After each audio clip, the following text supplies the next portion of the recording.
Fogo, Twillingate, Morton's Harbour, all around the circle. I took Liza to the dance in faith that she could travel. Every step that she did take was up to her knees in gravel. Hip your partner Sally Taboo, hip your partner Sally Brown. Fogo, Twillingate, Morton's Harbour, all around the circle. Susan White, she's out of sight, her petticoat needs a border. Old Sam Oliver in the dark, he kissed her in the corner. Hip your partner Sally Taboo, hip your partner Sally Brown. Fogo, Twillingate, Morton's Harbour, all around the circle.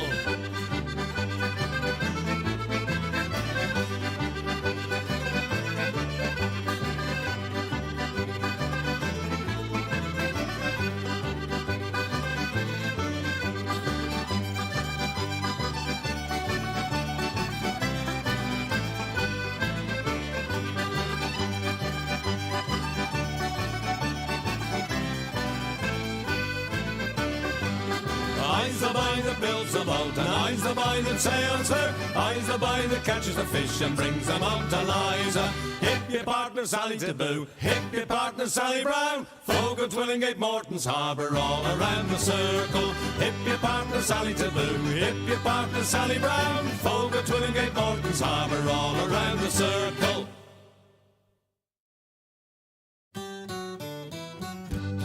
Come landlord, fill the flowing bowl until it doth run over. Come landlord, fill the flowing bowl until it doth run over.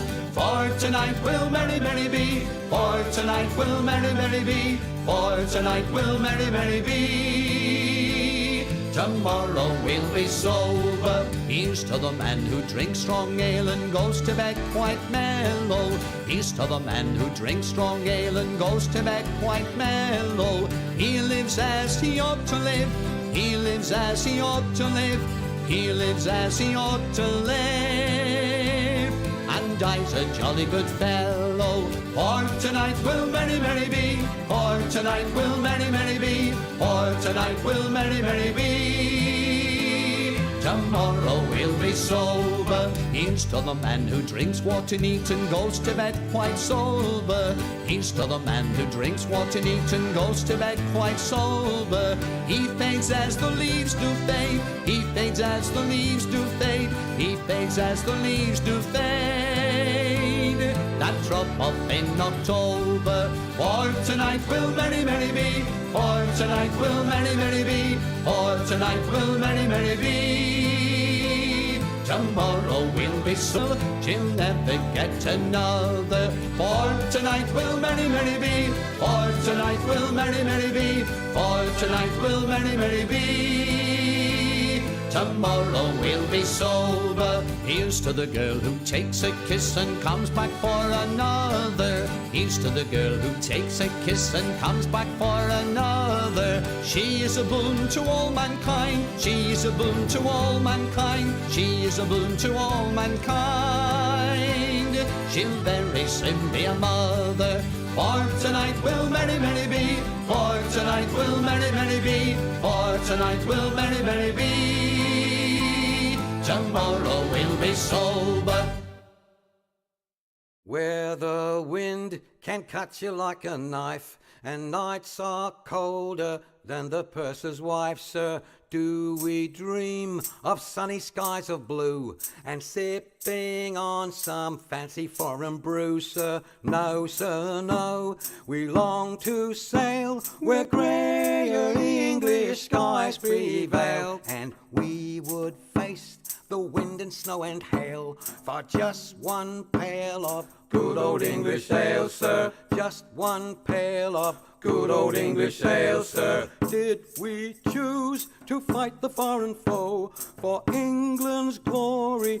We must answer no, sir. An English ale house, that's where we would be, not dodging cannonballs upon the sea, sir. We're only risking life and limb because old England's too far to swim. But we would chance an iron arm or leg for just one keg of good old English ale, sir. Just one keg of good old English ale, sir. Many days and many lonely nights without one woman hoving into sight, sir. Now it won't be long till we see our wives and sweethearts lined up on the quay, sir, with their arms all open wide. But we will push them gently aside, for they will have to wait for us until we've had our fill of good old English ale, sir.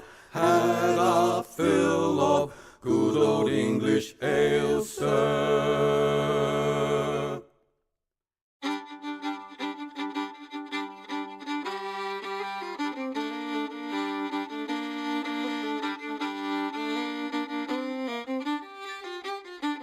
There were two little sisters a-walking alone, hey, the gay and the grinding.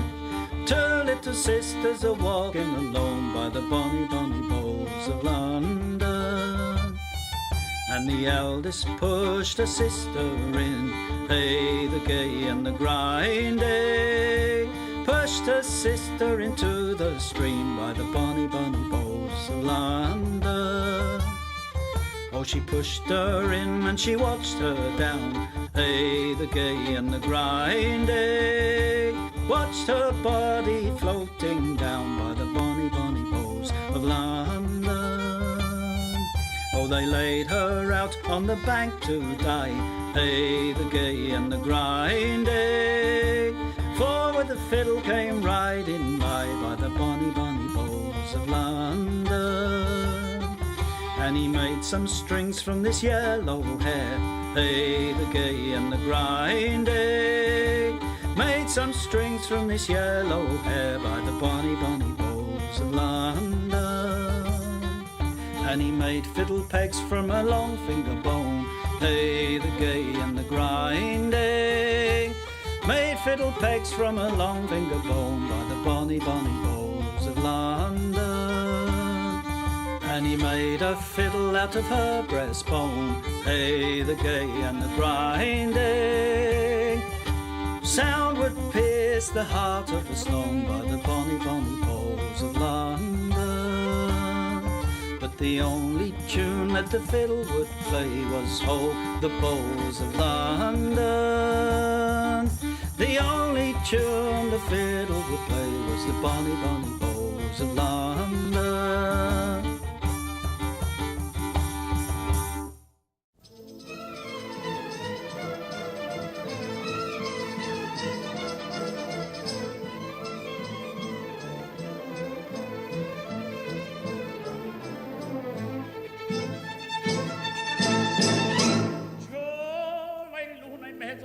Mamma mia si salterà, l'ora è bella bella non tiene buon monterà. C'ha la luna mezzo al mare, mamma mia si salterà, l'ora è bella bella non tiene buon monterà.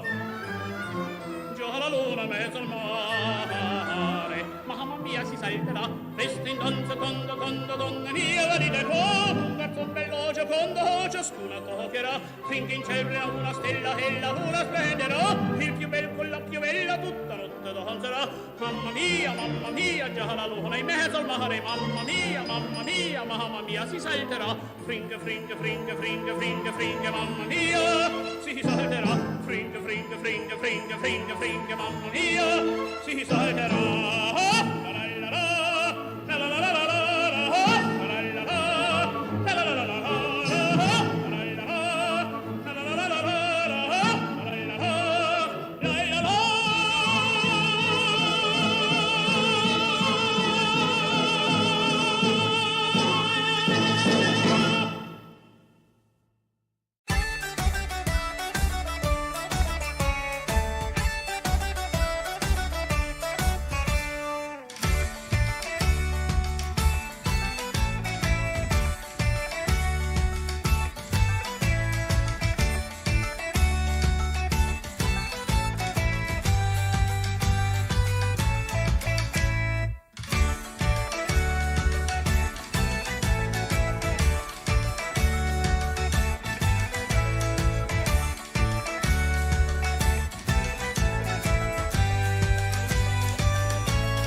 As I went down to Galway town to seek for recreation, on the 17th of August, me mind being elevated. There's multitudes assembled there with tickets at the station, and me eyes began to dazzle. I'm going to see the races with me whack, fall the tittery and dame. There's passengers from Limerick and there's more from Tipperary. There's lads from Connemara and a flare of married ladies, and people from Cork City who are true and loyal and faithful, who brought home the Fenian prisoners from dying in foreign nations. With me whack, fall the tittery and dame. And it's there you'll see the pipers and the fiddlers competing, the nimble-footed dancers a tripping o'er the daisies. There's others crying cigars and likes and bills for all the races, with the colours of the jockeys and the price and horses' ages. Me whack, fall the tittery and dame. And it's there you'll see the jockeys and they're mounted out so stately, the pink, the blue, the orange and green, the emblem of our nation. When the bell was rung for starting, all the horses seemed impatient. I thought they never stood in ground, their speed was so amazing. With me whack, fall the tittery and dame. 500,000 people there of all denominations. There's Catholics, there's Protestants and Jews and Presbyterians. There's yet no animosity, no matter what persuasions, but sportsman's hospitality, those Jews fresh acquaintance. With me whack, fall the tittery and day. Agus foy marish and crushki in his beak shelan.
Soothe my soul to love.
Good morning, ladies and gentlemen. Welcome back here to the DreamLeague Season 26 qualifiers for the MESWA region. We have the lower bracket finals coming up for you guys. It is going to be able to decide who will make it through to the grand finals to try and secure that one and only spot going through to the land later on in the year. It's a very important match. It's going to be some serious Dotas. Obviously, I am BlueSkill, joined by Otomo, and hopefully we are going to be able to bring you some serious action.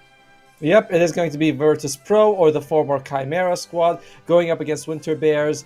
Honestly, coming in, it may not be the closest matchup. Winter Bears has looked a little bit off compared to before, and Virtus Pro, legit high-tier pro team. So it seems one-sided in my eyes, BlueSkill. I mean, it does look like it's going to be quite stacked against Winter Bears. I mean, they got through their first round of the upper brackets by having a bye against Umbrella Esports after even losing the first game against them.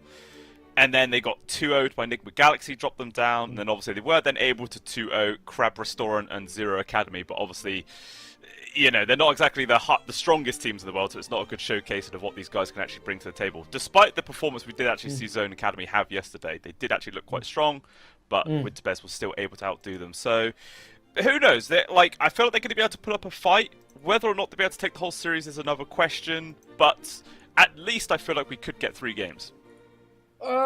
We'll see. Both of these teams did play up against Enigma Galaxy. Winter Bears, their second game against Enigma Galaxy, had a little bit of back and forth. Virtus Pro went through all 3 games. That means they got a victory against Enigma, but obviously they lost in the end. So there's a certain baseline we can go with that. They both played. What else did they both play against? Winter Bears day 1 was very weird, losing to Umbrella Esports, but then crushing Zone Academy, who defeated Umbrella Esports. It seems like we've said before, they seem very emotional. Some days they look really good, some days they look very bad. We've seen Pastel can go 12-0 or he can go 0-7 in the first 10 minutes and he just becomes useless. Yeah, it is very hit or miss on him, and we'll see if today is going to be that hit and he can really run away with the rest of his team. But obviously, it all depends on what VP are going to be able to bring to the table coming their way. I mean, are there any sort of unique picks that VP have done? Because obviously, this is the one team that ourselves have not been able to cast this qualifiers. So, is there any, quirky things they're doing that the other teams aren't? Not too much, at least not that I've been able to see. They've been playing, Dahak's been sticking to his old hero, the Enigma. 2 heroes that they've been playing a whole lot of have been the Storm and the Enigma. Lornoff's played Storm 16 times this patch. The nearest is Dragon Knight at 8, so he is playing, Storm if he can get his hands on him. Dahak's been playing a lot of Enigma, I think something like 8 or 9 games this patch as well, way more than anything else. It's Enigma Abaddon, then basically 1 game on Bristle, 1 game on Darkseer. So those are the 4 heroes you might consider banning at the start. Okay. Yeah, that makes sense. I mean, do you think the Storm Spirit is first pickable? We saw it first picked once in a series yesterday, and obviously it got immediately countered out and just got dumpstered on the entire time. So, do you think the confidence that they might just go for a first pick anyway on the hero? I hope not. A lot of times we're seeing Storm, then we see a couple of stuns and a silencer, and you're like, yeah, that's a tough Storm game. Johnny Pro and Rain have been playing a bit of similar heroes as well. The Tinker, the Phoenix, the Warlock have been heroes that they play a lot of. So I imagine if one of those 3 goes through, then they're just gonna snatch it up. There's still heroes they don't share, like Johnny Pro plays Io Elder Titan, Rain plays Jakiro and Coddle. So there's some differences, but the strongest heroes are the Warlock, the Phoenix, and the Tinker anyway. Yeah, things that pretty much everyone's willing to take quite often. Saw the series yesterday against Enigma Galaxy. They played Terrorblade a couple of times. They played Mueta a couple of times. They played Abba a couple of times. So DK as well twice. Jakiro twice. The only heroes they played once was Hoodwink, Medusa, and a Darkseer, and that's it. By the way, Coin Toss is done.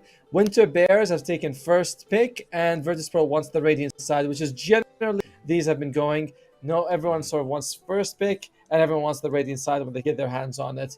And do you have any preference, first or Radiant? What did you like? What did you choose if you had that? I mean, I don't know. I've always actually preferred playing on Dire sides, no matter how the map plays. But that might just play into the fact that I'm always a person who would play you know, the evil races, the orcs or whatever. In every the game. So I Scourge. think that's more it. Yeah, exactly. So I'm less of a meta pick, more of like I just enjoy this pick. So yeah, I think I always just default to Dire.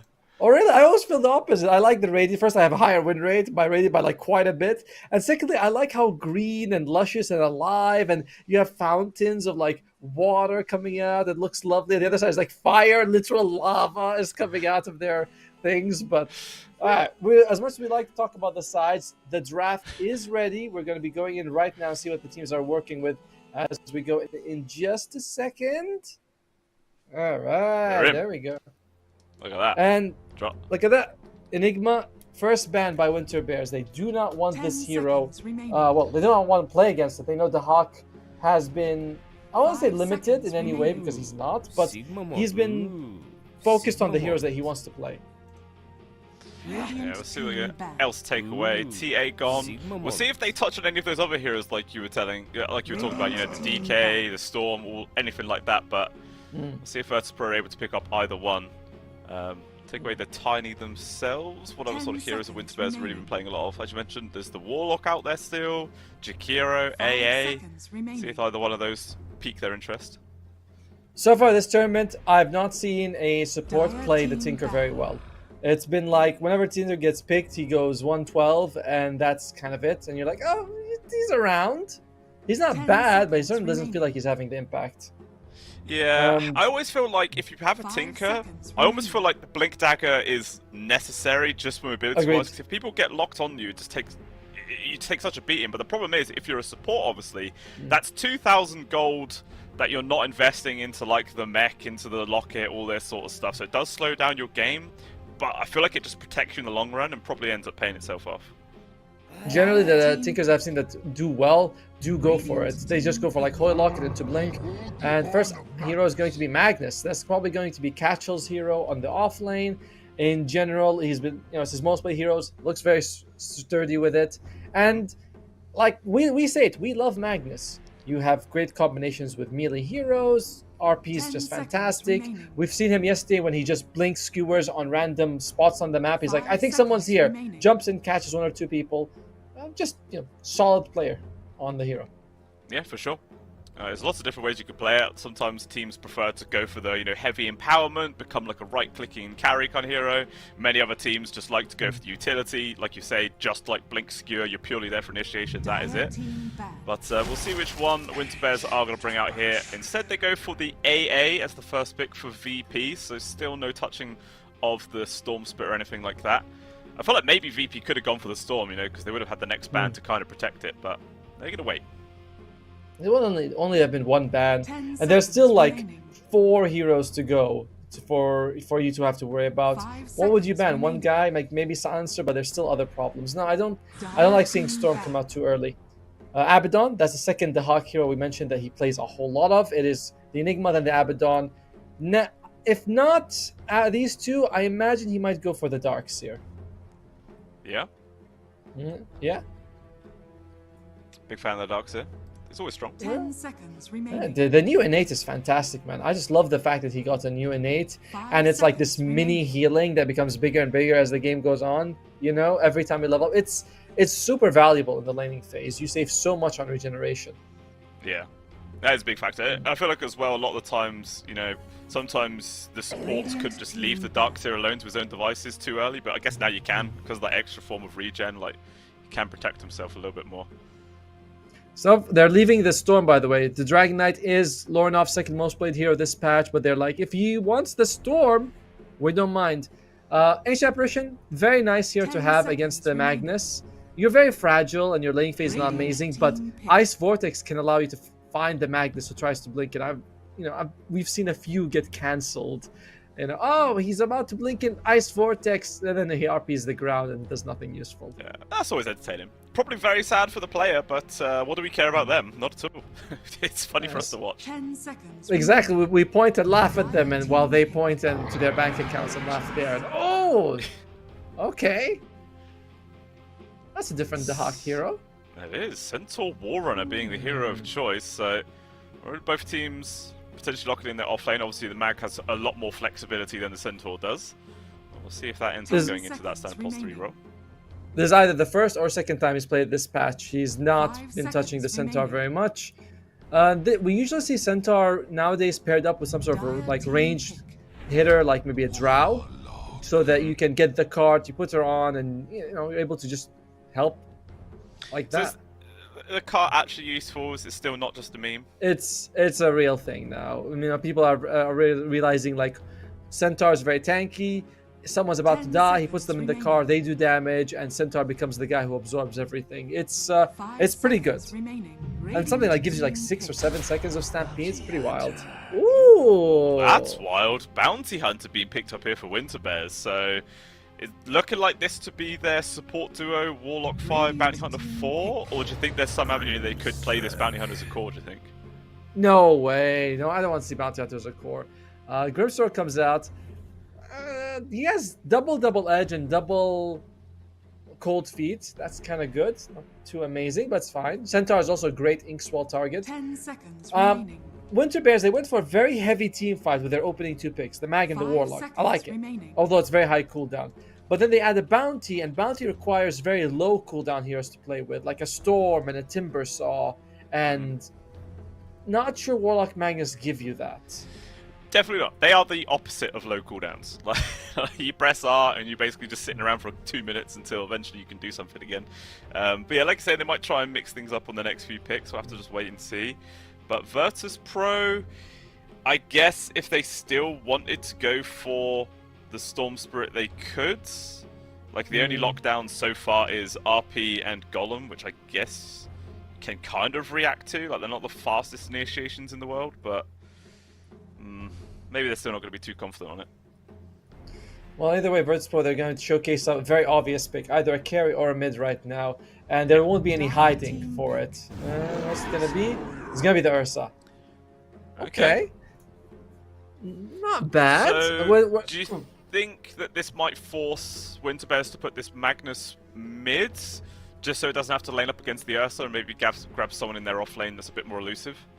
10 seconds. I think no matter what you put in the off lane, it's going to be a problem. First, I think that you should stick to the Magnus 5 seconds because it's remaining. Catchell's most played hero. Secondly, Bounty Hunter is not the best laner. Like, he doesn't protect people. He's very aggressive in that he can do damage, pull creeps, stuff like that, but he doesn't really help you man-to-man fight. Dire So, team ban. it's fine. What are they going to go with? They go for the Lycan. Okay, now this is interesting. So that is also a Catchell hero.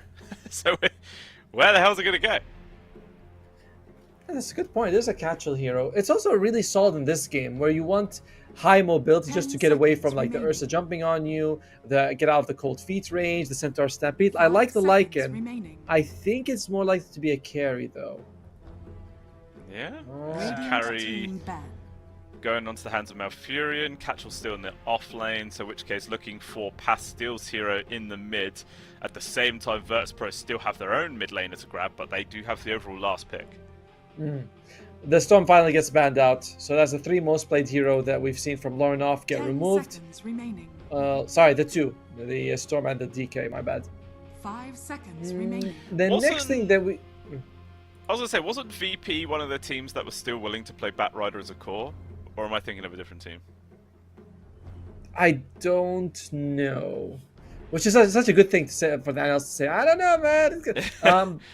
But based on what I've seen from him this patch, not so much right now. Yeah. After the Storm and the DK, it's the Leshrac, the Huskar, the Pangolier, the Ember, the Sniper, and the Quap. So a lot of other picks that he prefers over the Bat mid. A long list in front of it, so probably will not be seeing it this time round. VP actually ban out the Shaker, which would have been interesting. That would have been like full like melee lineup 10 coming out there from seconds Winter Bears. remaining. Hey, don't you diss my brother Warlock. seconds Alright, remaining. he's a real hero. Yeah, really? but the thing that he's useful for is making a melee unit. You know? That's true.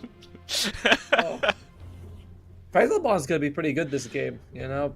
Ursa Centaur high health, Grimstroke Ancient Apparition very low. If you can get like these 4 connected, you can really dish out some dice damage. 10 seconds remaining. Alright, so I wouldn't mind a Quap for Winter Bears. It's a bit 5 unusual. seconds I'm not remaining. usually a fan of the Quap, but in a game like this, when people jump at you, you can push them away with a sonic wave, which is very nice. I like the Quap in that situation. If not, what else does Pass still like? He does play a lot, some Doom mid actually, like a fair amount of Doom mid. Yeah, I mean, Right. you can Doom Lycan before he ults. That's 10 fantastic. seconds Grab remaining. Magnus before he. No, we're talking about Winter Bears. Winter Bears forward. plays some 5 Doom mid. seconds Oh, remaining. okay. Alright. So I think Doom or Quap or Invoker, one of these three should be the pick. I quite like the Invoker. You got I am a a- good amount of I am- area where you control. If you go for the Cataclysm, that's always a fantastic way to turn the game around, even if you are behind. I like it. Wouldn't be the strongest laner, but the Sunstrikes will also be very nice for the bounty, right? You get the track. Oh, he's about to run away. I can't catch him. Sunstrike, boom. Huge track gold for both the bounty and the Invoker. So I like that. Quap, just because he's actually, I feel like, pretty good against what they have as well. Fairly mobile against low lockdown, solid laner. And Doom, because if you can just Doom... Maybe Doom is the weakest of the three, I think.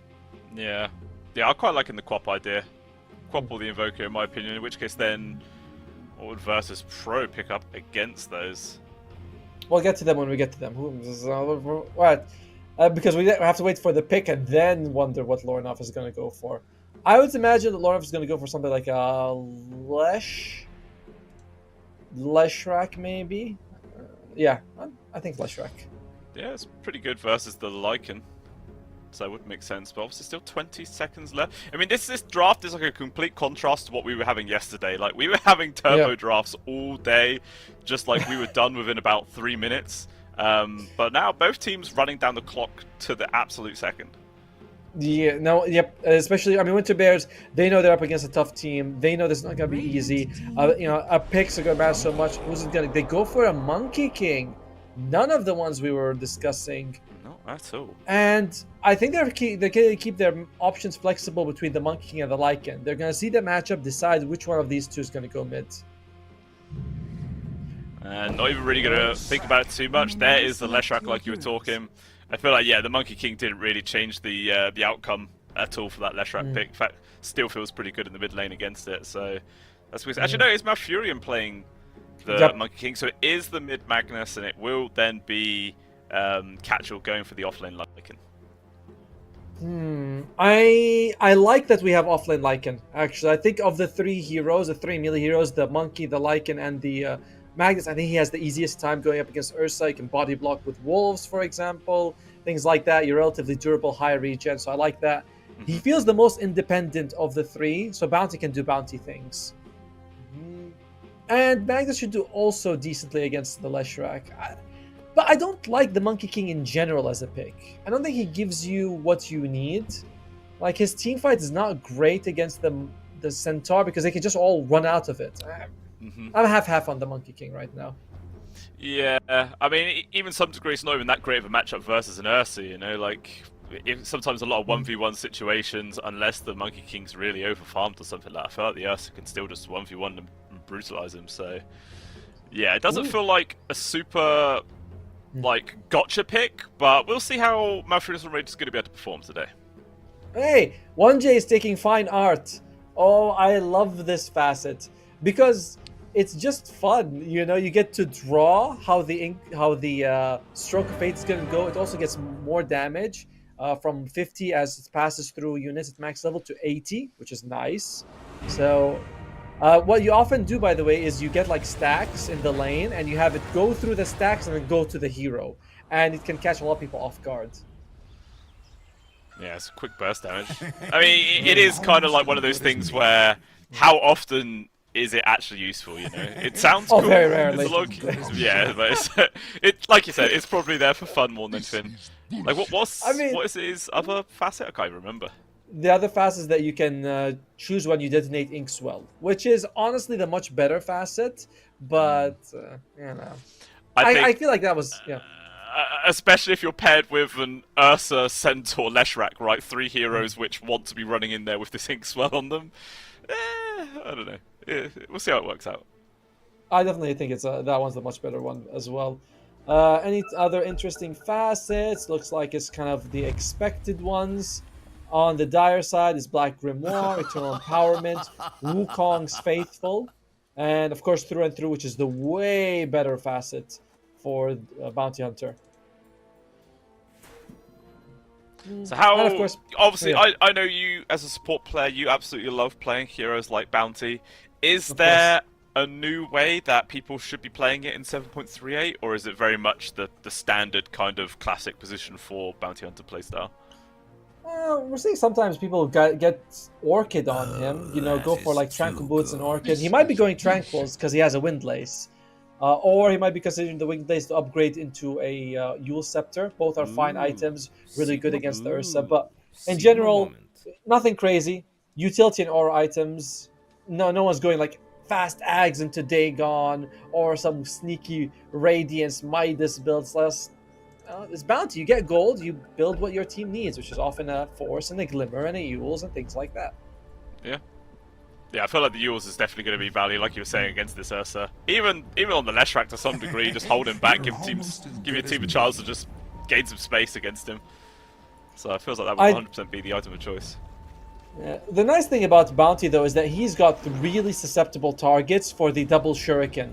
What you do is you track someone, and then you throw the shuriken so it passes through them, and then bounces to them. So, you know, like, let's say Leshrac or Grimstroke are next to a creep. You track them, shuriken the creep, and it will hit them twice. It's insane amounts of damage early on. How easy is that to pull off, though? So I feel like you got to be in the right place at the right time. Very easy. No, it's very easy. Like, it's not hard at all to do. So says the man with a few hundred games of Bounty Hunter. Wait, let me see how many I have. I think he's my second most played hero of all time. Jeez, really? That's mad. Yeah, I like him. Where's my stats on him? Oh shit, 950 games. Holy crap. What? 950 games of Bounty Hunter. Good lord. I thought it would be like 400 or 500. I didn't realize I played him that much. You nerd. Well, looks Holy like shit. not really going to be a fight for the bounties, although maybe a little contest for this top river one, but Malfurion will be able to grab it. 2-for-2 split. I really need to check my hero tab more. I'm surprised by some of the heroes I've played. What's the most played hero then, Otomo? Give us the number. Oh, obviously, easily, Spirit Breaker. Well, I mean, if 950 is your second most, I'm going to guess Spirit Breaker is about 1300? 16. Oh my god! I'm such a degenerate. Oh god. That's a lot of space count, man. That's a heck of a lot of space count. But even after all those crazy numbers, we do have this Dota 2 game going on. Ooh, the light sees it. Ooh, bit of courier sniping. Very sneaky. Yeah, it's very annoying. And the thing is, he kind of knows there's not much he can really do in the lane very early on, so he's just being a nuisance. If he gets caught by the Ursa or the AA, it's very problematic.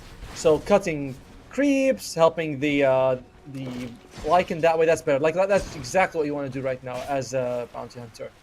Yeah.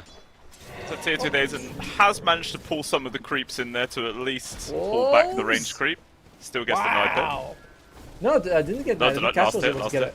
Yeah. Say, denying for your own money. I don't know. Yeah, because there's no denies on Rain as you said again.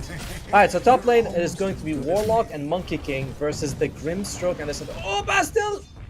It's gonna be fine. My lord.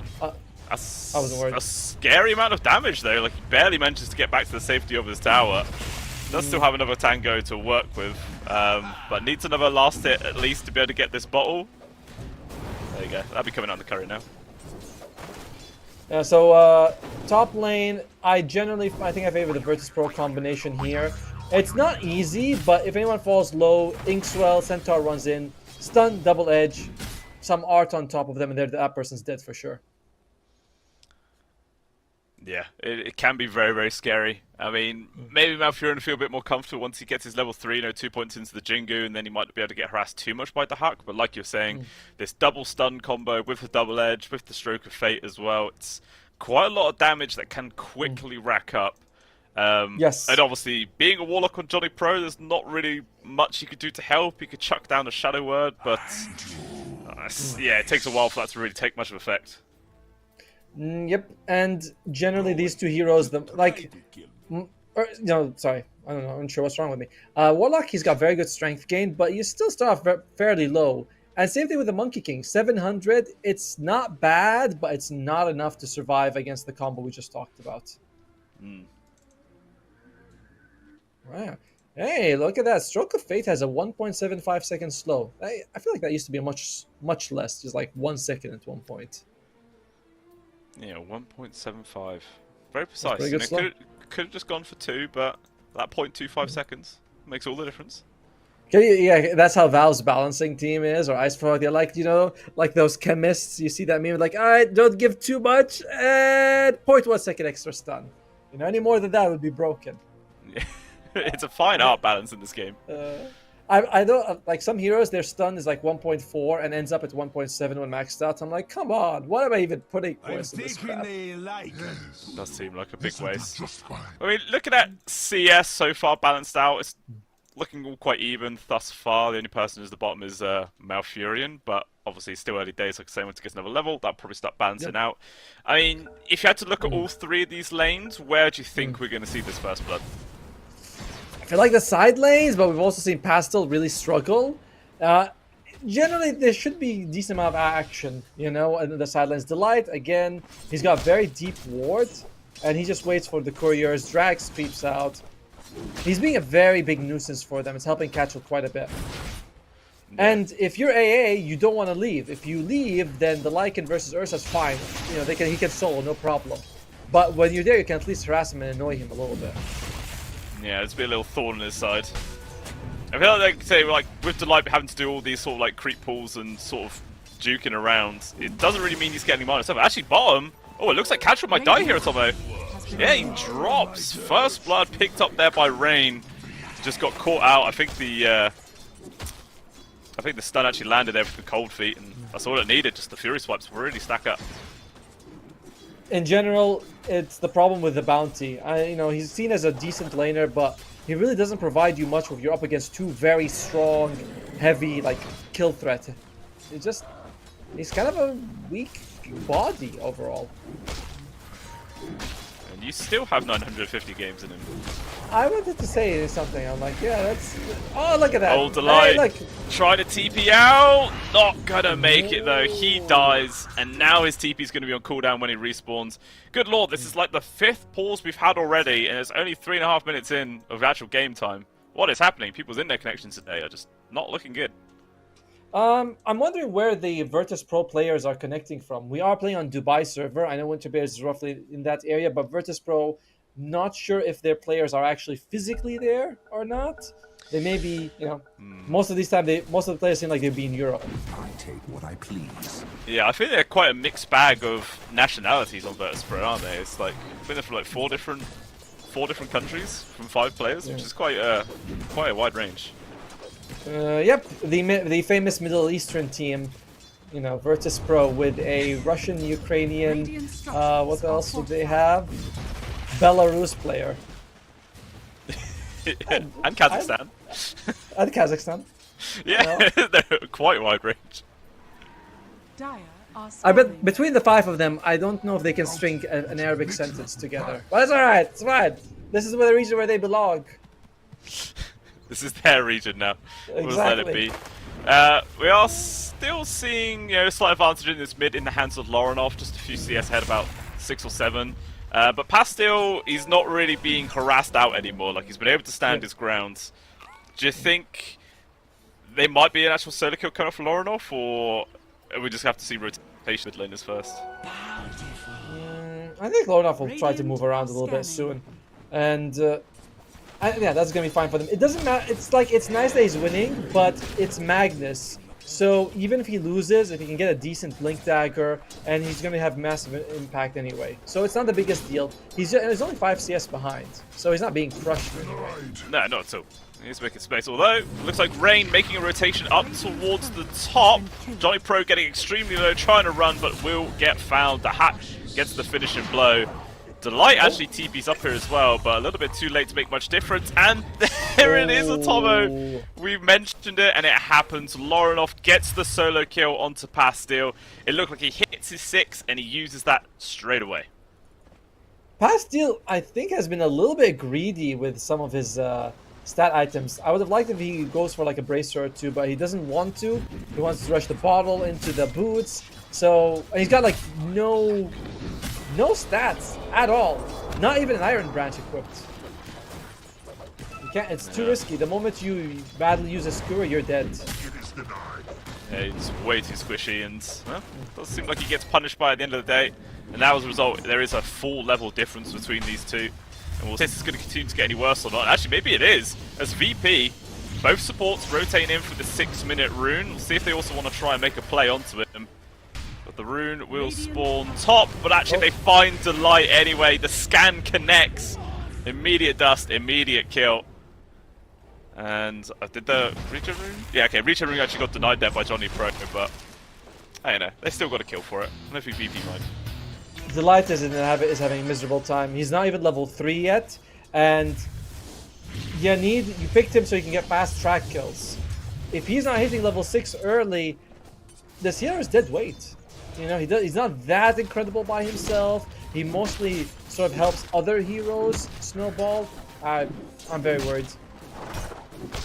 Yeah. And it looks like VP are comfortable enough to leave the Earth on their own, because Rain making another rotation up towards top. Malfurion Stormrage in danger to hack. Captain look up top. There we go. Malfurion's getting low, but he's actually able to survive through most of it. 2 points into the Shadow Word, the healing just about enough to sort of outpace the damage coming in. He does survive this 3-man gank. And another disconnect from a different player again. Good lord, this is some bad connections. It is. Relatively expected. But hey, might be good. Winter Bears are like, yeah, we're fine with this. You know, you've made, as long as they keep disconnecting, maybe we were able to make it to the finals through this way. Yeah, that's it. Probably keeping track of the total pause time, like, right? That's another 30 seconds used. That's another 20. There we go. We got him down to 520, guys. Just a little bit more. That's actually funny. You know, yesterday we were talking about skins and how the Alpine Ursa set was once banned and now it's not. That's actually the skin that Tier 2000 using. He's using the Alpine Ursa. That's a classic one. Observer, please. Can we must see it immediately. So the old bear in his cowboy hat. I'm not going to see it. I think it's... I mean, to be fair, it has been changed. It doesn't look exactly like it did before, but yes, it's certainly the same one. Yeah, it definitely is. Yeah, it's still fancy. But no wisdom runes, or wisdom shrines, sorry, being stolen at the 7-minute mark. Both teams just getting one apiece. Very even. Not so fast. At least for Johnny Pro, he does have the Black Grimoire, so he can eat it if he falls too far behind for experience, but it's only got 1 charge, which is not ideal. Not the Warlock we saw yesterday with 10 charges, went immediately up to level 11 at like 10 minutes in. That was something to be seen. That was beautiful. As Malfurion, alright, just wanted to make sure he gets those Jingu stacks off. They've actually been doing a good job of not shutting down the Hawk, but he's suffered the most out of all cores, and that includes the team that has 5 deaths. You know, courier there you go. That's a courier. Yeah. Immediately they ping out on that high ground though. There's a ward there, so eventually they will get taken away. We'll see how long it does last. Yeah, Delights are still lingering around. Thinking about going for a grab. Stun on towards Lorinov. RP lockdown. That is a dead Leshrac. Although Delight might lose his life for this one, which he will eventually drop. But yeah, like you said, it's a trade they'll make any day of the week. I mean, when he gets the courier kill, you're like, that's fine. But getting on top of the Leshrac like that, massive kill for them. And also gets him a bit of experience that he desperately needs. Alright, looks like he's going for Urn. I wonder if he's going to go for Spirit Vessel, but this is a great pipe game for the Bounty Hunter to buy. You're up against a lot of magic damage from 3 of their heroes. Even the Centaur is mostly magic, so pipe would be great. Quite expensive to be getting from your POS 4, who is relatively behind in terms of farm and levels. Alright, there's one thing that he really should be doing on the Bounty Hunter, and that's buy a magic stick. You know why it's so valuable to buy it? It's because when you get dusted, you need to use some sort of active item to break the dust if you're invisible. Otherwise, you move slower. So, oh, I'm dusted. I use the magic stick. I basically get like a speed boost rather than being slowed down. That's some meta thinking right there, Tomo. Putting those 950 games to good use. Anyone with enough brain cells to rub together will tell you that one. That's me out then. That's sad. I mean, actually, look at that ward that was just placed by Delight. There's an observer in the Radiant base at 9.5 minutes in, just to scout out these pesky couriers, which it looks like he's going to be able to snipe another one at the top lane here. Yeah, that's Centaur's courier dead. Money. Has been killed. I think it was on the way back though, so it still delivered his item, which was the chainmail. But it's still useful. It's good. It's a gold injection for your whole team. And oh, I'm hearing Lycan transforming. Yeah, they're going to try and make a play once with Lorinov. Rock dropped as well. Good stroke of fate though. Makes a bit of space, trying to get his teammate out. Using the Stampede as well. Lorinov is away, and actually they're going to run straight into Delight, who gets disintegrated. And it's actually going to be VP who get the kill out of all of this action, not the way that Winterbears wanted that to go at all. They had a very hard time getting on top of people. The Golem did clip the ledge track, but you can tell he was so far away, and then the Stampede comes out. Not a good start for them at all.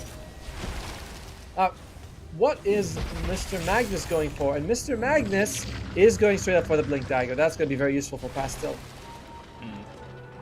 Yeah, I mean, like, he is their only form of initiation on the side of Winterbears. Like, yeah, Lycan, not really great at initiating, he just runs in, and obviously people can see him coming a mile away.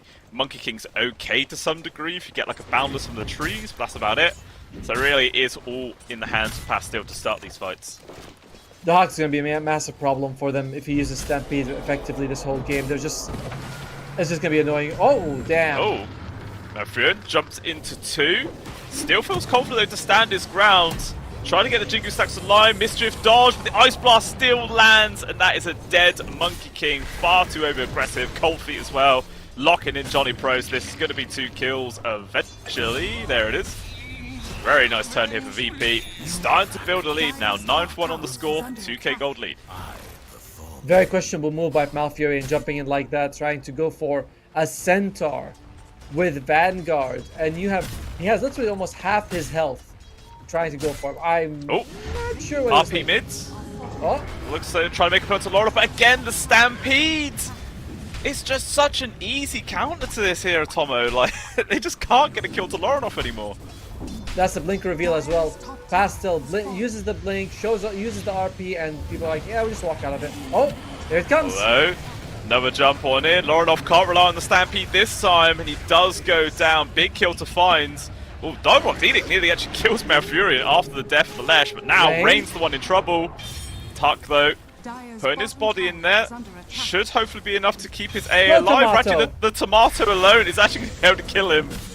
And Catchell just runs straight past. What the hell? I love how Catchell stayed on him with his main hero because he saw that there was a dust on Rain, and he's like, I don't want you to be able to escape by using dust. Sorry, not the smoke just now. Very clever.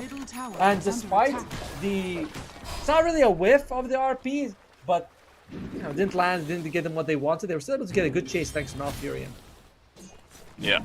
But that is like Winterbears having to bring all 3 of their cores for that move, to be fair. So they had to commit a fair amount to it. But at the very least, they do get rid of this Lesharak. There's a bit more space made. And as a result, it is actually Pastel who's a few hundred gold ahead of the Lesh, despite the fact that Lorinov solo killed him and had a really good lane. By the way, Delight finally level 6, so he is able to use the track. Radiant's middle tower Sorry. is under attack. Excuse me. Dire's That's alright. It was a bottom very tower cute is under sneeze. attack. Was it? No, it wasn't. Just keeping your confidence high, buddy. You know what I'm like. Well, you shattered it afterwards, you know. It's actually worse when you say a nice thing, then you insult someone. It's like you get more hype, then you get more disappointed. It sucks. Kick them while they're down. That's my strategy. It works sometimes. Well, I'll talk to the producer about working with you in the future. Don't worry. Very wise on your part. But yeah, Delight just running around the Radiant jungle, throwing away tracks, trying to gain some vision as best he can. So far, just a bit of vision on Rain, which Pastel is thinking about trying to make a jump. I've been meaning to talk about this, but Monkey King is going for the Mage Slayer, but this is fantastic against the Leshrac. It does reduce the damage from the Edict because it reduces your spell damage, not your magic damage. And it gives you magic resistance. So Edict gets, does less, and all the other spells do a huge amount less because you have a cloak and spell damage reduction. Yeah, it's a very value item in this game. Yeah, the only one who doesn't care about it is the Ursa. But that is it. Even the Centaur does a fair amount less as a result.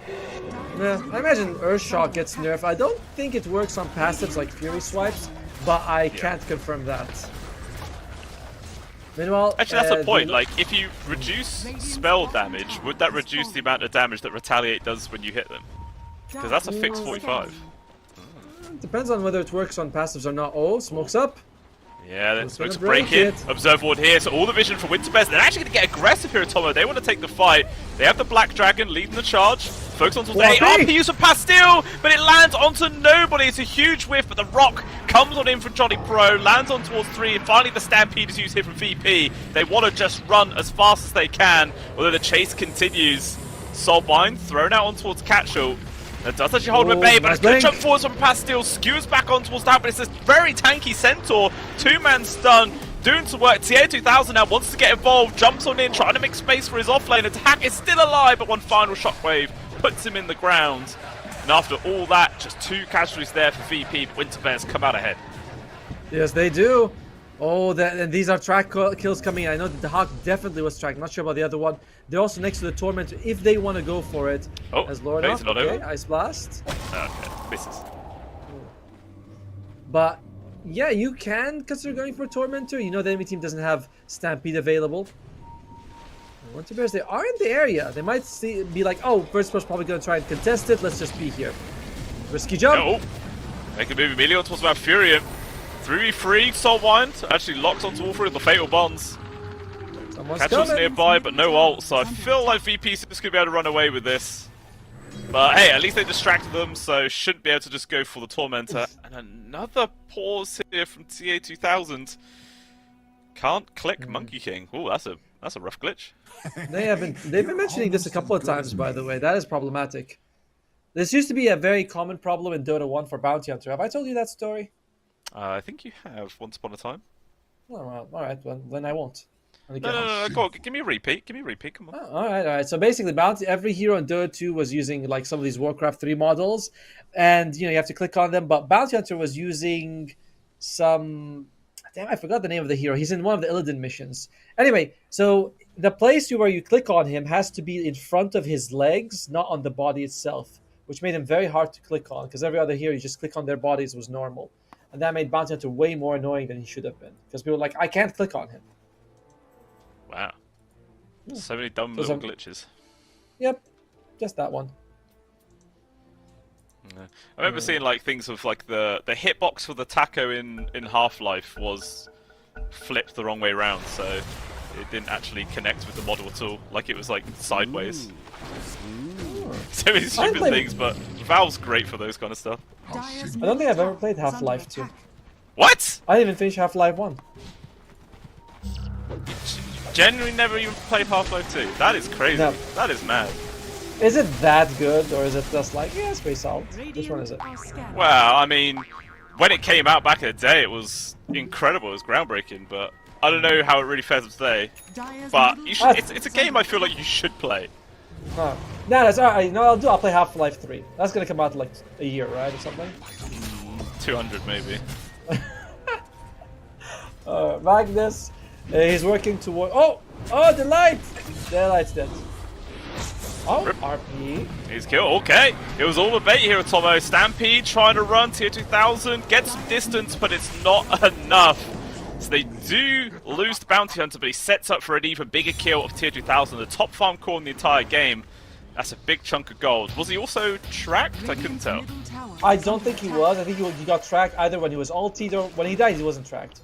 We can see the fight recap, see if it was used or not, but track was used, but I don't... So, okay, Bounty Hunter got only 23 gold. There's no way he was tracked and Bounty Hunter only gets 23. Wow. A worthy sacrifice either way. And I feel like this is the first time the entire game that Winterbears actually do have the net worth advantage. So they are starting to regain some ground here. Bounty Hunter is going for the Yule Scepter, so he doesn't want the Spirit Vessel. Oh, and he's also got the Friendly Shadow. Did he buy this? No, it was from the Tormentor, right. Or enough. With a haste, just casually running through the dire jungle. Just gonna steal away some creep camps here. Not really any way for Winterbears to contest it. They have no vision in their own jungle area, so it's really just the domain of VP at this stage. Crimson Guard finished on the Hawk. They are against a lot of mostly physical damage, so it's a pretty good item early on, but he doesn't have a Blink Dagger to jump on people. It generally feels like the Hawk has been... If he gets a good Stampede, that sets his team up well. If he doesn't, that's it. So, I would like to see a Blink next on him. Crimson is good, though. Crimson is very good. Yeah, 100% ticks quite a lot of boxes for them, and actually, they're going to roll straight into the Roche pit now here at Tomo. And you can look on the minimap, Winterbears are in not a position to contest this at all.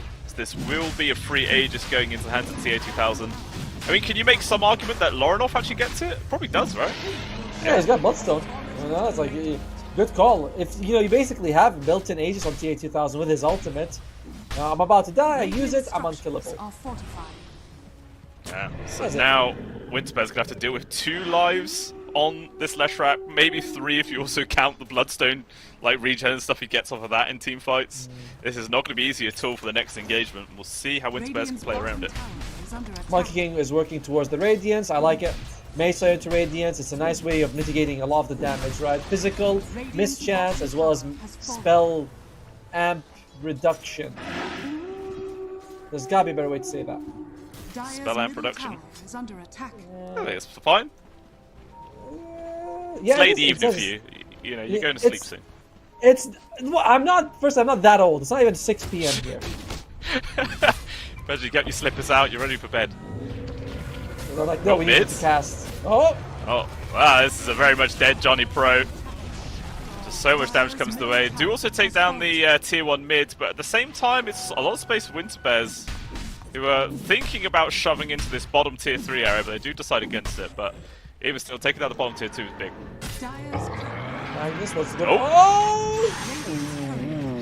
That was very close.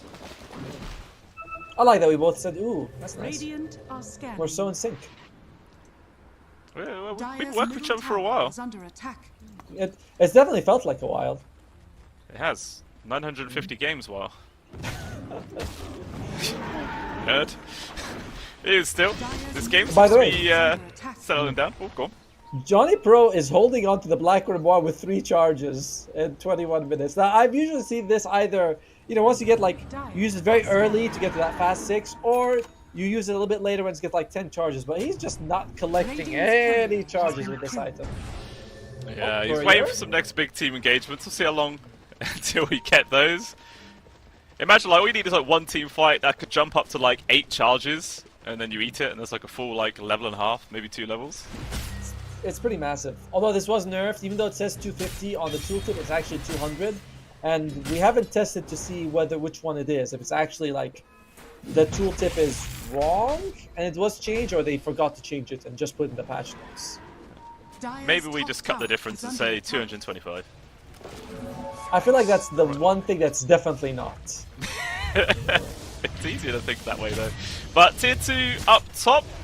Looks like this is going to go down. Winterbear not coming over to defend this whatsoever. It feels like they're just trying to dodge fights as much as possible. Maybe just wait out for the rest of this Aegis, which is still alive for another 2 minutes.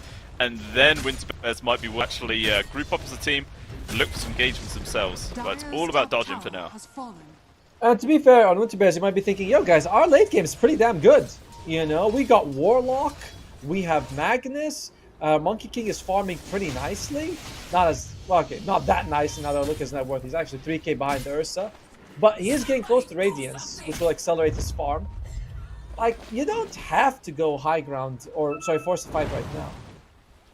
I don't, but looks like VP are going to try. 4-man smoke maneuver, going to invade their own jungle area where they might see Johnny Pro. He actually is able to avoid that one just barely. Instead, they might end up losing someone more important. If they keep heading down south, they'll either find Pastille or Catchel, which would be 2 very high priority targets, but it doesn't look like they're going to find it. Instead, they're going to double back, and Johnny Pro, who escaped death once, will not escape it twice. Lorinov spots him. This is a dead Warlock. Oh, come on, force staff! Oh! Oh, no. Yeah, you force stuff away, just into the weighted arms of someone else. Feels bad, man. It's still fine. I mean, they smoked up to find someone, and then they get only the position 5 on the enemy side. The position 5, who generally doesn't even care about his gold. He's like, as long as I throw a golem and die after, I'm happy. Oh, and someone mentioned it in the chat. Thank you. They were the Draenei. Yes, the broken Draenei in Warcraft 3. He was Akama or Akuma or something like that. And then he comes back in the Burning Crusade. Oh, our chat is wonderful. I love these guys. Or girls. Well, let's be honest, they're probably guys. Oh, yeah, people. Yes, much better. Yeah, it's a good way to just edge it. But, yeah, it's cool. There's always someone out there who will know the random bit of niche information that you're after, which is a right. It's like, you know, they'll be like, oh, I think this was patched like 7 patches ago. They're like, actually, it was 12.C or something. Like, yes, that's the one. Thank you, weirdo who knows it. All right. Oh, Aegis has now timed out. It looks like Winter Bears are going to start coming together. Maybe now with this timing, they're going to look to make a move themselves. Huddled up inside the Radiant jungle, but so is VP. We could be seeing a big team fight coming out very soon. It's going to come down to who gets the better initiation here. I think they got a spot on towards the Huck. A Centaur is not the person you want to initiate on. But the Grimstroke is, if you can get on top of him. Yeah, 1J. Good as gone, I feel. He will die. Well, actually, even Tier 2000 getting controlled up by the Wolves. But not going to be able to just go for him. They'll settle for the Grim. Dead for 45 seconds. They might try and go high ground with this. This game we were like really. I'm not saying we're not rooting for Virtus.pro, but we were seeing them as the much stronger team, and it doesn't look like that at all. Yeah, sure, he wasn't great in the laning phase, but he's recovered well. Highest farmed support. They're just playing circles around. They have the better team fight late game by a lot. Virtus.pro a bit on the ropes right now. Yeah. Still attempting a quick grab on towards Tier 2000. This is running back to his base, but doesn't get there in time. So he will survive. But yeah, it feels like they're just trying to huddle up, maybe catch another person for VP unawares. But talk about catching unawares, Delight just walks into this high ground area with no vision and immediately dies. That's unlucky. That's fine, he's a moving ward. In between dying, if you are bounty and you're moving around the map and you're like fighting out, oh, this place is warded, and you die instead of someone else, it's a good thing. That's what I tell myself, at least. Yeah, that's what you've been telling yourself for 950 games. What is? Oh yes, 950. You know what? By the next time we cast will be 951. All right, just for you. Thanks, buddy. You make it very hard. But yeah, still just like not really been able to gain much of a net worth lead either this game. Although Tier 2000 jumps forward, finds Pastille. He gets a lucky Skull Basher to stop the Spear away. Gives time for a Centaur stun to come through. And that's a big one to find. 45 seconds without the mag. Let's see what VP try and do with this space. Could be another Tier 2 mid going down here. Yeah, if the bounty wasn't there, he could have saved him, but he was already dead, and he just didn't see him come. By the way, they have a ward right where the Monkey King is. So Virtus.pro is aware when Winter Bears is farming this area, which is something they've been doing most of this game. Oh, Ice Blast? Yeah. And now they know. Winter Bears like, yeah, they got vision here, buddy. Oh! Yeah, he's in danger. Tries to drop the Wukong's command, but again, another bash comes through. Tier 2000 picks up another freebie. Big kill to find. And now the Warlock TPing out. Not gonna happen. He too will die. And now Winter Bears, they've just hemorrhaged 3 kills in the space of like 40 seconds. And that net worth lead, which was basically 0, now bumps up to 2 to 3k here in the favor of VP. Obviously, 27 minutes in, that's not really a massive lead by any means, but, you know, feels like the momentum is once again shifting in their favor. And this is going to be a fast Roche or not? It should be a relatively fast Roche. How do you know? I think the very shiny one. Alright, do you look at the? Can we look at the Roche clock observer? Yeah. I think the very shiny one is when he respawns, and then the other 4 are just like the timers of you know the 4 quarters. Well, I think that's just the shortest time. And then cause I think I remember seeing it hit that before, and then the whole thing just glows afterwards. I've seen that as well, but I'm fairly confident we're gonna see it right now. Come on. Lorinov. Okay, so it's just the bounty nearby. Doesn't have any mana, but they're not going to make that play. I'm just watching the pit like a hawk. Oh. Yeah, it did. It's He's up. Alright. Yeah, he's up. There we go. I told you. Big brain, Tom. Big brain. 28-minute Wisdom spawns. Delight is going to be there to stop the steal. The Ice Blast actually overshoots. Not going to land onto anybody. And Lorinoff in danger, but he's still able to get himself out here. 1 versus 3. Meanwhile, the rest of the team gets a kill towards Johnny Pro. And now they all come over. The Soul Bind is perfectly placed. RP just to hold back tier 2000. But it makes no difference to Tomo. They're all just dying. Catchall's the only survivor who does at least kill 1J. But that is a far cry for being a good trade. As an ultra kill goes into the hands of tier 2000. Oh, Jaipo gets caught by himself. And he's not able to help them out. To sort of interrupt their combo of spells coming at them. And Catchall forgot to carry on moving the Thunderhide, it just dies. the worrisome thing is that the tier 2000 is just so giga farmed. He is very close to Abyssal, which you can combo with the Grimstroke ultimate. He's already got the BKB, the Battle Fury, the Sanjin Yasha, and the Blink on top. And he's gonna have an Aegis now. Dire's middle tower is under attack. I'd say at least the one good thing out of that whole engagement was that Winterbears did actually steal the Wisdom. So Yes. they got that at the very least, but they still lose so much. And it's another Aegis going into the hands of VP. This time it will be TA2000 carrying it rather than Lorinoff. Speaking of TA2000, he's also 300 gold away from having an Abyssal Blade on top of Blink, S&Y, BKB, Battle Fury. Like, this guy is so overfarmed.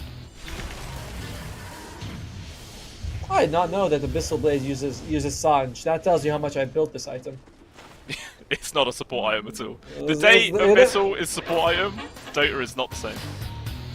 There was a game where I think Puppy... Oh! Okay. The hack.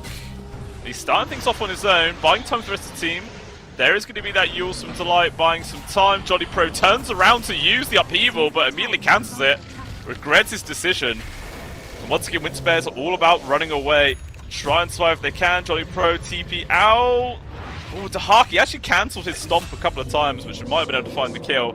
But the rest of the team do still pick up Delight. Yeah, it's only Delight. It's okay if he dies. It's not the biggest deal in the world. He's getting close to that level 15. If he takes the damage taken reduction, you really are able to... It's like 50% damage, sorry, extra health for the person you use it on. I am surprised that Winterbears hasn't decided, like, alright everyone, hold hands, or whatever appendage you have, and just go and get a team fight as 5. Yeah, it does feel like they're reaching that point where they have no choice but to just move around as a 5-man unit. I mean, like you were saying, their team fight is phenomenal. You got the Chaotic Offering, you got RP, Rain. you got Wukong, so much. Rain does get found, skewered back into the base just to make sure this AA dies. Alright, I don't want to flame the guy, but I don't know what he was doing there. Like, the tier 2, both mid and bottom is standing, and he's between that and the tier 3. They really odd positioning. Oh, he's got a Shadow Blade on the AA, by the way. That's something a bit different. I like it. I mean, I don't, but I like it. Well, do you or don't you? Which one is it? I like it because it's different, but I don't think it quite fits an AA. But what am I to say? You know, if it works, it works. Lorinoff, though, Johnny? looks like he just gets a complete free kill here on towards Johnny Pro. Lorinoff's also got a gem, so Delight needs to be careful that they don't spot him out. I think he may have seen a glimpse of the bounty, but can't actually just go on top of him. Now let's go for now. Looks like they're just going to focus on these last 2 towers. Abyssal finished. Grimstroke working towards the Hex now as... Oh god. Okay, immediate turn. Oh, the stun lands on towards Pastille before the RP actually even comes out. And he has to use it defensively, trying to run, but with the help of the Stampede, TA2000 easily closes the gap. Pastille just gets melted, and then so will the Bounty Hunter. It's just... It really does feel like Winterbears are not playing as a 5-man unit. We were saying earlier how they could win if they played as a 5, but they're just always split. If you look at the 25 minutes mark, it was dead even. Now we're dead even. Dead what? Odd. No, good, close enough. Even. But yay! And then within the next like 7 minutes to become 21,000 gold lead. I don't know. Winter Bears, you have the bounty and you have a team fight lineup. Maybe it's easier just for us to watch than it is for them to actually execute it. Yeah. I mean, that is always the case, isn't it? It's like the power of the outside perspective. You could always say, oh, we need to do this, and you could win, but it's a lot different when you're in the game. Obviously, they don't have the same vision. It is much harder, for sure. But this is the first high ground siege going on. Tier 3 is going to fall. The Magnus is now respawning, but still no RP for another 48 seconds, so a long time to wait for it. And still TO2000 has this Aegis for another 50 seconds. He is so confident to stick here, keep hitting these buildings. Into Bears, alright. Harpoon skewer back. Obviously there is going to be a BKB as well as the ultimate available for the Ursa. Meanwhile, Johnny Bro, he just gets caught out of position, dies in a second, and his golem just dies immediately afterwards as well. That was unfortunate. I think he was trying to help his team out, give them some space so that they can kill TA2000, but that wasn't happening. Bit of wishful thinking there by Mr. Johnny. Yeah, and now it's a 4v5. I mean, they do have this in 8 seconds, but you can see the Monkey King is pushing the bot lane at Tomo. Malfurin's trying to get some extra gold as best he can. They're losing buildings. Oh, the light just dies. Casual. Shapeshift has already been used. Lorinov finds the Monkey King in the trees. Malfurin just has to go full disengage to try and run. Pastil there with the skewer back, but a stampede has been the bane of their life the entire time, and the bash comes through. RP means nothing. Just gets an easy kill. Catchell has to BKB TP back to his base when he's only just outside it. And I honestly don't see there's any way for Winterbest now to come back into this game with Tomo. It just feels like so far behind. No. With the numbers, it's just too much.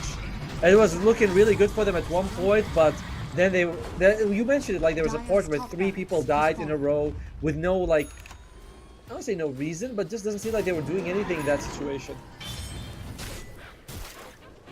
I mean, a draft that was sort of suited for fighting because you have track, you are able to just continue farming through that way. I don't get why Winter Bears didn't stick together. Yeah, it seems like, yeah, their decision making and teamwork just vanished all of a sudden. Cost them big. Meanwhile, Ursa's found 3 ice bath. Perfectly lands on towards the 2. Soulbind as well. Easy peasy lemon squeezy. No buybacks there either. Oh, very unfortunate to see. In the meantime, the Virtus Pro, they have just played as we expected. We expect them to win the game, but we expect them to win from the start. But it took them about 25 minutes to get their feet under them. That's the saying, right? Feet under them. Yeah. Yeah. Okay. Good. And now they're just running through them, like a hot knife through cheese.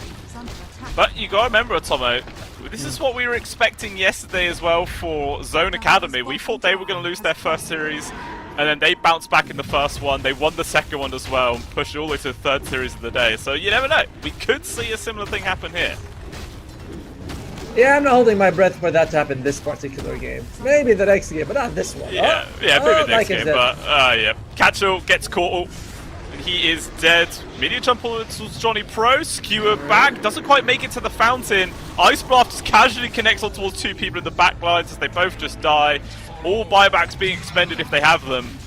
And they have to use these Ultimates of Perfection. They're all off cooldown at Tomo. They need a dream scenario here for Winter Bears. Question is, can they get the right jump? Catchell gets immediately pounced on right now. And just look at this AoE damage! They just melt RP used defensively. Again, it means nothing at all. And there it is, the GG has finally been typed. A close 25 minutes opening by Winter Bears, but then Virtus Pro, the Rochas that they were able to get were a huge factor for them. When it felt like Winter Bears was sort of like, alright, they're controlling the game, they go for Roche on BP, and Winter Bears doesn't want to fight them. They're like, yeah, we don't want to get involved right now. And that's 10 minutes of relative free farm for Virtus Pro. It's 36-9, but at one point it felt like it was like or something. I don't know. It's just so much in favor of VP at the end. Yeah, 100%. It just, eventually the game hit that point where Virtus Pro just seemed completely unstoppable, despite, as you're mentioning, how well Winter Bears actually did for that first 25 minutes, but it just crumbled to pieces and they fell apart. So I don't even know really what Winter Bears should take into the next game. It definitely didn't feel like a drafting problem. I felt like this 5-man lineup could 100% have worked. Yes. It's just really the decision maker that came back to bite him in the ass. We've seen them before, right? Winter Bears has these odd games, like they lost against Umbrella Esports, who really wasn't as good as like Zone Academy. You know, Zone Academy. I think that they destroyed Zone Academy, so they have their interesting performances from time to time. Yeah, that they do. But, you know, we'll see what changes Winter Bears do. Might be able to see them bounce back in that second one, because, like I said, the first 3/4 of that game was dead even. Could have 100% gone either way, but it was just a couple of small things that went wrong that cost them in the end. So we'll see. Maybe game number 2, Winter Bears might be a bit more reserved, just a bit more coordinated going into the second game, because I feel like those are really the only changes that they can make. It was all good up to that point, but I don't know, it just depends if VP could give them the option, because really every lane from VP won as well, and then eventually they just regained the lead. Pretty good for Winter Bears, right? Like the Hawk was behind all the other cores. He was still incredibly useful because he was just his stampedes were so good this game. Yeah. Of all the problems, I think that the Hawk Centaur was the most problematic. It's like, yeah, guys, we had a bunch of kills in our hands. Stampede comes out, ruins everything for them. So, if there's someone I'm gonna ban, it's gonna be that one. 100%. Like, I think they saved Lauren off like 3 times in a row or something like that, just pressing that Stampede once from the other side of the map, and it just did absolute work. But yeah, we'll find out how game number 2, guys, is going to go down. We're going to jump over to a short break, and we shall return to see if we're going to be able to get that 3rd game, or whether or not VP are going to take this series 2-0. We'll see you very soon. Should old acquaintance be forgot and never brought to mind? Should old acquaintance be forgot and old lang syne? For old lang syne, my Joe, for old lang syne, we'll take a cup o' kindness yet for old lang syne. We twa hae paddled in the burn fae morning sun till dine. We've wandered mony a weary fit sin old lang syne. For old lang syne, my Joe, for old lang syne, we'll take a cup o' kindness yet for old lang syne. We twa hae rin aboot the braes and pooed the gowans fine. But seas between us braid hae road sin old lang syne. For old lang syne, my Joe, for old lang syne, we'll take a cup o' kindness yet for old lang syne.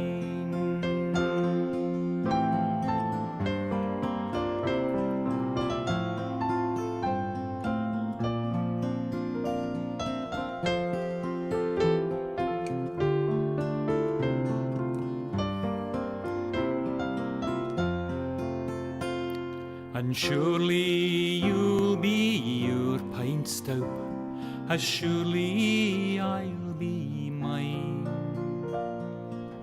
We'll take a recht good wally wacht for old lang syne. For old lang syne, my Joe, for old lang syne,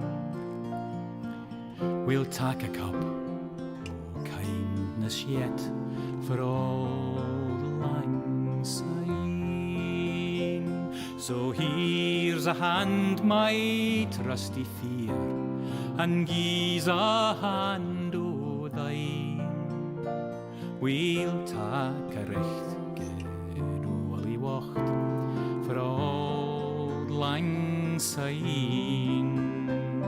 For old lang syne, my Joe, for old lang syne.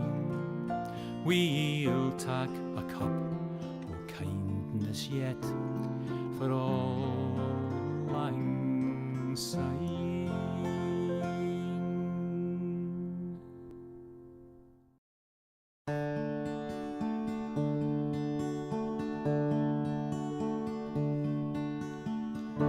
A fond kiss, and then we sever. A farewell, and then forever. Deep in hair-wrung tears, I'll pledge thee. Warring sighs and groans, I'll wage thee.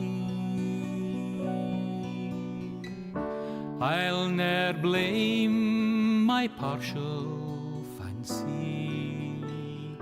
Nathan could resist my Nancy,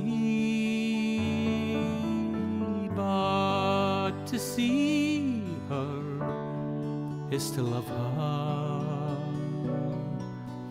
Love but her and loony other.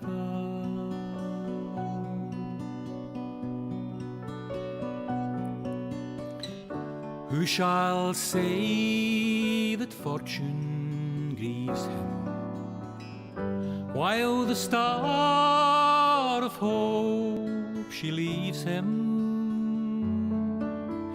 Meany cheerful twinkle lights me, dark despair around benights me.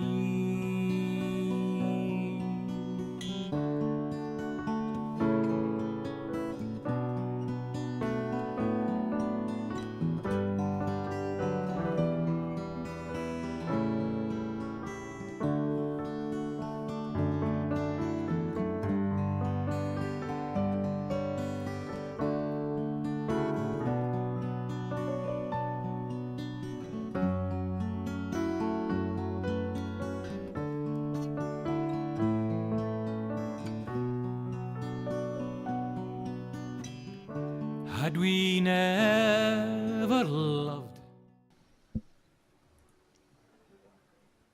Welcome back on in, ladies and gentlemen. The second game for this first series of the day just around the corner, and we will find out whether or not Winter Bears are going to be able to rally in this second game and push it to the third, or whether or not VP will clinch this down 2-0 and then get a repeat of the upper bracket grand finals to get a retry at Enigma Galaxy. Oh yeah, that's sure. Good summary. 10 out of 10. You got it all right. These are all the details we needed as we do wait for the two teams. As we do wait for the two teams, they're on the lobby. They're deciding who's going to be taking what right now.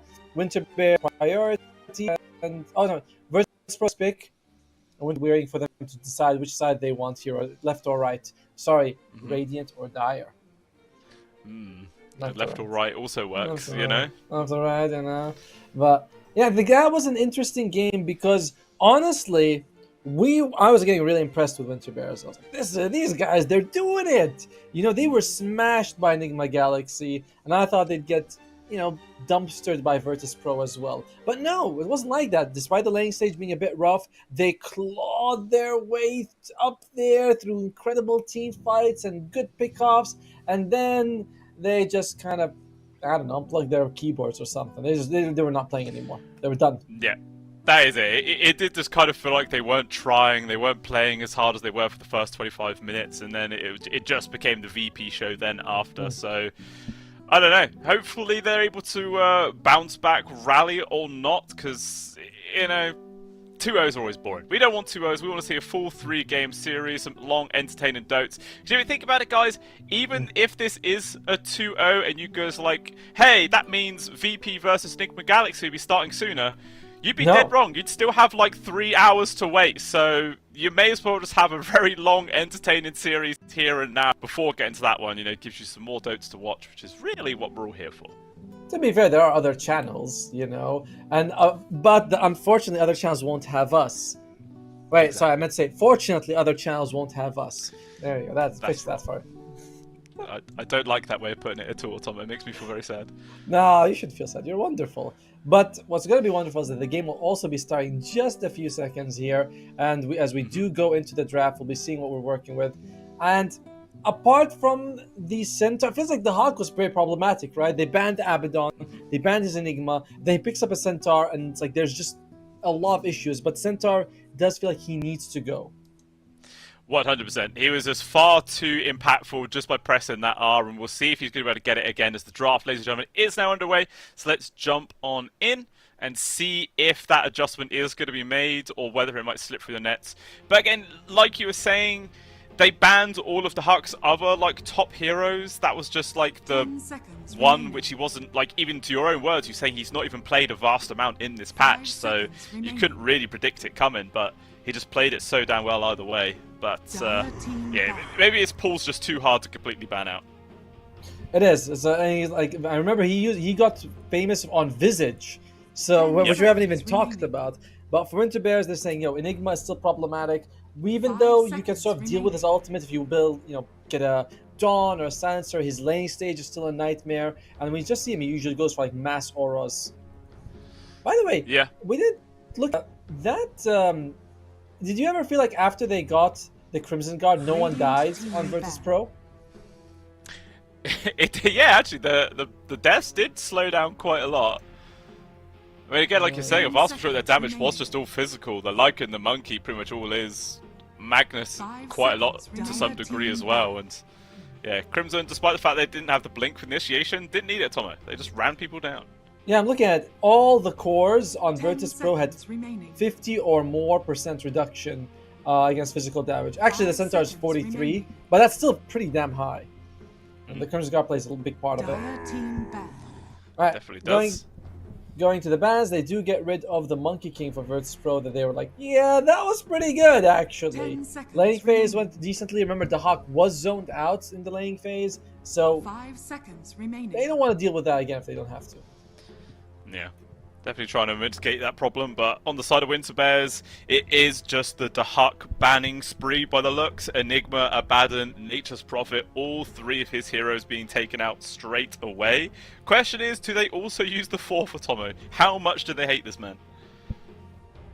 Considering that he was a big reason for why Virtus Pro, I think they hate him quite a lot. But so far, but no, that ban went to Lordoff instead. 10 seconds remaining. They are mixing it a bit, which is good. I was kind of considering whether if they do drop that Centaur ban in there, but yeah, they're not going to pay that much respect to him, and we might see a repeat in this game. We'll just have to wait and see. Virtus Pro, though, what do they want to continue to ban? So far, they've just really been focusing on towards Malfurion, limiting his heroes as much as possible. So we'll see if they also take away another carry. Radiant team. And they do. It's a PA. Probably seen as one of the strongest carries this patch overall. Virtus Pro, what do you want to start off with? If it's not the Centaur, I think Silencer or Warlock are really nice starting picks just because they have that get out. Oh, it's going to be AA again. Alright, not bad. Not bad. Rain was very original with the way he played in the previous game with that Shadow Blade. But in general, Ice Blast is fantastic. Ice Blast means that you will always have a support who deals insane amounts of damage. Yeah. It was odd seeing that Shadow Blade for sure, but I guess if your whole entire game plan is just try and, like, stay unspot on the outside of team fights just so you can guaranteed get the Ice Blast off, avoid the Lycan, it definitely made sense, and I don't know if that was the whole reason that they won, but we can say it played a big part. Yeah, for sure. And for Winter Bears, they do go for Delight's Morta. I think it's his most played hero. No, he actually played other heroes a bit more than this, but it's a very strong hero in general because you go for the Acceptor, you're able to shoot multiple people, everyone's losing their marbles over it, and it is pretty good. It does require you to actually be good with that shot, but, you know, at this level, everyone's good with it. Yeah, it is one of those like skill shot abilities. Like if you hit it all the time, it just makes the hero look absolutely busted. You miss one at the wrong time, and the entire chat will flame you and say you're garbage. You know, it's one of those heroes. 10 seconds. It gets in the wrong direction. They run to base faster. You're like, there you go. 5 seconds. That's how we expect them to go. All right, so they did. By the way, the Centaur gets banned out by Virtus Pro along with the Beastmaster. Winter Bears, they say, let's go back to our Magnus. We don't think the Magnus was a problem. Flexible, I believe Pastel played it, and we've seen Catcher play it a lot. So it's flexible, it's in laning, and you can do with it whatever you really want. 10 seconds. Yeah, we'll see if Pastel is going to be the one to get it 2 times in a row. Obviously, will completely depend on what 5 VP seconds remaining. pick up for their own mid. But at least this time round, for the side of Winter Bears, they are the ones that have the last pick of the draft. So maybe they could get some kind of gotcha pick in there and get the favourable lane. We'll just have to wait and find out. But still, the third pick for the side of VP. There you go. Starks is going to lead it off with the hack. Now, will they pick a melee 4 as a combination with it for 1J? 1J, he doesn't play a whole lot of melee 4s apart from the Marcy. It's like Morta, Tekis, Jakiro, Grimstroke, Veno, Hoodwink, and Marcy. 10 seconds So, I mean, you don't have to. You can play Darkseer perfectly well with a seconds range remaining. support. That's perfectly fine, but you do lose a little bit of that Ion Shell value. Dire team pick. Ooh, Spirit Breaker. Now that is something I don't feel like many other teams are really playing in this patch at all. No, they aren't, and he's really good against the Magnus, by the way. Like, you can all just, the moment you see the Magnus, you can charge on him, get up, make sure you stay on top so he can't jump on people and 10 get his seconds RP off. remaining. Fantastic with the Darkseer. Now, if you're Winter Bears, you would 5 love to seconds have a remaining. Morphling, because Morphling loves Spirit Breaker, best friends. But you don't because you're bad against the AA. Yeah, so I feel like that probably enough is going to be enough to dissuade Winter Bears from going in for the Water Boy, but maybe we'll have to see. They might be feeling extra bold. But I was asking you, Tomo, how happy are you that in game number 1 you got your second most picked hero, and then in the second game you have your most picked hero? Like, it's like fan service for you. Yeah, I'm barely able to sit. Wow, Dire team that is some happiness. Very jealous. Clockwork gets picked up on Winter Bears. That's their 5. Actually, a very good year against the Spirit Breaker because you charge, the cogs come flying at you or through them, and it stops you. It's very nice. It's also pretty damn solid against the Darkseer because slows and stuns are like meh against Darkseer, but blocking him is pretty damn awesome. 5 Yeah, very seconds frustrating to remaining. deal with indeed. So I do like that heads-up pick here from Clockwork. What else are they going to grab with it? I mean, they've potentially got their off lane in this Magnus. Maybe their mids. Maybe their carry if they're feeling particularly adventurous on the side of Windspear. That is like the one benefit of the Magnus, just how flexible he actually is. I mean, are there any teams that are still playing Muerta as a core, or is it exclusively a support now? Because there was a time where it could have gone either way. I think I've seen some. Oh, there you go. Morphling comes out. I want to say that you are more likely to dodge the Ice Blast and benefit from the Spirit Breaker than the other way around, where you're hit by the Ice Blast and you can't transform Spirit Breaker. And if you do transform Spirit 10 Breaker, seconds remaining. you do have that massive Bulldoze stats Radiant reduction. team back. But Yeah. it's going to be Sven. Not the best against Morphling, but okay. I'm going to go back to another point. If you're a Spirit Breaker against Morphling, you can choose not to skill Bulldoze, and that would be the right move to do. Yeah, feels pretty rough for your own game, but just 10 making sure the Morphling seconds doesn't get that is probably much more value. It's like when you're playing up against a Rubik as a 5 Jakiro and you don't want to seconds level Ice Path, but you don't really have much choice in a lot of situations. But this time round, definitely can avoid it for the Spirit Breaker. And I Exactly. think I like the Sven pickup because it's a carry that has a guaranteed stun, which can help the AA land the Ice Blast on the Morphling, and I feel like that's the entire reason behind it. I guess. And the laning phase, it also works, right? Cold Feet to Sven stun will allow you to maybe get a kill on the Morta. I disagree, not disagree, but when you're talking about Spirit Breaker not taking Bulldoze and it's like, does Jakiro not taking Ice Path? No, Jakiro has to get Ice Path, Spirit Breaker. Dire No, team back. you hurt the Morphling way more by not having Bulldoze. That's true. And I would expect you to know with 1,600 games on Spirit Breaker. 1650, by the way. That's 60. Sorry, belittled you losing 50 games there. I wonder what's the win rate with it as well, though. 10 Oh, okay, all right. seconds This is positive. That's positive. 52%. 53. 52.1. Ah, sad. I mean, to be honest, over such a large pool, like that 2%, how much is that? That's like 32 games. You make it sound so small. No, don't count. That means 32 more seconds wins than losses over 1,650 games. Radiant But Bounty's team back. 57. That's pretty high, actually. For Bounty. That's good. Oh, it's a difference of 70 wins on Spirit Breaker. On Bounty, it's a difference of 130 over much smaller games. That's insane. Alright, on to the mids for Virtus Winter Bear. We'll see if they go for a mid or 10 not. seconds remaining. Quap is in the pool. Feels like a very decent pastel hero. 5 seconds The remaining. ones I always like, which are the Ember, the Storm, and the Puck, are all banned though. Yeah.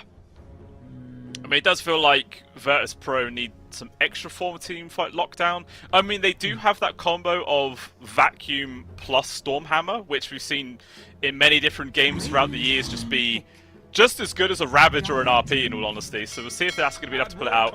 But they do give a bit of extra AoE control in the form of this Kunkka. So now you have the Torrent, you have the boat on top of everything else. Just more forms of lockdown to try and land this blast on the Morphling.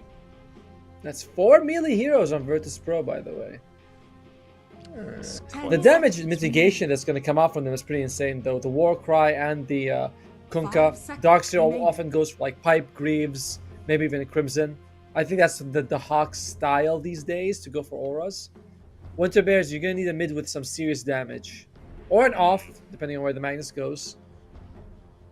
I feel like mid would work. I was kind of thinking Huskar, but then he suffers in a similar situation against the AA as the Morphling does, so that immediately pushes you away from that idea. But if there wasn't AA there, I feel like Huskar would have actually been a really solid pickup this game. If there was an AA, they wouldn't have picked the Kunkka to begin with. That is true. No, I agree with you, though. I would have liked to see the Huskar if it wasn't for that, which means it's going to have to be something else. It's not the Quap is now not so good because X Marks is there. Would you want to go for Invoker or Doom in this one? On Winter Bears, Doom, you can get Ice Blasted, but it's not so bad. Invoker has a lot of deep. I feel like Invoker would be the best. Invoker or Doom? Choose No, your it's hero. Brewmaster off lane. Okay. So yeah, Pastil's going to run it back here. 2 times Magnus into the mid lane. This time up against the Loronov's Kunkka rather than the Leshrac. Is that better or worse, do you think, for Pastil? Considering that he got like solo killed, it's probably better. I think it's gonna be better. It's gonna be better. And the catch-all on the Brewmaster should be active early on with that fast radiance. This feels like it should go better for Winter Bears. Even though the draft isn't as ahead, I think they've adapted and they're gonna do better this game. Okay. Well, we will find out. I mean, we even liked their draft in the previous game, and it still, obviously, after a certain point, didn't work out for them in the end. But we'll see how this does perform. I feel like all it'll take is just like a couple of Ice Blast connections on towards Malfurion, shut his game down, and then it's going to be really, really hard for Winter Bears to come back on in. Unless, of course, Pastil and Catcho are just doing a phenomenal job in their own lanes and could just make a lot of space. But we'll have to wait and see. It's Magnus versus 4 melee with a Brewmaster on top. You have Clockwork as well, Muerta. These are all heroes that are really good against these grouped up characters. I mean, who isn't, to be fair with you, but I'm liking it. TA2000 goes to Heavy Plate for a second and straight back to Wrath of God. This facet, funny enough, is now worse compared to before. Really? Why, how much was it nerfed by? Basically, if you have 100 strength or more, you do less damage with the new Wrath of God compared to before. You know, it used to be a bigger penalty, but more scaling. Now it's a smaller penalty, but less scaling as well. So it wasn't, I feel like, an overall nerf, because you can hit 100 strength on Sven very easily. Like, not super easy, but quite easy. Yeah, it doesn't take too much to get there. But we'll see if that has much of an impact in this game. But I mean, you were feeling like Winter Bears could have a better time this time round. Is it good enough to potentially get the win here? I don't think so. I think it's still pretty much a very favorite Virtus Pro. Oh, Rain. Okay. All right. We'll get There's a caught in the cog. cogs. Pretty close. Deadshot though actually just does damage, but instead with the shockwave, it does pull him in range. Delight gets first blood there on the Muerta. So a very blitzkrieg tactic coming out there from Winter Bears. Just charge straight in, get a kill, and back out without really suffering any losses. Good way to start the game. Cost them the blood grenade, made sure they had to get cogs, but yeah, it's very worth it for them. It's a tiny bit of experience as well. I guess my worry is that the Darkseer is going to mitigate so much damage and the AA Blast is too annoying. Even though this Morphling pick was very risky, they knew it was all in front of you, the information. I want to turn Spirit Breaker, they have AA, I'll risk it. But doesn't mean I like it. Well, Cogs being annoying. Good dodge there for 1J. Can't dodge the second, but it's level 1 Cogs. It does like absolutely no damage at all. And despite getting first blood, it will still only be a 2 bounty exchange there go each way, so Winterbear's not able to get any extra advantage on top. Oh, 1J? Okay. Oh, nice bash. But he still gets it by a cog. Yeah, like you mentioned, but level 1 cog, what is it? 35 mana burn, 50 damage. Ugh, that's not much. It's not great. But I mean, worth it if you secured that first blood earlier on, so we can excuse. And the Spirit Breaker, pretty damn sort of like tanky hero as well, so he doesn't really care too much. And he's just going straight up, be like, oh, I got Ion Shell, let's trade. Yeah, just really try to zone out as best he can, see how long he can continue this. Meanwhile, in this mid, I imagine it is just going to be for the first few levels at the very least, just a right-clicking farming fest between these two. We'll see if either one can gain a lead through denies, but that's really the only way that a difference is gained here. It's not Grog Blossom on the Kunkka, by the way. It is High Tide, which at max level, if you are able to get a hit that hits 5 heroes, you have no cooldown on Tidebringer. Which is kind of crazy to think about. It is quite cool. We'll see if maybe he's going to try and use that to go for like a a Daedalus build or something like that, or whether or not he might go for a more utility style. But actually, you've got the Darkseer. Let him do the utility. Lorinov could just be a pure DPS game. To be honest, it does kind of lend itself to that, right? Like, if my Daedalus has no cooldown, I want to go for right-click stuff. Is there a talent that reduces the cooldown as well? Oh no, it just adds cleave damage. Okay. Just as good. Well, in the meantime, what's one of the lanes looking like? So far, looking pretty damn good for Vertspur. Oh, but that's not so bad for Lorinov. Yeah, I mean, that's the second time Pastil's been able to screw him under tower already, but he is still losing this sort of trading war, so it does show that it's Lorinov's actually pretty tanky. There's quite a few stats to start off with. But again, I'm going to ask a similar situation I asked in Game 1. Where do you think the first blood is going to happen? You were wrong in Game 1, but maybe Game 2 you can redeem yourself? I think bottom lane. And by the way, first blood already happened. Oh, okay. Second blood. Yeah, which is not as exciting as first blood for sure. I expect bottom lane someone's gonna die. Either, most likely the AA. Yeah, I can feel that happen. Yeah, because top lane is like Clockwork, Spirit Breaker, pretty tanky. Morphling, good luck. Same thing with the Darkseer. Mid is like one-on-one. Unlikely. Oh. That's a trade, but he is going to be alright. Up top. The Mefrians having a fine time. Good waveform there to dodge the initial stun, but gets hit by a bash immediately afterwards. 17% is way too high. Yeah, they only have one Ion. I don't even think they have any Ion Shells on. He should be fine. If you have, generally before level 3, you can kill the Morphling. But once he's level 3, most time the Morph is just too good. And yeah, they decide they're not going to even waste their time right-clicking him. Yeah, he actually gets to level 3 as soon as that Flag Bearer even dies. But not going to be able to steal any Lotus runes, so 1J is able to secure that one. And I think Rain at the bot lane also secured the bottom Lotus as well. Nope.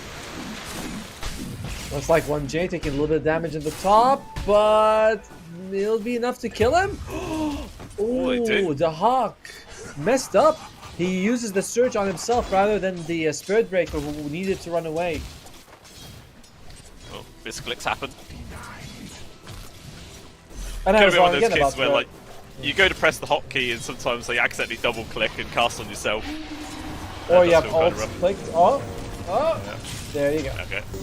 Easy call counter. One of the most exciting heroes to watch, I have to say, is Clockwork. You have so much playmaking potential with this hero. Hook shots, rockets, dog kicks.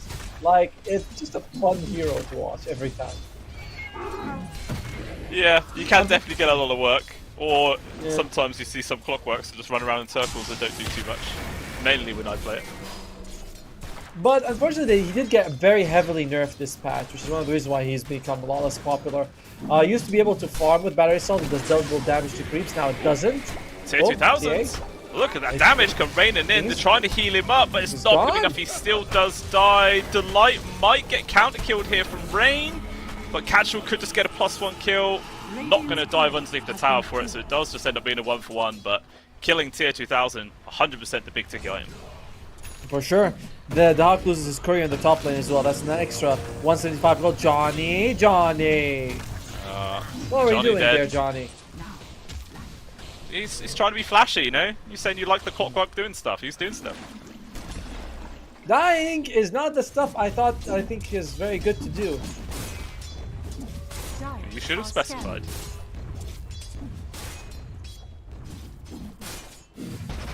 I will. In terms of CS, it's really only Catchall who's lagging behind 18 and 1 on his versus TA 2000 28 and 4. So he's behind by about 10 CS in the lane thus far. We'll see if that starts to change too much. I mean, eventually these supports are going to rotate away and just leave this in a 1v1 situation. In which case, I feel like both of them is just going to be free farming away. Oh, mid, Pastel. One more. There's a charge also coming in. He can't get away with this one. 1J actually does get the cruel credit for it, but it's another death here for Pastel. At least this time round, unlike game 1, it wasn't a low kill automa, so it doesn't give everything away to the enemy mid. Sure. We're gonna pretend that's positive. I like when he was juking. He drops a Iron Branch to block, and I was like, dude, that's not gonna work. Spirit Breaker's on the way. Meantime, well, Catchall trying to be aggressive here. Maybe a little too aggressive. I think the Sculpey might proc. It does. He's in an awkward spot now. He's going to try and run. Right clicks, needs a couple more to get the kill. Dead shot. Nicely placed. Does make the space for his offlane to get away, but it just means Catchall's going to have to make the walk of shame all the way back to base. So more time where he's going to miss out on some CS here. Alright, firstly, you're misusing it. It's not Walk of Shame. Walk of Shame is when you die twice in a row and you can't teleport to the lane. Walking back to the fountain, there's no shame in that. Okay, the Walk of Penance. That's better. We'll coin that phrase. That's what it's going to be like from now on. We're up top, Johnny Pro. Trying to steal the Wisdom Rune, using the cogs to good effect, but it's not going to be enough. Everybody turns up and now he has to just run. He knows he can't steal this one. And I think he's just going to die. Well, actually, they don't even finish grabbing the Wisdom Rune there. They just really want this kill instead. But he's wasting a lot of time. Okay. Probably, but... He could. No, he can't. I mean, he might. If he went on the outside, did the cog hit, and then immediately started TPing afterwards, the Huck doesn't even have the vacuum. He might be able to get away with that, but who knows? Meanwhile, bot lane. More action continues, but no one's going to die this time. TP, though, does actually come in from the Kunkka. Lorinov looking for a fight. I think he must have got a spot there, because Winter Bears immediately back out to their tower. If the Clocker went for that play... He's just diving. Okay, one TP for Johnny Pro, and Lorinov has to just run away. That was interesting. It's a free farm for Pastel for a few seconds, though, which he definitely appreciates, being 10 CS behind. Not exactly what you want to see happen, but a good steal of the bottle. Of the room. There's an RP available for Pastel, so they will cancel the charge. But yeah, amplified damage is pretty big here for Lorinov. See what he can do with it. Might try and set up for another gank either onto the bottom or top lane. We'll see which one he chooses. Obviously, if they can try and kill Malfurion, that's going to be big, but it's a hard target. 1J has decided he wants to take the Bulldoze. I disagree with this decision. I think taking Bulldoze gives Morphling way too much. But once you put 1 point, it's like you're still giving him the 40% status resistance. You either go all in or not. Because you get more value from 1 point than you get from the set 4 points, if that makes sense. Yeah. Well, we'll see if this decision is going to prove to be their bane or not. But like I said, it might have been a heads-up play just to skip it entirely. But we'll see how it goes. I think so. But oh, taking on up top. Oh. Mefrium, War Replica used. Lorodov's also here with the amplified damage, pulling him back, and he will die. Not enough he can do there to survive. Actually, he's level 6 on the Morphling, but he's only used 3 level points. Stats. He's still got... Oh, he's actually just going stats? Oh, okay. Dire's top tower is under attack. Surely like level 3 Radiant's attribute bottom shift is worth tower it though, is it under not? attack. Well, we believe so, but the pros, they don't want to, I guess, in that situation. It does reduce your farming speed a little bit. Oh! Oh, RP used. The Huck. No surge, no mana, no HP, no life. He will die. So Pastel makes a rotation. That's a killing spree as well that he does pick up, so a bit of extra gold. Well worth the first RP usage. Dire's middle tower is under attack. Yeah, you get... Okay, actually in danger now, Pastel. Ice Blast lands with the X-Spark, he just gets annihilated. TP's into the defender's tower, just gives away a free kill as a result. Dire's middle tower has fallen. Yeah, Morphling, when you take plus stats, you get 5 damage and 5 attacks. So when you want to farm up quick, it's very useful. He's also going... Oh, someone's dying. Yeah, it's Johnny Pro. Just being pulled back, bashed, stunned, everything under the sun. And another kill here going the way of Lorinov. 2-0-2 on this Kunkka, top of net worth of 5,500 gold, a full 1,400 ahead of his counterpart mid laner of Pastel. So feeling very confident in this game. But it looks like the bot for VP has kind of been abandoned. Catchel going to be able to take down this tier 1 tower with Delight, and that should just be more space to work with. Catchel wants to go for a Spirit Vessel. Unusual. I thought he would go just earn into the Radiance, but Spirit Vessel is a very hit or miss item. If you can get some kills, it will feel great, but if you don't, it's just so much gold down the drain and really delays your Radiance. Definitely does. We'll see. Meanwhile, oh, hello. Yeah. I feel like 1J knows he's not killing him. He's just disrupting the farm. Does manage to steal away a couple of creeps there, just really being a nuisance. But the mass TP's coming for the rest of Winterbears. And now it's going to be 1J's an awkward spot. He does have charge coming up in a second, but Johnny Pro's going to be in the right place to cancel it. No, he's actually onto the wrong side. But wait, what cancelled his charge? He didn't. He just charged the Morta. Oh, I thought he charged the lane because there was a creep wave to the left. Who knows? Doesn't matter. Fight continues. Lots of spells coming out. Ice Blast lands on towards the light. Point blank, taking him out as well as Johnny Pro. So 1J loses life, but he does manage to take out 2 supports with him. Yeah, that was a bit of an unusual charge, but he probably figures like, yeah, the hookshot's going to interrupt me as X marks the spot on Pastel, who doesn't have the Ice Blast. Do they even need it? I think so. Oh! He actually used RP as well, but the blade mail from Lorinov kills him anyway. That feels real damn rough there for Pastel. And this game, kind of similar to the last one, starting to gain a bit of an advantage here for Virtus Pro. 2k gold lead now. And Lorinov is going to go for the Radiance. This was my favorite build on Kunkka, is that you just go for Radiance as fast as you can, and then you can go right click if you want to. TA2000 just free farming. He is actually behind Malfurion, but you know, he's a Sven. He'll always farm good. Yeah, having a built-in Battle Fury is always a big bonus. Can't lie at all. But he's not really being aggressed that much. Like we see on the side of VP, the Spirit Break, and everyone's constantly trying to find him and slow down his farm. Where TA2000's kind of just being left to his own devices, but in the mid, Johnny Pro will not be left alone. Gets caught by his tier 2. Catcher is here as well as Pastel. But without the RP, I guess they just don't feel confident making that play. And they just let the Kunkka walk it off. Catchel's been shockingly uninvolved with his team. He's been involved in 2 kills, which I guess, you know, in this game is kind of normal when you only have 5. But he has been not collecting earn charges, not using his ultimate, not really showing up just yet. Yeah, might have to start changing that soon. As I was saying, otherwise VP will be getting more space to work with and try and further their lead. They are gathering up in this mid lane area with quite a few of the heroes on Winterbears, but they're actually underneath the Observer Ward and then they smoke. So this move has already been found out here by V. Let's see how they try and counterplay it. Maybe they might bait them into an awkward spot. or just evade it entirely. Oh, they see 1J though. Do they want to make a play for the Spirit Breaker? There is a blink here for Pastille. Charge forwards. Does get it. Immediate X though. What a counter play coming out from Lorinov. Smoke is broken though. Do they want to continue Winter Bears? When you have the whole team together, you might be like, yo guys, let's just keep going. So what? But you have to be careful. Morphling, one Ice Blast is going to cause you so much problems.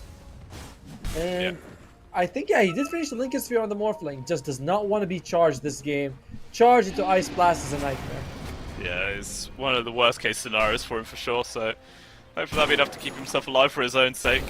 But that whole situation's got to feel so rough there for Winter Bears. You all group up as 5, you do this smoke play with the blink reveal on your mag, and then one X mark just puts an immediate stop to it, and it's a waste of like 30 seconds for the entire team. And actually, 1J, chance towards the Johnny Pro, hook shot actually whiffs. He's going to go in for the Never Strike, and now Johnny Pro's in an awkward spot as Lorinov also turns up. TA2000 as well will get the kill secured. And now they're trying to run to hack. Surging forwards, charge as well, connects on towards the Moeta as Delight tempting a TTP. He will die there. Rain with the blood grenade gets it. He's like, nah, let's not let him run away, guys. Let's just get him right now.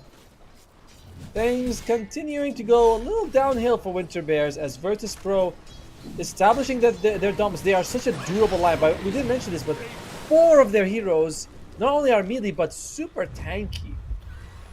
Like, if you put a Grog Blossom on top of, no, Grog, sorry, a boat, that is insane. And the Hawk, he's already going for another Crimson Guard. Wow, it's just all about physical damage reduction, because again, it's quite a lot of what Winter Bears have. Obviously, Morphling's a lot, Maggie with some degree. Brewmaster, again, I guess with a lot of his Brewlings, it's all physical damage as well. Yeah, until he gets the Radiance, he is mostly physical. And again, I hate the Spirit Vessel on Catchel. It still doesn't have a single charge on it. And by the time you get some value, there'll probably be enough Dispels on the enemy side anyway.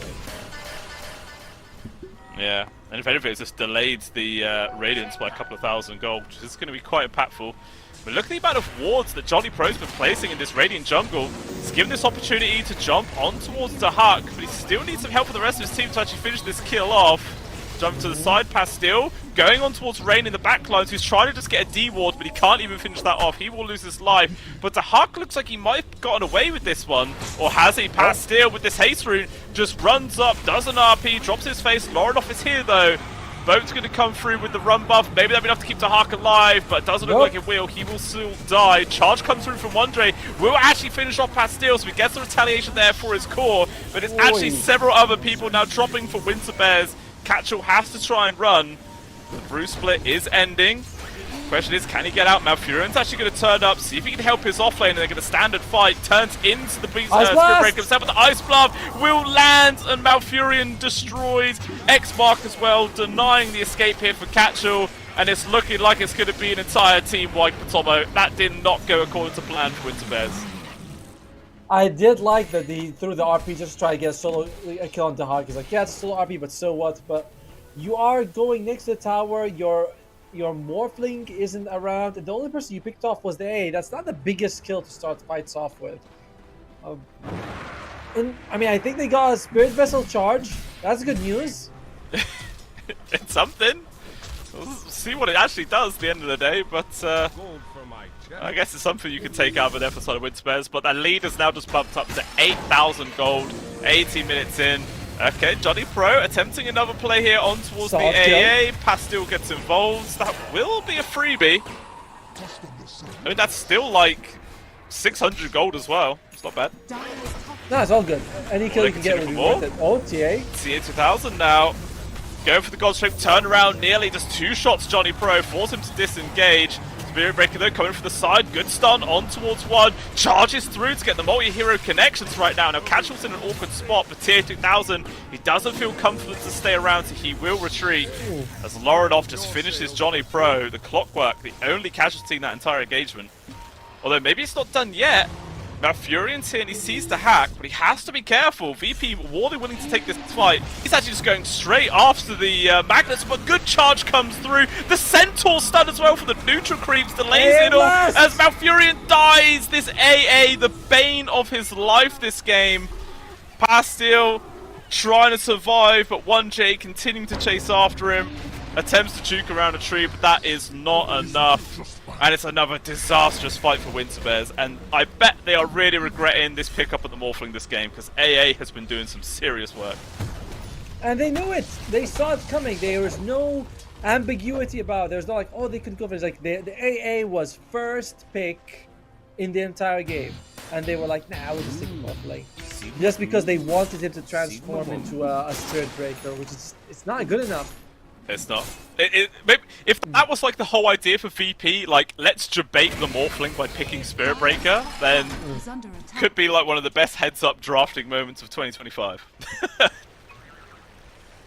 Alright, so the Brewmaster's getting close to the Relic. That's nice. You know, that's kind of helpful. Mort is still 2.5 away from the Ag Scepter, which I don't feel like it's going to make that much of a difference anyway.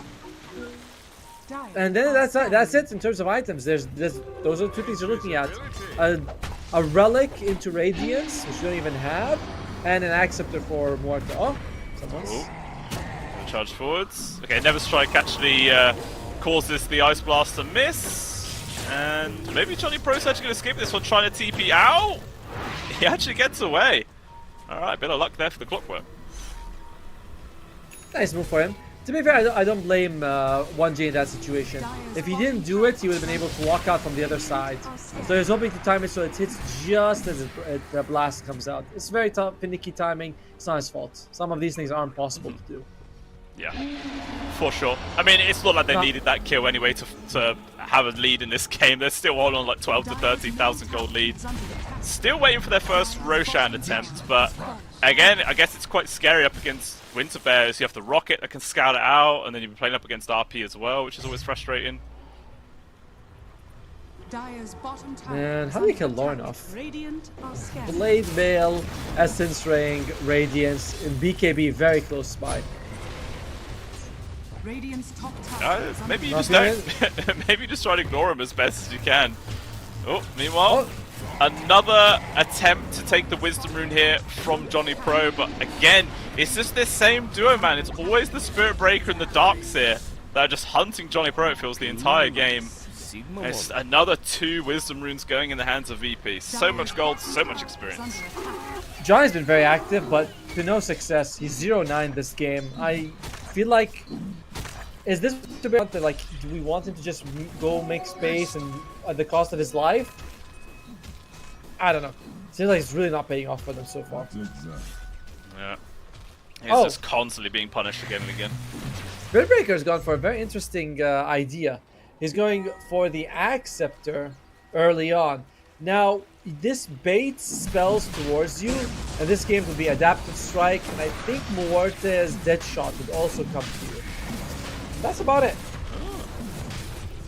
I like how Planar Pocket was always the Ag Shards, and it was kind of garbage. Yep. But now that they made it into the Ags, tweaked it a little bit. I mean, how valued do you think it actually is? Like, Spirit Breaker's your most played hero. Is it actually worthwhile? In very few games where you're up against like a Doom. Oh god. Okay, when you're up against like Johnny Pro does. Like a Doom or Shadow Shaman or a Bane, where they have like a bunch of spells, like it's good. But most of the time, I'd say 80% of the games there are better options. 20% of the games, it's very good. Yeah. Like I suppose when it was the Shard, it was a single spell, wasn't it? But now it's 7 seconds of every spell, much better. Which is kind of cool. Yeah, it's much better now. In a game like this, I'd say it's kind of mid. It's like, meh, sure. If you don't want it, there are better options. If you want it, it's not. There's nothing wrong with it. He's dead. Yeah, Delights gets destroyed by his tier 2. I'm wondering, so how would Planar Pocket go up against Abaddon with Ags? Because Abaddon with Ags, you send miscoils to teammates when they take damage. Would it redirect those to you? No, it only redirects negative spells like hexes and stuns and nukes. It doesn't. It's not like Oracle's False Promise goes on you if he's an enemy. Okay. Someone's about to die. Just like, Miscoil's also an aggressive spell though, you know? Maybe it would work both ways. Yeah, but that's a healing Miscoil. It's going towards an ally already. I mean, that's a good question, but I doubt it. It's another test lobbyer. Oh wait, but it does mention no, it does mention that it redirects spells that are going towards enemy. Oh no, it. Oh, okay. It says enemy. Oh no, it's just hero redirecting spells. enemy hero spells. Yeah. That's Damn it! interesting. I'm pretty sure it doesn't. Stop making me doubt myself. It's my job, alright? I've got to do what I got to do. Move on, 1J. Good two-man stun comes on in. Ice Blast just going to fly by as Delight actually has to go for a TP out. Is there any stun? There is going to be. The vacuum cancels out. Him off towards the sides. Pastil is still lingering. 1J with another charge going in towards the tier 2, but they just go for the hookshot control with the cogs. 1J maybe overextending his mark, but look how tanky this guy is. He's just not dying at all. Now in comes the rest of the team. RP used again just to lock down on towards the Spirit Breaker, whose Malfurion turns into the Space Cow himself. And he is going to be the only casualty, but Johnny Pro will follow him to the grave at the very least. So to be honest, all things considered, maybe not the worst turn of events there for Winter Bears. So still a 2-for-1 trade, but they do kill the. I was gonna say the most farm support, but the second most farm support. I don't know. You lose a tier 2 top, and you've used RP. Pretty disastrous turn of events. But you know, I'm not playing like that. Yeah, gotta make it sound close, you know. It's what I do. But tier 3 being sieged, Glyph forced, and it looks like VP will pay respects to that. God's Strength was about to run out either way. Actually, they just found a +1 on towards Catchall. Ice Blast actually catches onto him on the very, very edge of the explosion. And that will be him gone for 40 seconds, no buyback. By the way, I gotta highlight this skill build by Malfurion. 2 points and more, maxed out attribute shift. He is going for pure farming as much as he can. Yasha being built up as well. I mean, it's gonna be mounted later, but he just wants the Yasha, the Dragonlance, and the Lincolns to farm up. Not the Lincolns to farm up, but as much as he can farm and survive. Yeah. It's very bold. It is. I mean, how long is it going to take before, you know, he's able to farm up enough to really turn this game around? Because they're just hemorrhaging kills left, right, and center as the light is caught off again. This makes me think of the way Satanic plays, where, again... Oh dear. Pastil dies, Malfurion trying to run, the right click so doing so much work. Johnny Pro comes in there with the good save. Wall of Illusory though, not going to be able to block off the retreat for the Morph, so it's another 2 kills in the mid, 3 people dead, and another high ground siege. Here it comes. This particular skill build is for the Morphling is very bad when you're up against a Darkseer. Because Darkseer loves, the more stats you have, Darkseer is like, that's great! So the illusions that Morphling is making are very powerful. What is Whole set of barracks gone mid. Top one now. Another glyph being used for the same tower. But this time around, VP are going to stick to what they're doing. 10 more seconds before the Magnus is alive. BKBs and everything still available for the Corsa side of VP. And 25 seconds left on this Aegis as well for Lorinov. 3% chance for Winter Bears to take it. This definitely feels like a continuation of Game 2. Where at the second half, Winter Bears was very lethargic. They feel very slow in this game as well. Oh! Ice Blast! Okay, skewer back. Pastil trying to make a move towards Lorinov. BKBs just tries to walk himself away. Now focus on towards Rain. No mana, no hope. AA will be losing his life. Question is, can Winter Bears find anything else from this? It just doesn't look like they're going to jump up into the unknown. Just no vision on that high ground. Too scary. This is 5 versus 4 though. Catchall might be a good time for them to split and try and find someone if they can. Oh yeah, make the immediate move. They get the start, but huge RP comes in from Pastil. Keeps Catchall alive. They're going to try and stand their ground, but look, we damaged tier 2000, just shredding people either way. 1J will lose his life, but he's just trying to focus on towards those cores. A buyback actually comes out from the Spirit Breaker as well. But it looks like Pastil and Malfurion are able to run away, keep themselves alive.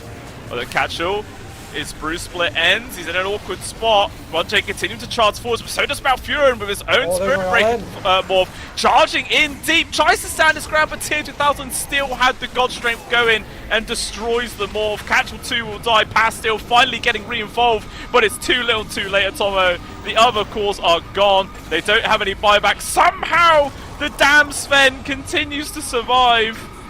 I think he got out there with 50 HP, and there it is. GG is called. VP take the series 2-0. They tanked their economy for that fight. They used multiple buybacks. They also got a good RP on 3 people. The Morphling was transformed into the Spirit Breaker. Like, it was all set up for you to get to be successful. However, TA2000 was insane. 2 times he gets on Morph is straight morphing, and he's still like slicing limbs off. I don't know, Winter Bears, very odd strategy to go all in on this Morphling. He goes all in on farm, and he's just nowhere near as good as the TA2000. No, it just could not contest to him at all. Just really beat down. And again, it's like you're saying in the draft, they pick the Morphling into this AA, thinking that the buff that they're going to get from the Spirit Break could be more to outweigh the Ice Blast, but it just didn't. He died how many times that game? Okay, 4 deaths from Malfurion. I think every single one of them was he just gets hit by an Ice Blast, apart from the one at the very end. Yep. And it really did just shut him down the entire time. Gave all the space in the world for TA2000, and yeah, what a huge beatdown. It was a very risky play for them, and I mean they played against Rain in the previous fight. They know that this guy in the previous game. They know that this guy is pretty solid with it. Didn't see Delight do anything. Catchel as well, going for that Spirit Vessel, and they had like 5 kills, and he was just unable to get any charges. And that Spirit Vessel was not earn this Spirit Vessel. No. Yeah, quite a lot of gold to invest, so not really much outcome. As well, we'll say like TA2000 became that big scary late game carry, was doing a lot of work, but Lorinov actually 10-0 and 17 was the end score for this Kunkka, best on his team, and he actually did 3,000 more damage than TA2000 as well. So a phenomenal performance coming out from this Kunkka. Just really did shut down the mid. Pastille, unfortunately, just had 2 rough games in a row and couldn't really transition to do much else afterwards. I never felt like Pastille was a Magnus player. It's not like Magnus can't be flashy, but he's not like a Puck or a Storm or an Ember, where you're, a lot more involved with lower cooldowns, things like that. Magnus is like big RP, maybe I can get a Skewer someone in, but it just doesn't feel like Pastille's hero. Winter Bears over-adapting to Virtus Pro and costing them the game. Yeah, it does unfortunately cost them the game, cost them the series, and cost them their chances to make it through to the main tournament for the DreamLeague Season 26, as they are now out. But on the side of VP, they do manage to get themselves into the Grand Finals, where it will be a rematch of yesterday against Enigma Galaxy. Yesterday, they did lose 2-1, put up a very strong fight. It was quite a close series, so they were going to see if they can make the difference happen in a best of 5, guys. Obviously, that series is the next one coming up on this stream, but it is still another 2 hours away. So you've got quite a long break. Go chill, play some games of your own, lose or win MMR. It's completely up to you. But yeah, that is it for us, isn't it, Atomo? That is, and we really enjoyed being able to do the MESWA region and doing all 3 games here. Sorry, all 3 days here. But we won't be doing the finals. We'll be leaving that to Snare and Lizard to take you through it. If you like what you see here, let us know. If there's something we can improve, also let us know all of that. But yeah, we really enjoyed it, and we want to also thank the production crew for it. We had a different group yesterday, different group today, but thanks for making sure everything runs very smoothly, guys. We really appreciate all the help you've been doing. Yeah, it's been great fun, great work with everybody, and hopefully we'll see all you guys in the future again. Thanks for watching, everybody, and we'll see you around in the future. Bye-bye.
Amazing grace, amazing grace, amazing grace, our Lord.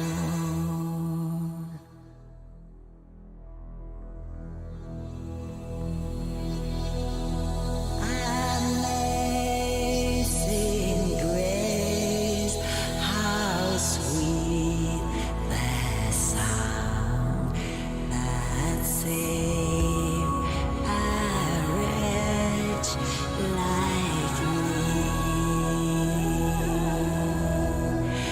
I once was lost, but now I'm found. I was blind, but now I see. Was grace that taught my heart to fear, and grace my fears relieve. How precious did that grace appear the hour I first believed.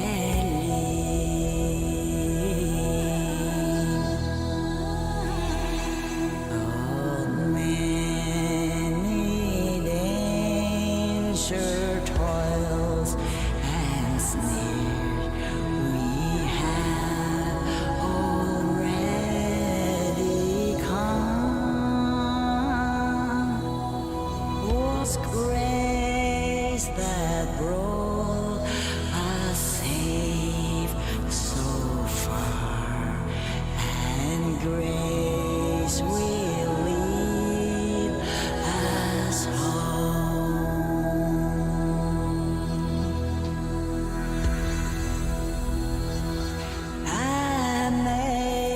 Amazing grace, amazing grace, amazing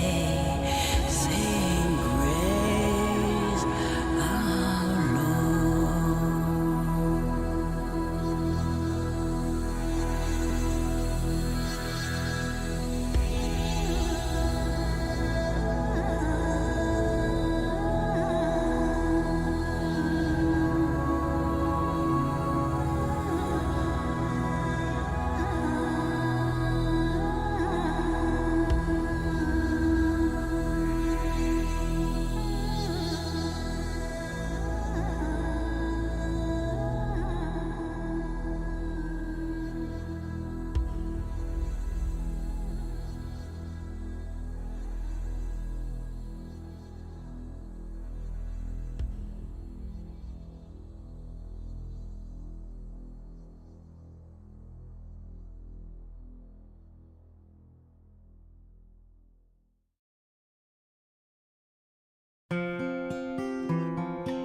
Should old acquaintance be forgot and never brought to mind?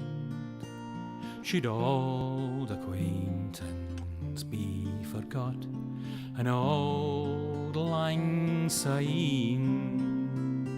For old lang syne, my Joe, for old lang syne, we'll take a cup o' kindness yet for old lang syne. We twa hae paddled in the burn fae morning sun till dine. We've wandered mony a weary fit sin old lang syne. For old lang syne, my Joe, for auld lang syne. We'll take a cup o' kindness yet for auld lang syne. We twa hearing about the braes and put the gowans fine, but seas between us braid her old sin auld lang syne. For auld lang syne, my Jo, for auld lang syne, we'll take a cup o' kindness yet for auld lang syne.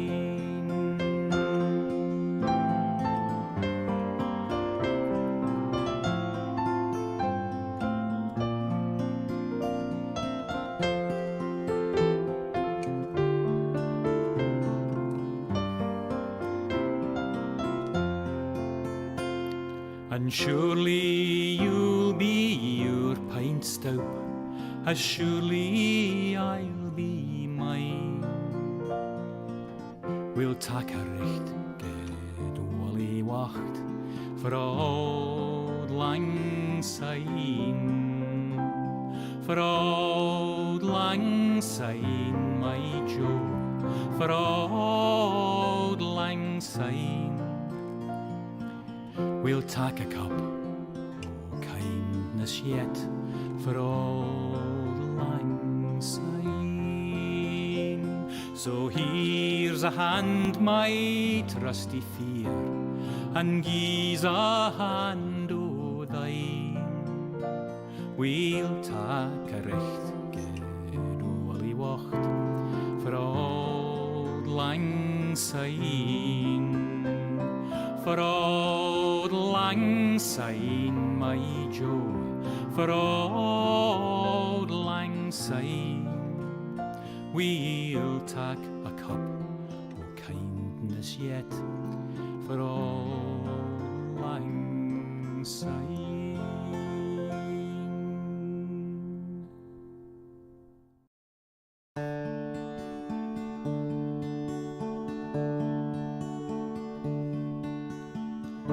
A fond kiss, and then we sever. A farewell, and then forever. Deep in hair-wrung tears, I'll pledge thee. Warring sighs and groans, I'll wage thee.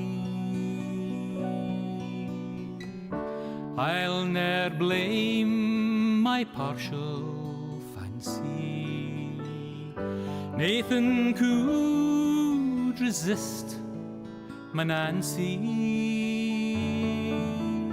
but to see her is to love her. Love but her and loony other.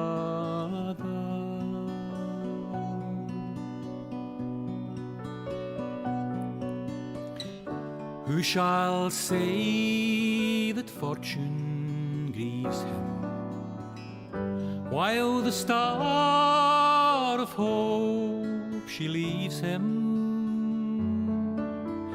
Meany cheerful twinkle lights me,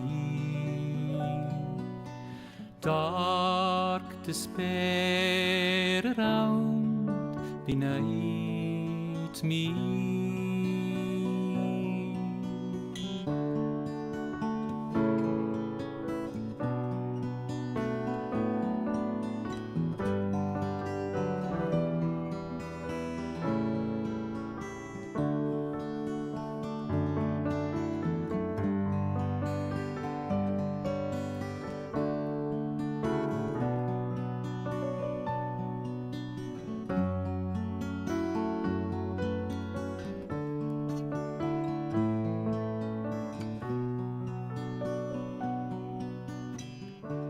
Had we never loved so kindly, had we never loved so blindly,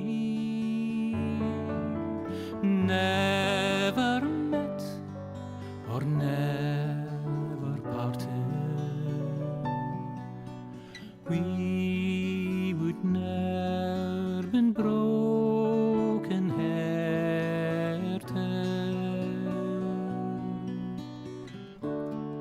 Fare thee weel, thou first and fairest. Fare thee weel, thou best and dearest. Thine be ilk joy and treasure, peace, enjoyment, love and pleasure. A fond kiss and then we sever. A farewell, alas, forever. Deep in hair-wrung tears I'll pledge thee, warring sighs and groans I'll wage thee.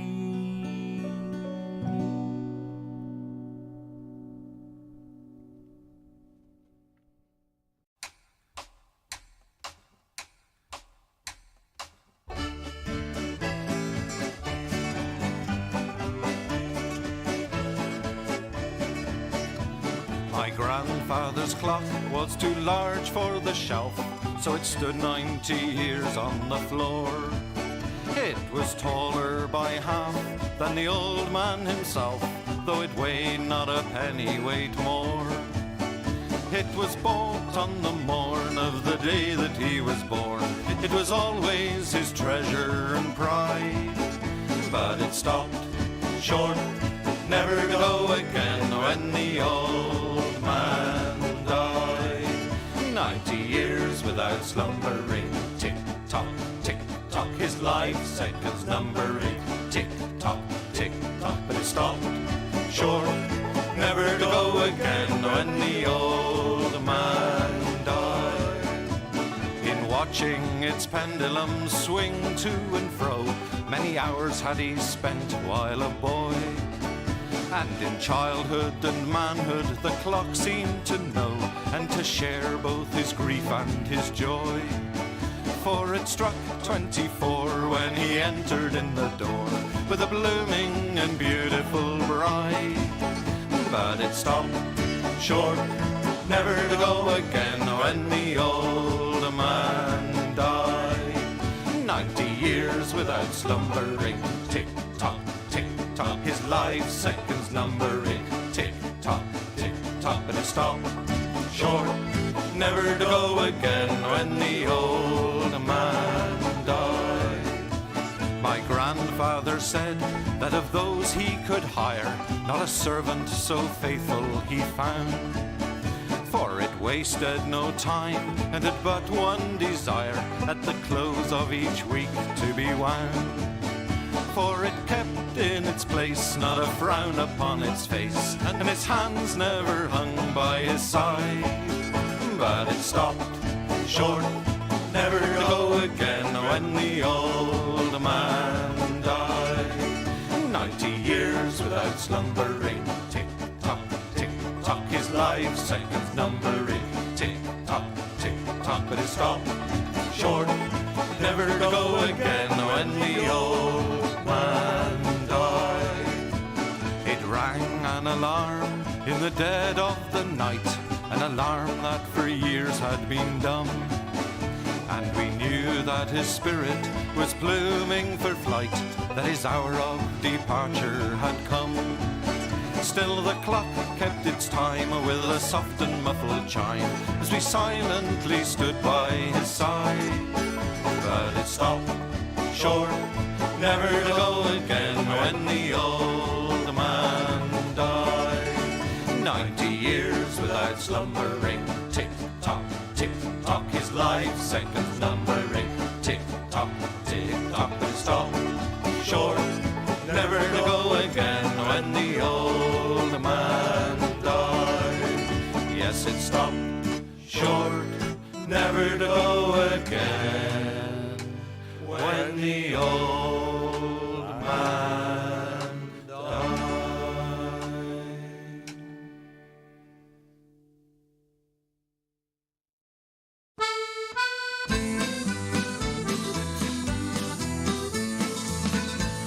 As I was going to Derby, 'twas on a market day, I spied the biggest rancer that ever was fed on hay. And indeed, lads, it's true, lads, I never was known to lie. If you'd have been in Derby, you'd have seen the same as I.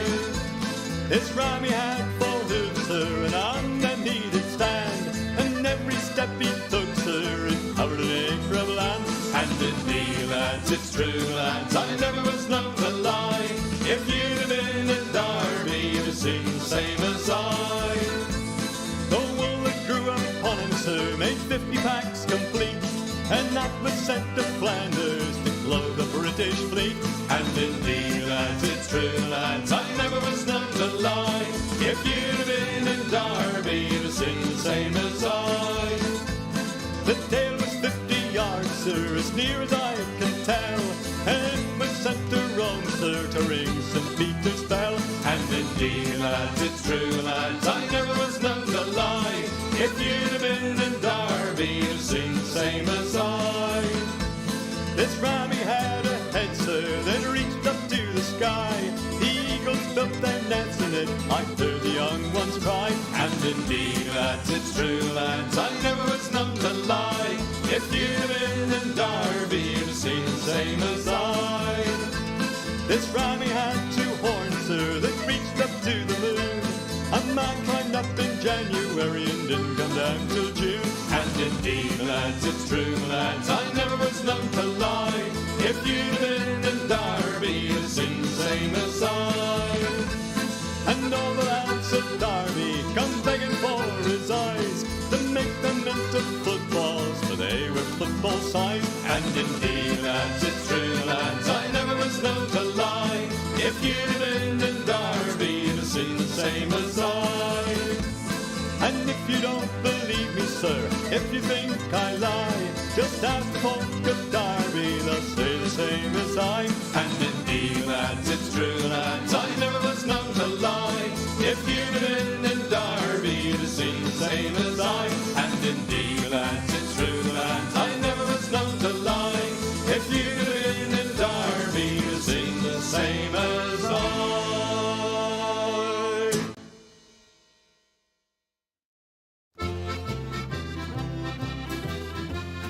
Eyes that buy that builds a boat, and eyes that buy that sails her, eyes that buy that catches a fish and brings them out to Liza. Hip your partner Sally Taboo, hip your partner Sally Brown, Fogo, Twillingate, Morton's Harbour, all around the circle.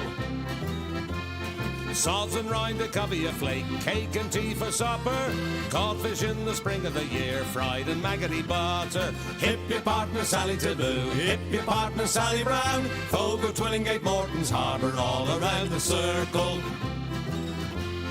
I don't want your maggoty fish, that's no good for winter. I can buy as good as that down in Bonavista. Hip your partner Sally Taboo, hip your partner Sally Brown, Fogo, Twillingate, Morton's Harbour, all around the circle. I took Liza to the dance in faith that she could travel. Every step that she did take was up to her knees in gravel. Hip your partner Sally Taboo, hip your partner Sally Brown, Fogo, Twillingate, Morton's Harbour, all around the circle. Susan White, she's out of sight, her petticoat needs a border.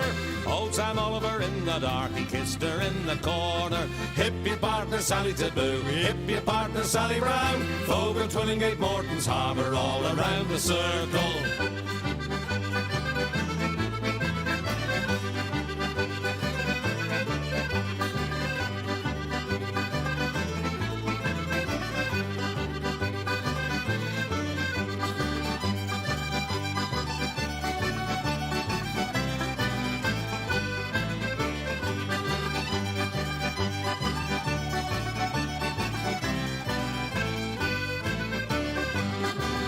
the boy that builds the boat, and I's the boy that sails her. I's the boy that catches the fish and brings them out to Liza. Hip your partner Sally to Boo, hip your partner Sally Brown. Folk at Twillingate, Morton's Harbour, all around the circle. Hip your partner Sally to Boo, hip your partner Sally Brown. Folk at Twillingate, Morton's Harbour, all around the circle.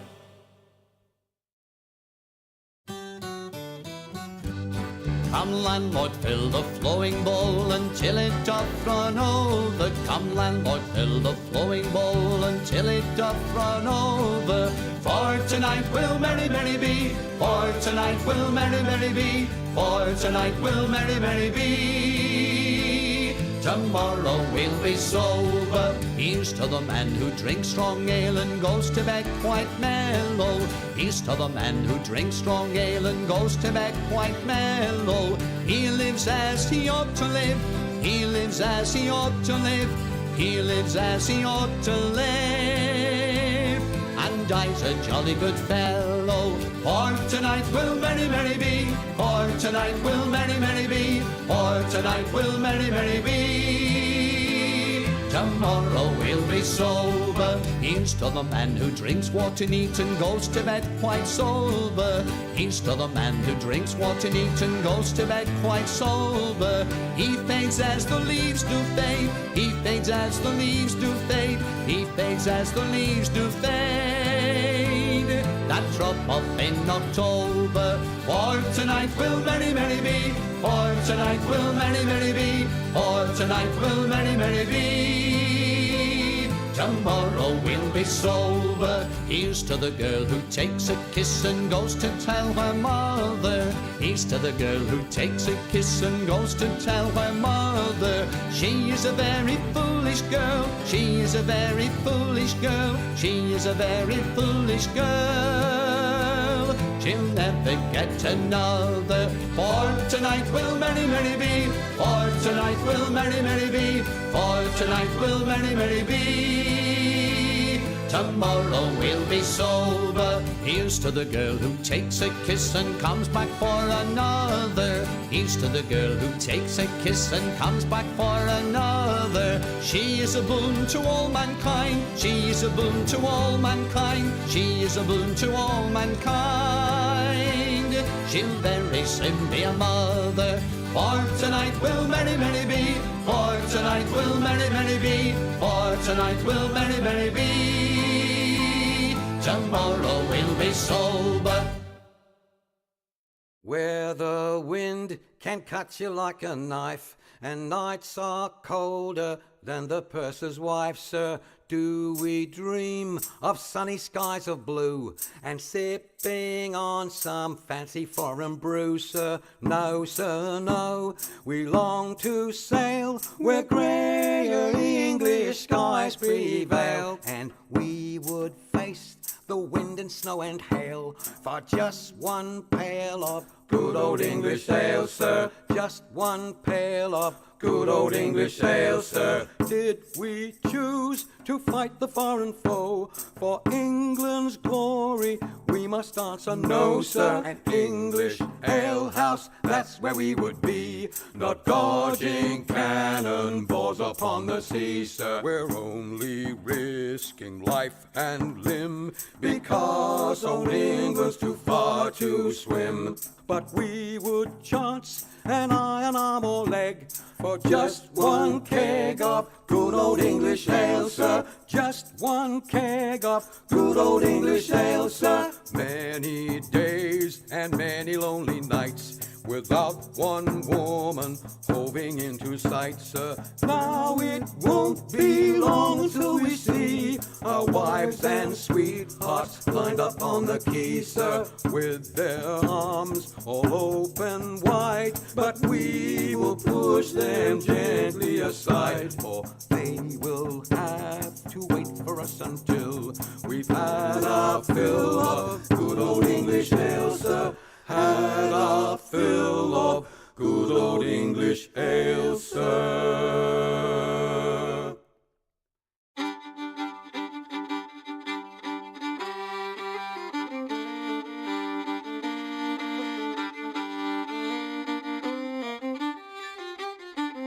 There were two little sisters a walking alone. Hey, the gay and the grinding. Two little sisters a walking alone by the bonny, bonny bowls of London. And the eldest pushed her sister in. Hey, the gay and the grinding. Pushed her sister into the stream by the bonny, bonny bowls of London. Oh, she pushed her in and she watched her down. Hey, the gay and the grinding. Watched her body floating down by the bonny, bonny bowls of London. Oh, they laid her out on the bank to die. Hey, the gay and the grinding. For with the fiddle came riding by the bonny, bonny bowls of London. And he made some strings from this yellow hair. Hey, the gay and the grinding. Made some strings from this yellow hair by the bonny, bonny bowls of London. And he made fiddle pegs from a long finger bone. Hey, the gay and the grinding. Made fiddle pegs from a long finger bone by the bonny, bonny bowls of London. And he made a fiddle out of her breastbone. Hey, the gay and the grinding. Sound would pierce the heart of a stone by the bonny, bonny bowls of London. But the only tune that the fiddle would play was Ho, the bowls of London.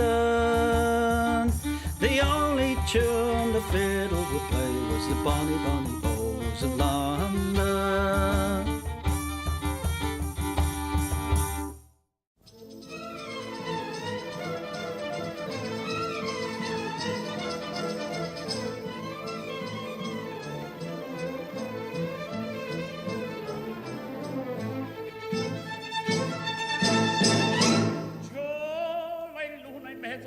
Mamma mia si salterà, l'ora è bella bella non so che tiene buon man mancherà. Ciao la luna mezzo al mare, mamma mia si salterà, l'ora è bella bella non so che tiene buon man mancherà.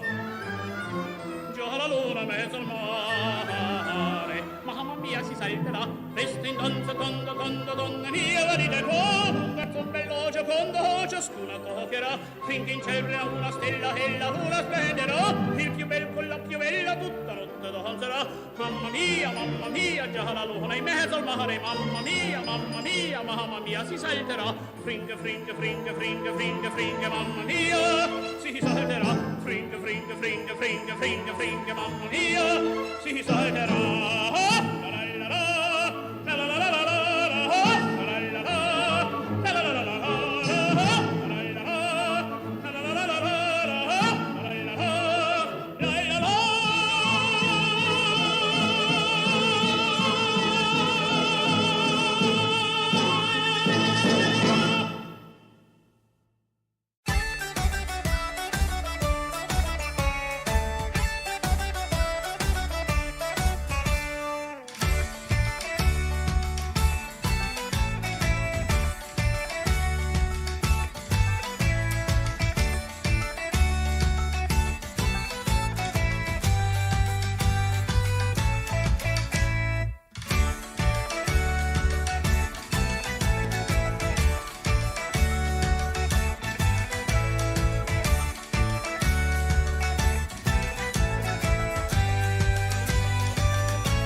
As I went down to Galway town to seek for recreation, on the 17th of August, me mind being elevated. There's multitudes assembled there with tickets at the station, and me eyes began to dazzle. I'm going to see the races with me whack, fall the tittery and dame. There's passengers from Limerick and there's more from Tipperary. There's lads from Connemara and a flare of married ladies, and people from Cork City who are true and loyal and faithful, who brought home the Fenian prisoners from dying in foreign nations. With me whack, fall the tittery and dame. And it's there you'll see the pipers and the fiddlers competing, the nimble-footed dancers a tripping o'er the daisies. There's others crying cigars and likes and bills for all the races, with the colours of the jockeys and the price and horses' ages. Me whack, fall the tittery and dame. And it's there you'll see the jockeys and they're mounted out so stately, the pink, the blue, the orange and green, the emblem of our nation. When the bell was rung for starting, all the horses seemed impatient. I thought they never stood in ground, their speed was so amazing. With me whack, fall the tittery and dame.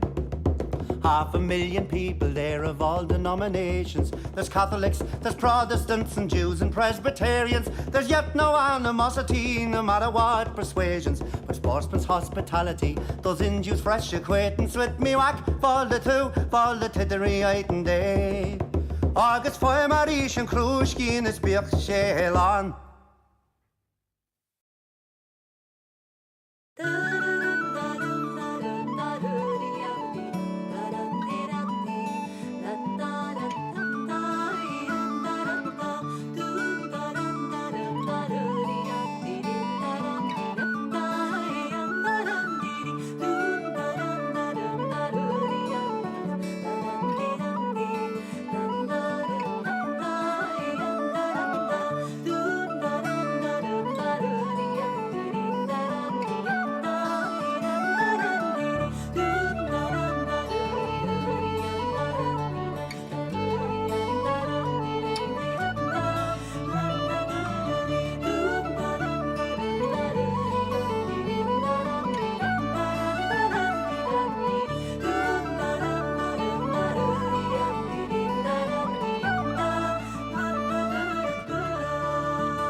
blind, but now I see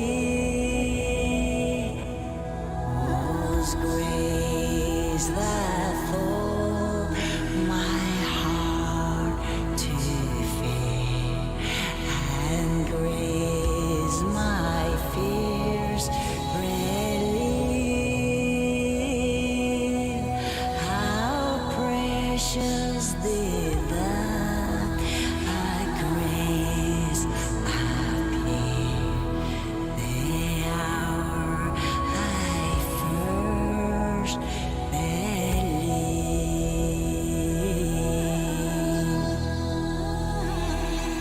Oh, many danger toils and snares we have already come. Was grace that brought us safe so far, and grace will lead us home.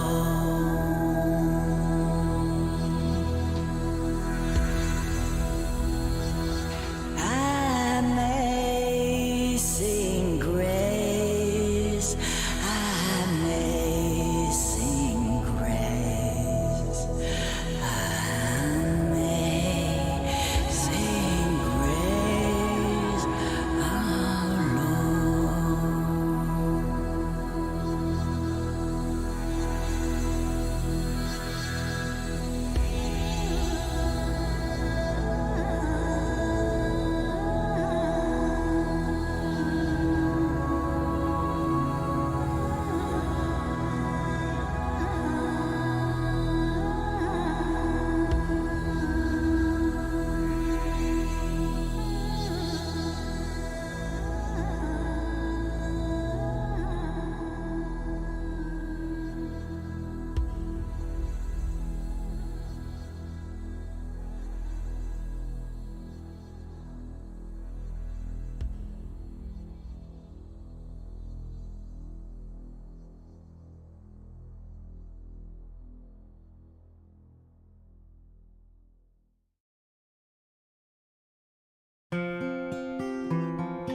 Should old acquaintance be forgot and never brought to mind? Should old acquaintance be forgot and old lang syne? For old lang syne, my Joe, for old lang syne, we'll take a cup o' kindness yet for old lang syne.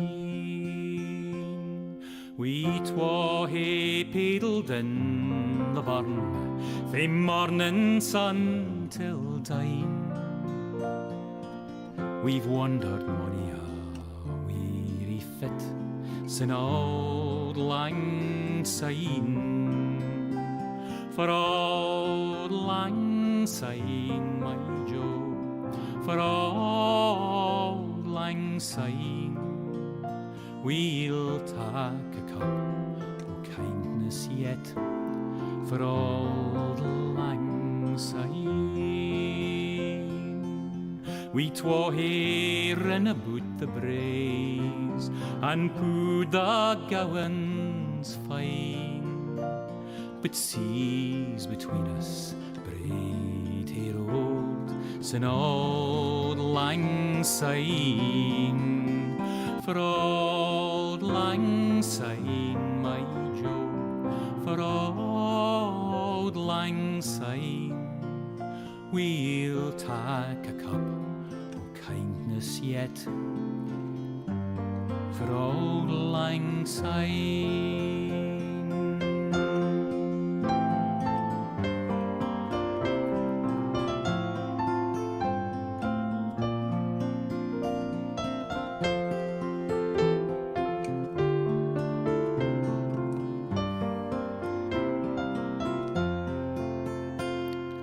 And surely you'll be your pint stout, as surely I'll be mine.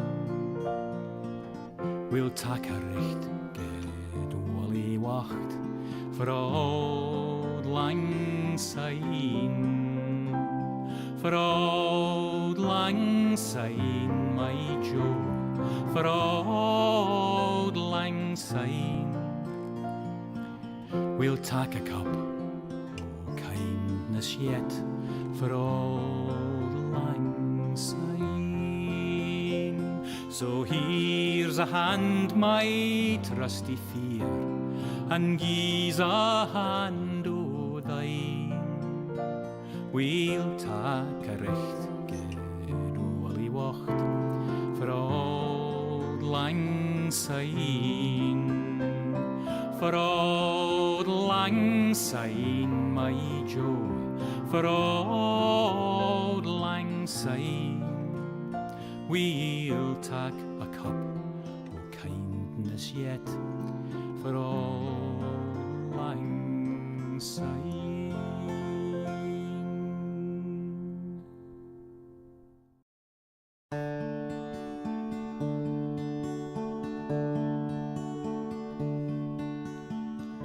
A fond kiss, and then we sever.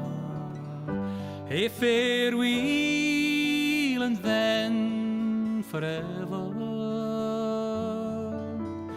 Deep in hair-wrung tears, I'll pledge thee. Warring sighs and groans, I'll wage thee. I'll ne'er blame my partial fancy. Nathan could resist my Nancy, but to see her is to love her. Love but her and loony other.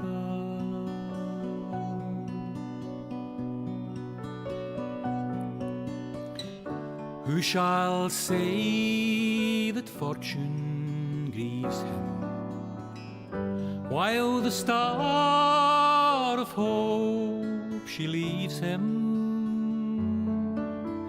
Meany cheerful twinkle lights me,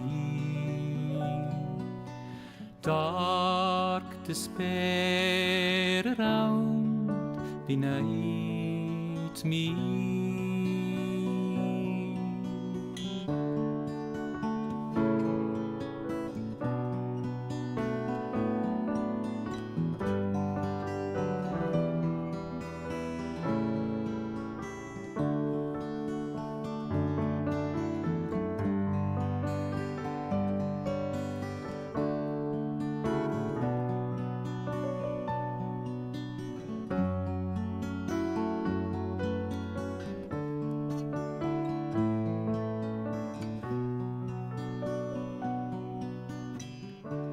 Had we never loved so kindly, had we never loved so blindly, never met or never parted, we would never been broken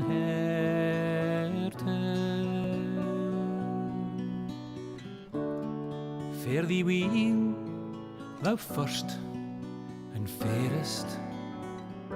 Fare thee weel, thou best and dearest. Thine be ilke joy and treasure, peace, enjoyment, love and pleasure. A fond kiss, and then we A farewell, alas, forever.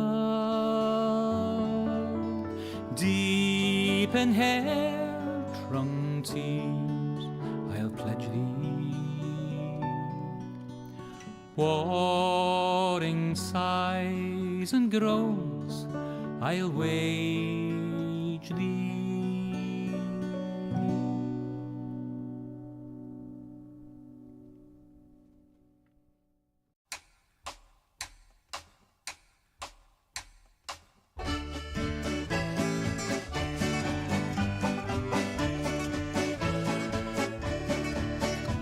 My grandfather's clock was too large for the shelf, so it stood 90 years on the floor. It was taller by half than the old man himself, though it weighed not a pennyweight more. It was bought on the morn of the day that he was born. It was always his treasure and pride, but it stopped short, never to go again when the old man died. 90 years without slumbering, tick-tock, tick-tock, his life seconds numbering, tick-tock, tick-tock, but it stopped short, never to go again when the old man died. In watching its pendulum swing to and fro, many hours had he spent while a boy. And in childhood and manhood the clock seemed to know, and to share both his grief and his joy. For it struck 24 when he entered in the door with a blooming and beautiful bride. But it stopped short, never to go again when the old man died.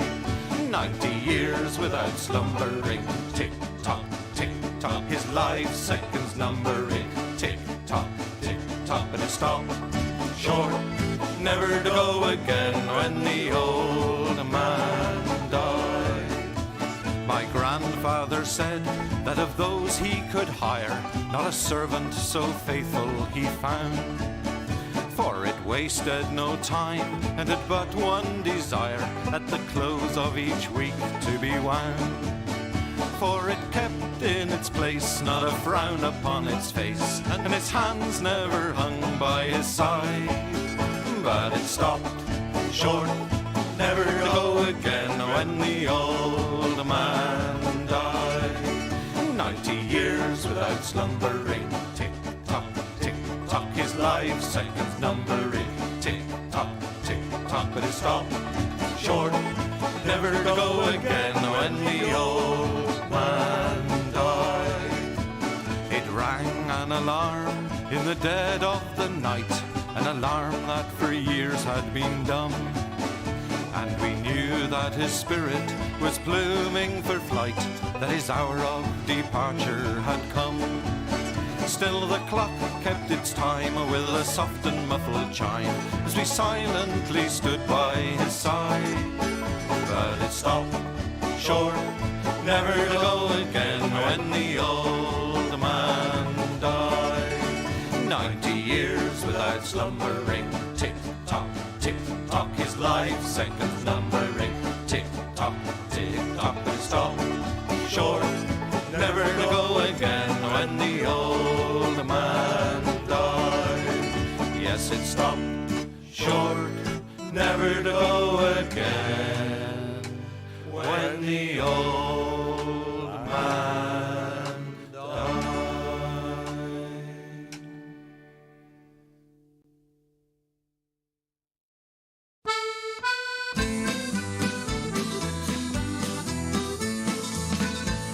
As I was going to Derby, 'twas on a market day, I spied the biggest rancer that ever was fed on hay. And indeed, lads, it's true, lads, I never was known to lie. If you'd have been in Derby, you'd have seen the same as I. His ram he had full hooves, sir, and on them he did stand, and every step he took, sir, it covered an acre of land. And indeed, lads, it's true, lads, I never was known to lie. If you'd have been in Derby, you'd have seen the same as packs complete, and that was sent to Flanders to clothe the British fleet. And indeed, lads, it's true, lads, I never was known to lie. If you'd been in Derby, you'd have seen the same as I. The tail was 50 yards, sir, as near as I can tell, and it was sent to Rome, sir, to ring St. Peter's bell. And indeed, lads, it's true, lads, I never was known to lie. If you'd have been in Derby, you'd have seen the same as I. This rammy had a head, sir, that reached up to the sky. The eagles built their nets in it, I heard the young ones cry. And indeed, lads, it's true, lads, I never was known to lie. If you'd been in Derby, you'd have seen the same as I. This rammy had two horns, sir, that reached up to the moon. A man climbed up in January and didn't come down till June. And indeed, lads, it's true, lads, I never was known to lie. If you'd been in Derby, you'd have seen the same as I. And all the lads of Derby come begging for his eyes, to make them into footballs, for they were football size. And indeed, lads, it's true, lads, I never was known to lie. If you'd been in Derby, you'd have seen the same as I. And if you don't believe me, sir, if you think I lie, just ask folk of Derby, they'll say the same as I. And indeed, lads, it's true, lads, I never was known to lie. If you'd been in Derby, you'd have seen the same as I. And indeed, lads, it's true, lads, I never was known to lie. If you'd been in Derby, you'd have seen the same as I.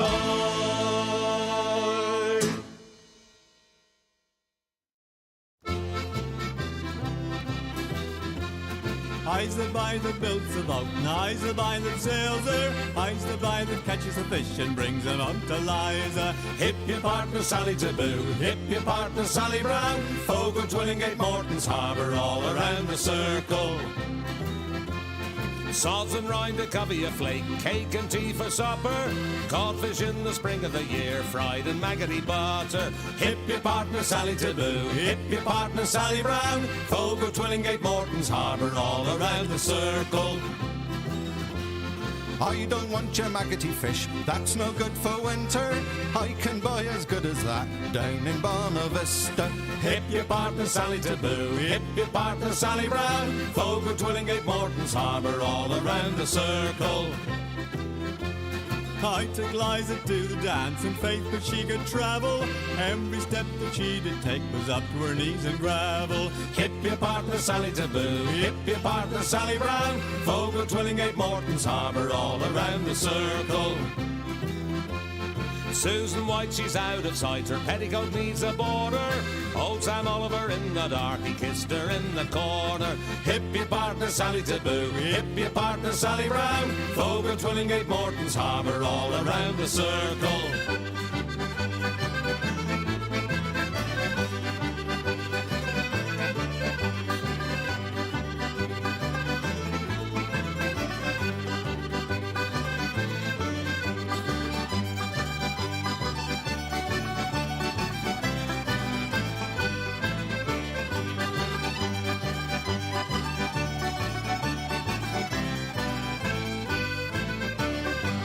I's the boy that builds the boat, and I's the boy that sails her. I's the boy that catches the fish and brings them up to Liza.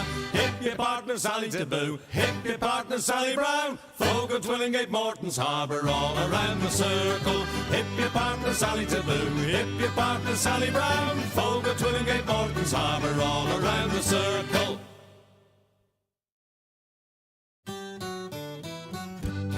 Come landlord, fill the flowing bowl until it doth run over. Come landlord, fill the flowing bowl until it doth run over. For tonight will merry, merry be. For tonight will merry, merry be. For tonight will merry, merry be. Tomorrow we'll be sober. Here's to the man who drinks strong ale and goes to bed quite mellow. Here's to the man who drinks strong ale and goes to bed quite mellow. He lives as he ought to live. He lives as he ought to live. He lives as he ought to live. And dies a jolly good fellow. tomorrow. For tonight will merry, merry be. For tonight will merry, merry be. For tonight will merry, merry be. Tomorrow we'll be sober. Here's to the man who drinks water neat and goes to bed quite sober. Here's to the man who drinks water neat and goes to bed quite sober. He fades as the leaves do fade. He fades as the leaves do fade. He fades as the leaves do fade. That drop off in October. For tonight will merry, merry be. For tonight will merry, merry be. For tonight will merry, merry be. Tomorrow we'll be sober. Here's to the girl who takes a kiss and goes to tell her mother. Here's to the girl who takes a kiss and goes to tell her mother. She is a very foolish girl. She is a very foolish girl. She is a very foolish girl. She'll never get another. For tonight will merry, merry be. For tonight will merry, merry be. For tonight will merry, merry be. Tomorrow we'll be sober. Here's to the girl who takes a kiss and comes back for another. Here's to the girl who takes a kiss and comes back for another. She is a boon to all mankind. She is a boon to all mankind. She is a boon to all mankind. She'll very soon be a mother. For tonight will merry, merry be. For tonight will merry, merry be. For tonight will merry, merry be. Tomorrow we'll be sober. Where the wind can cut you like a knife, and nights are colder than the purser's wife, sir. Do we dream of sunny skies of blue and sipping on some fancy foreign brew, sir? No, sir, no. We long to sail where greyer English skies prevail, and we would face the wind and snow and hail for just one pail of good old English ale, sir. Just one pail of good old English ale, sir. Did we choose to fight the foreign foe for England's glory? We must answer no, sir. An English ale house, that's where we would be, not dodging cannonballs upon the sea, sir. We're only risking life and limb because old England's too far to swim.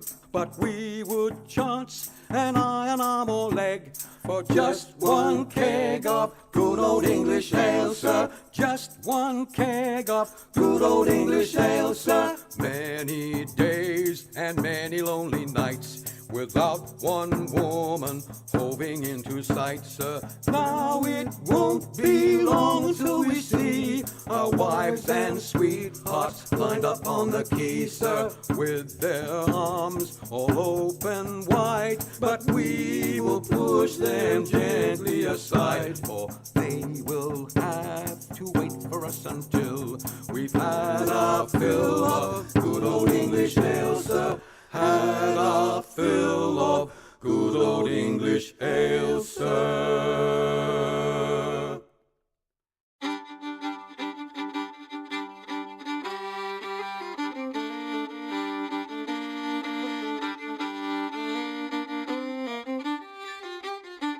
There were two little sisters a-walking alone, hey, the gay and the grinding.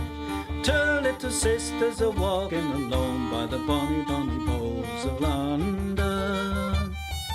And the eldest pushed her sister in, hey, the gay and the grinding. Pushed her sister into the stream by the bonny, bonny bowls of London. Oh, she pushed her in and she watched her down, hey, the gay and the grinding. Watched her body floating down by the bonny, bonny bowls of London. Oh, they laid her out on the bank to die, hey, the gay and the grinding. For with the fiddle came riding by the bonny, bonny bowls of London. And he made some strings from this yellow hair, hey, the gay and the grinding. made some strings from this yellow hair by the bonny, bonny bows of London. And he made fiddle pegs from a long finger bone. Hey, the gay and the grinding. Made fiddle pegs from a long finger bone by the bonny, bonny bows of London. And he made a fiddle out of her breastbone. Hey, the gay and the grinding. Sound would pierce the heart of a stone by the bonny, bonny bows of London. But the only tune that the fiddle would play was Ho, the bows of London. The only tune the fiddle would play was the bonny, bonny bows of London.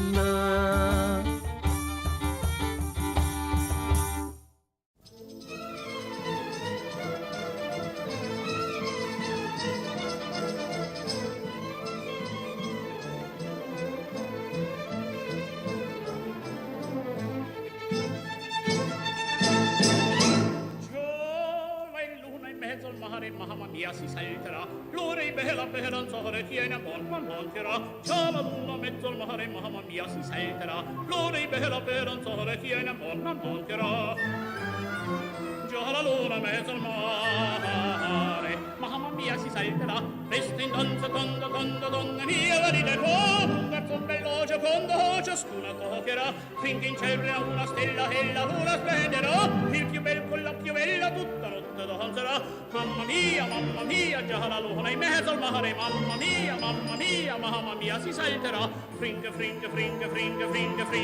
mia, si salterà, fringe, mamma mia, si salterà.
As I went down to Galway town to seek for recreation, on the 17th of August, me mind being elevated. There's multitudes assembled there with tickets at the station, and me eyes began to dazzle. I'm going to see the races with me whack, fall the tittery and dame.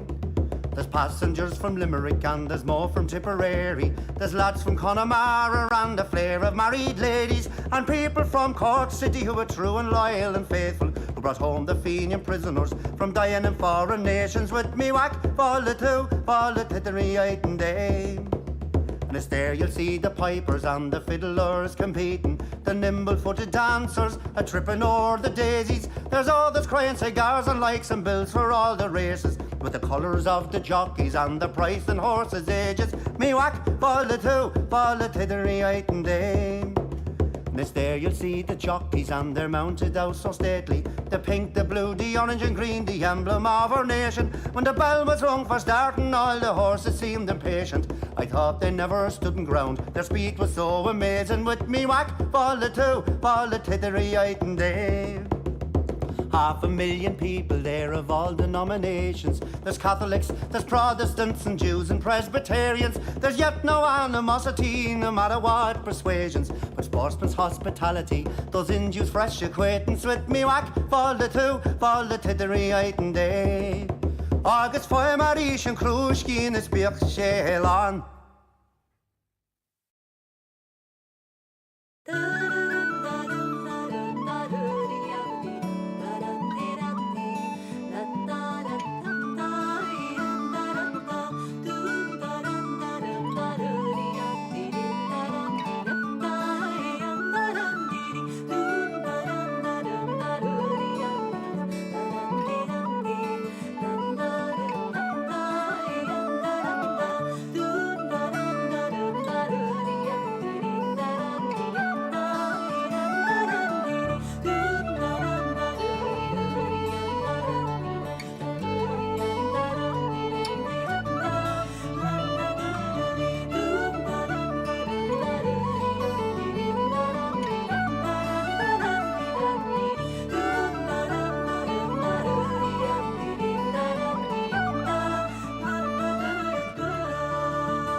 Welcome, one and all. We are here for the finals day. It's grand finals time here in the MESWA qualifiers heading into DreamLeague Season 26. And of course, it would not be complete without having the MESWA El Clasico. Virtus Pro taking on Enigma Galaxy for the only slot from this region to go over to DreamLeague Season 26. We are about to find out what's going to happen here, but to break it all down, of course, I've got the wisest, sexiest, the best actor in the business, Brother Admir. Lizard, how are you doing today, gang? Wait. Did you just call me an actor? You have an Emmy, bro. Actors right now mean something different, by the way, in Dota.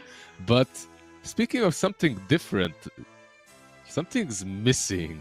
I can't really say for sure what it is. Yeah. But I do see that something is definitely missing. Man, you're looking clean as hell. Nice. I like it. You should have rocked this way before. I kind of feel like I look 17 right now. I look like a bit of a child, but, it's going to be fine. I've just decided to take some of the years off. Honestly, it looks still very weird to me because, on this screen, I see myself, but then on the Dota screen, I see, my old picture with the beard and everything, and I'm like, who the hell is that now? I have no idea who that is. Nah, you're just looking clean. I like this a lot. I think it's a welcome change. But that's only my opinion, of course. You have to ask your other people that you care about. By the way, I am gigantic. I'm sorry for this. I was streaming and it's all good. I moved around a little bit. I'll level up. No. Here, I'll level up. I'm good. We're good. Are you hyped, by the way? Is this like the honorary new clean shave for the grand finals? Is that what it is? That was literally my thinking. I was like, you know what, getting into this one. Because, sometimes I was watching earlier today the lower bracket final between VP versus Winter Bear. And I saw Otomo was there with his GG shades and everything. I was like, man, what can I do for the grand finals? I don't really like wearing glasses. There's no point wearing suits with the way our cameras are. So I was like, you know what? Let's do something new. So I decided I'm going to borrow a page from your book. Because I remember once you also shaved quite nicely. So I was like, let me see what it looks like. I haven't shaved in I think 6 years. So I wanted to try something new for the day. That's I love it. I did something different. I took a shower as well. So for gamers, it's a positive change. But we'll see what will maybe change or will not change between these two teams, because yesterday we already had this matchup, right, Snare? What happened there? Yesterday, it started out looking like Enigma Galaxy was going to be the preeminent team, right? Game 1, they just completely dominated VP. VP stood absolutely no chance. Going into Game 2, we were expecting Enigma to carry that momentum, but the tables turned. All of a sudden, they were the ones getting dominated, very barely able to make plays on the map. They were being halted in so many of their progressions. Sumail, very uncharacteristically, practically did nothing on the game. Despite not dying, he still wasn't able to exert his full influence on the map. But then Game 3, they made the mistake of letting 24 Tinker go. And normally, we see Tinkers being played as support all the time. Perhaps they thought that Sumail is not necessarily that practiced at the hero. VP thought wrong. He brought out the Tinker and brought out, honestly, even including players like Nothing to Say, that might be one of the most impressive Tinker performances I've seen in a very long time. Yeah, absolutely. That was such a good Tinker player, such a good performance. I have to applaud him and thank him for playing that Tinker, because I also got carried by some Tinker spammers after as well in my pubs. So luckily at least, they were on my side. But yeah, that Tinker looked mean. And 100% when we go into the grand finals, we have 5 games, of course.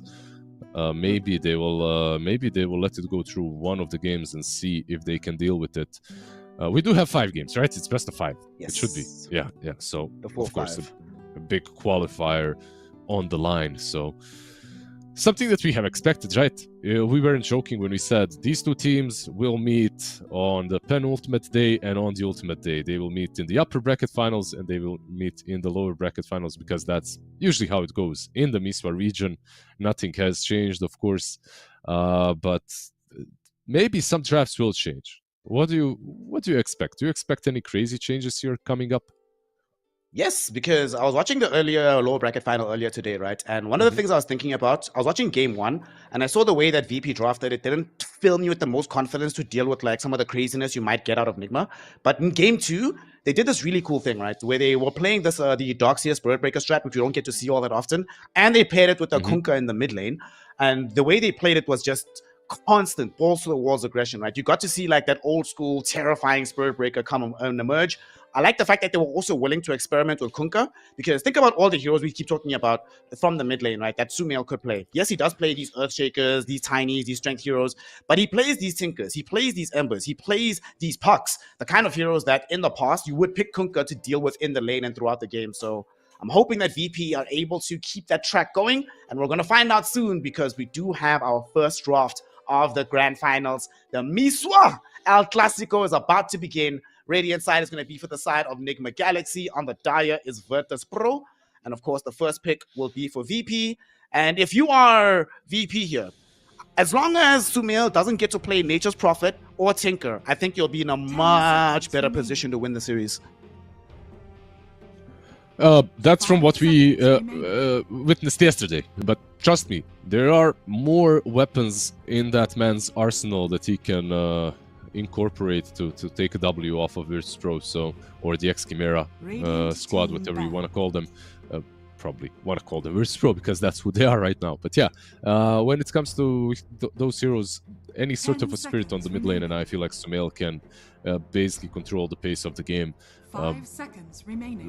What we did notice though yesterday as well is if he's having a good time, if he has a hero that can scale indefinitely, like if he has the ultimate win condition, he most likely will carry the game. So for Nigma, I think that kind of makes things simple when it comes to drafting. Make sure that Sumail has the best time on the map. Yep, I'm fully in agreement with that one. We'll see what the plan is. He's played Tiny, Earthshaker, Nature's Prophet, of course, bevy of other heroes. One thing that's always astonished me about Sumail, this is like from way back when he was younger. I think there's maybe like, it's him, perhaps Mind Control, Jirax, and there's like one other player.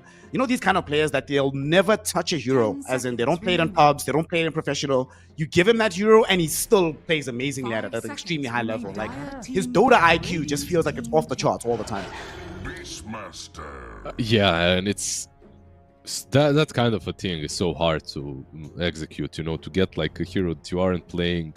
Because like it's one thing to know, it's one thing to watch a hero and know, like all of these players, what do they have in common?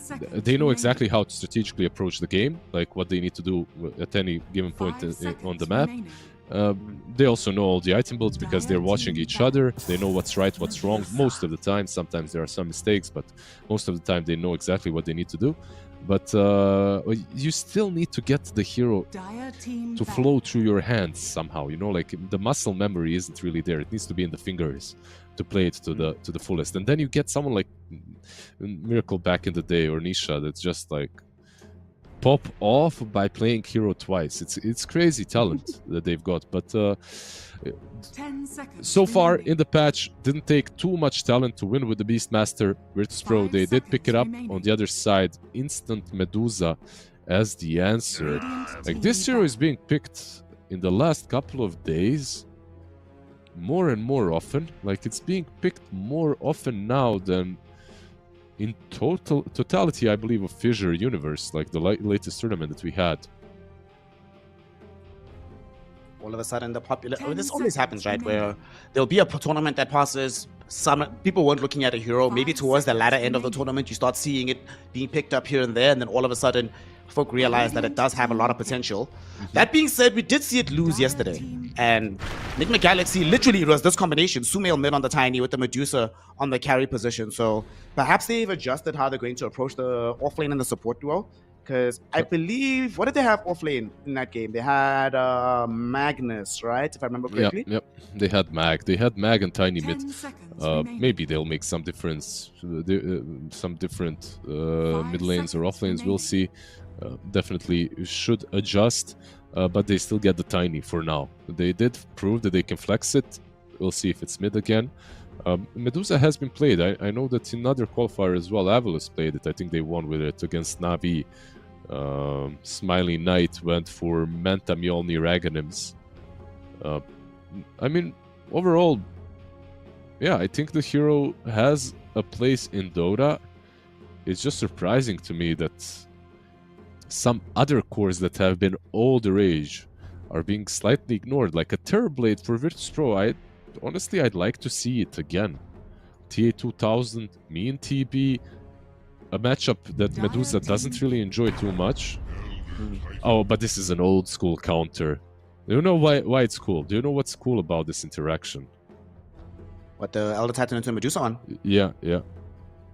I don't play ET that much. It takes away the base armor, right? So she loses a lot from, because she normally levels up with base agi. So that ain't it. That ain't it. I'll stop you. Wrong direction. Wrong direction. It has something to do with Echo Stomp. How does Dusa take damage? She doesn't, right? She loses mana. And when you sleep her, guess what? You can whack her for without her waking up. Without her waking up, yeah. I see. It's kind of a nice play to have into Medusa. I don't think that the interaction has been changed recently, so I expect to see it here. And then we, on top of that, get a Grimstroke for some nice little Inkswell play. Probably will be the what's it called? Master Painter. Picasso. What's the name of the? The fine art one. Fine art. Yeah. That's what. But I prefer Picasso facet. That's actually pretty pog. I'm gonna use that. Bob Ross facet. Should be. I mean, it's also if the game goes long enough, you also get the Aghanim Scepter out of the Grimstroke, right? You get yourself a dark portrait of this Medusa, which can be extremely strong in the fight. Absolutely. Sometimes that dark portrait just wins the game on its own. It can happen, and most of these supports are getting a lot of farm. But what's bad for Grimstroke here already that I can see is he is playing into a Tiny, so he's basically a target, right? Like he is the main one. For Tiny, out of these three heroes, Grimstroke is probably the one you're jumping every single time in the game if you can. We'll see how Nigma answer. A lot of good offlaners left in the pool, and they aren't Magnus, so I'd like to see something else coming from Noob.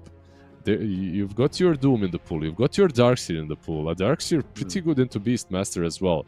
Not bad with Medusa. You got your Abaddon as well if you want to pick that one up. Also a very good pickup. It's just a bunch of stuff that you can pick on that offlane.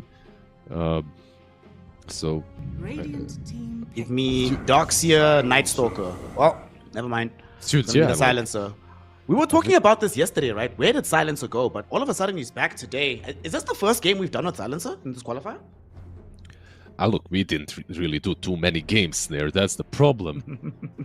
10 seconds a lot of our teams DC'd and DQ'd, forfeited their matches, unfortunately. So I hope that we at least get 5 games here. It's gonna. I missed you. You know, it's nice to talk to you. We don't like. I'm a bad friend. I don't reach out to people a lot, you know? Like, I'm always doing something. I don't reach out. But when we work, we get to talk a little bit, at least. I think maybe this is why we get along, because I'm also the same way, you know? Sometimes you have to just remember. I've literally had to put it in diaries before, like on my calendar on the phone. Call this person today and say hello.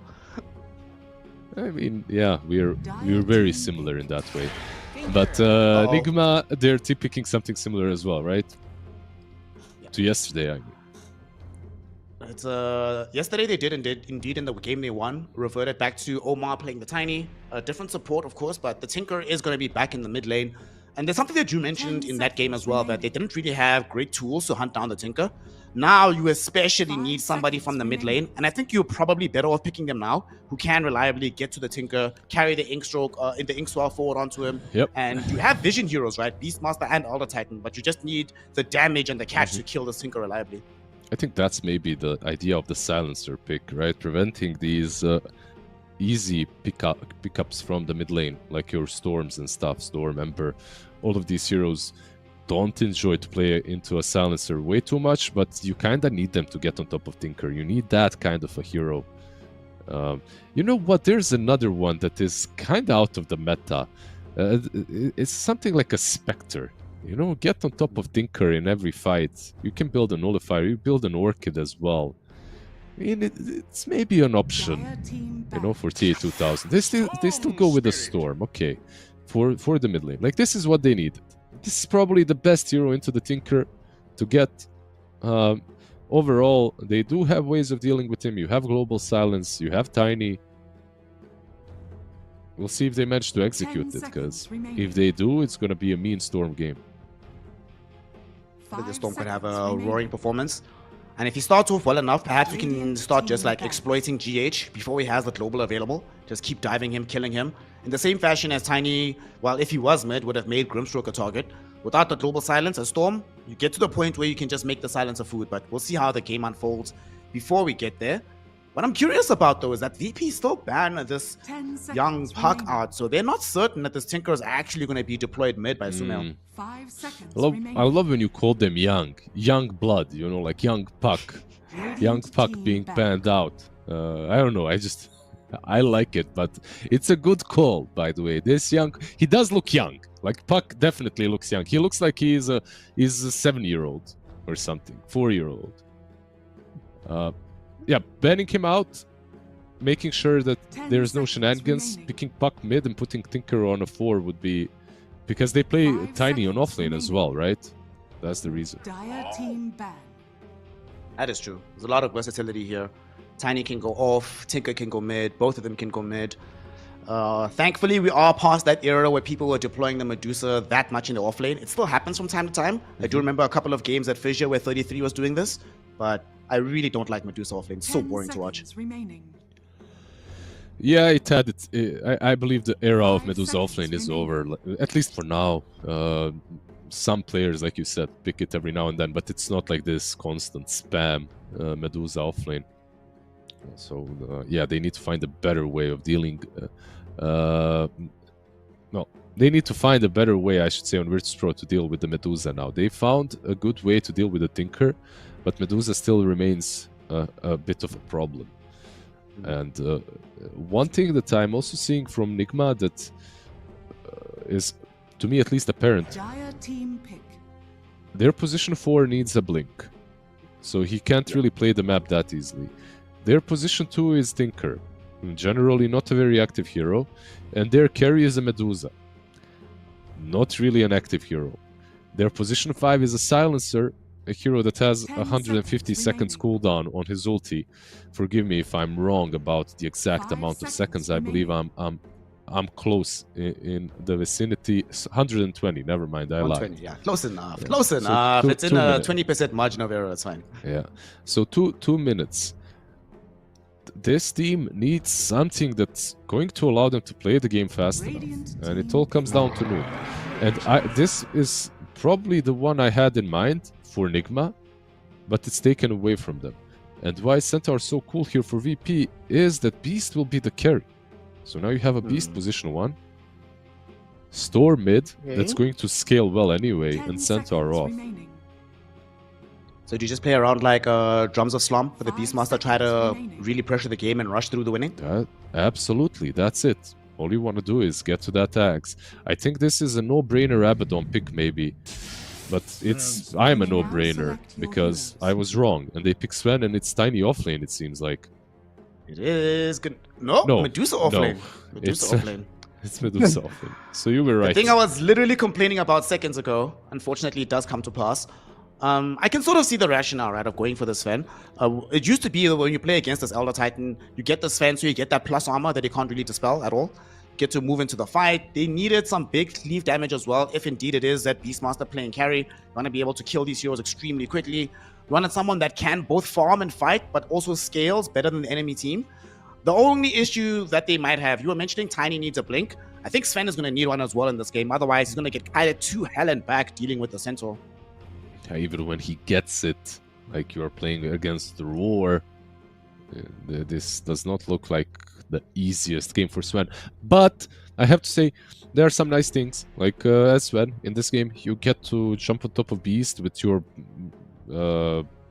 what's his, God's Strength. You jump on top of him. You don't really care about Drums of Slum, and you can kill him in one singular global silence plus stun. So that's nice. I expect a game that's probably the closest that we've had. In like last series, it was all 3 games were kind of stompy, right? One way or the other.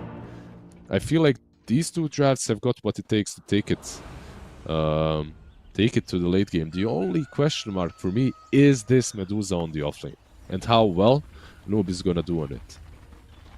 Prepare did indeed go for the undulation talent, as we saw from 33 when deploying this Medusa in the offlane. So we'll see how this facet impacts the game. Now we get into it. Game 1 of the El Clasico Grand Final here in the MESWA region. Let's go, baby! I love the tips, you know. I love the tips. The tips from TA2000 and Noob, because the two of them played together, right? And now they're playing two different heroes, like two completely new heroes, and they're like, oh, cool new hero. And meanwhile, Amaris, he doesn't know, like trying to hide that it's a new hero as well for Noob. I like that you draw that contrast between the two of them having played together, because usually when they were on Quest, they'd be the ones competing against Nigma, right? Sumail would be on the other team. They're here in the grand finals dealing with him, but now Noob and Omar, they've gone traitor, turned tail on the old boys. What can you do? Yeah, who was it? It was Noob, Omar, TA2000. Who else? Was it ATF? Noob, Omar, TA2000.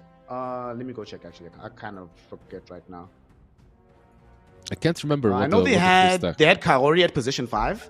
Kaori was position 5. Omar was position 4. I'm forgetting the offlaner. Noob was mid. TA2000 was it ATF? It was ATF for a little bit. Then he left. Malik was the other one. Yeah, Malik. He is eventually a solid joined one full as time. well. Yeah. He's a real one. Like his a small stint in Spirit as well. I feel like he did very nicely, replacing Collapse. Not everyone would be able to do as well as he did. Centaur. Centaur gonna get caught by a couple of stuns here, but they very quickly realize that they do not have the lockdown damage combination needed to make this happen, so just ends up being a bit of wasted mana for Enigma Galaxy. Yeah, what did they lose? They lost one Stormbolt, Arcane Curse as well, Avalanche. All these spells will be replenished by the time they get to the runes, so should be able to fight again. By the way, when it comes to facets, fine art on the Grimstroke, on the Elder Titan, deconstruction actually, so no momentum.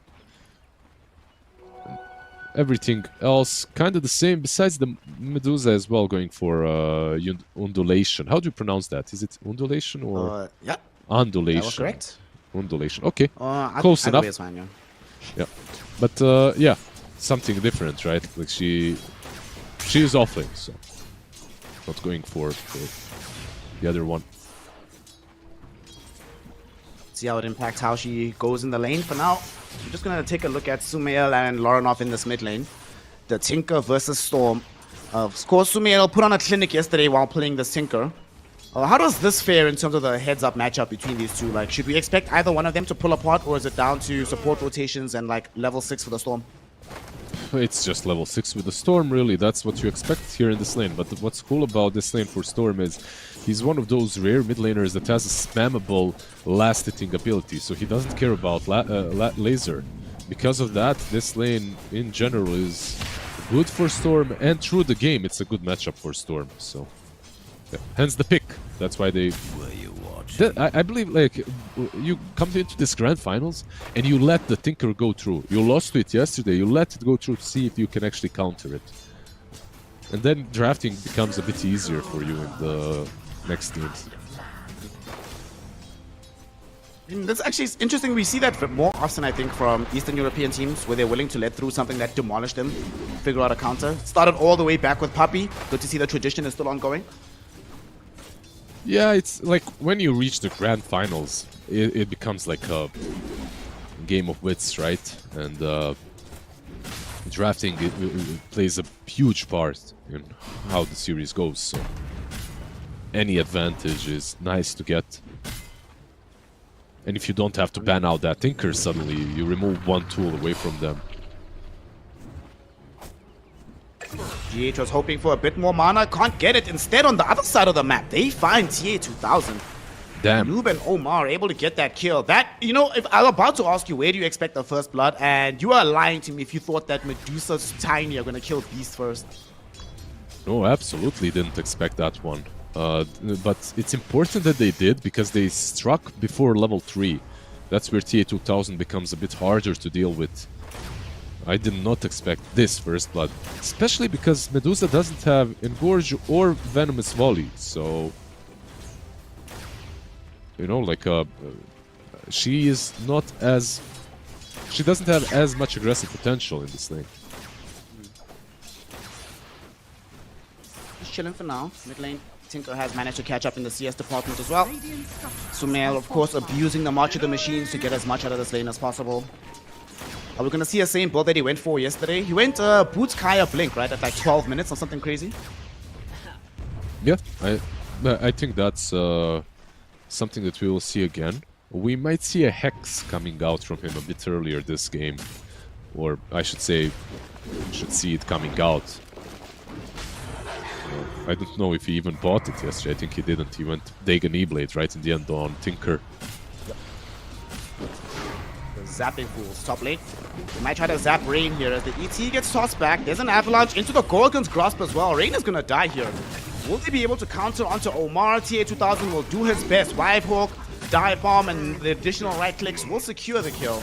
But it still did go the way of Nigma Galaxy first. Noob though, having his mana burnt away here by TA2000, but I don't think he's going to be able to chase. 14 one charges, double null tallies, he's going to be fine. It looked like he struggled to hit the Hawk, to like right-click it. I think, like, we have full vision, but I think what was happening for him is it was flying over the trees and he was losing that vision a little bit. So he was kind of stuck there, just standing, blocking his Tiny even. But they do get the better trade, I still think. Like, they are the ones pressuring top. Things though down bottom relatively more even. Haven't really had any kills just yet. The Hawk and the Sven just trading farm right now, and you kind of do expect this, right? I'm not really anticipating anybody except for maybe GH to die, but even then he has to be fairly out of position for that to happen. But as I say that, they're gonna go on Ghost. Pops the war cry, but he ends up going down. He ate the fine art from the trees. 1J, what a god, what an angle to curve that spell through.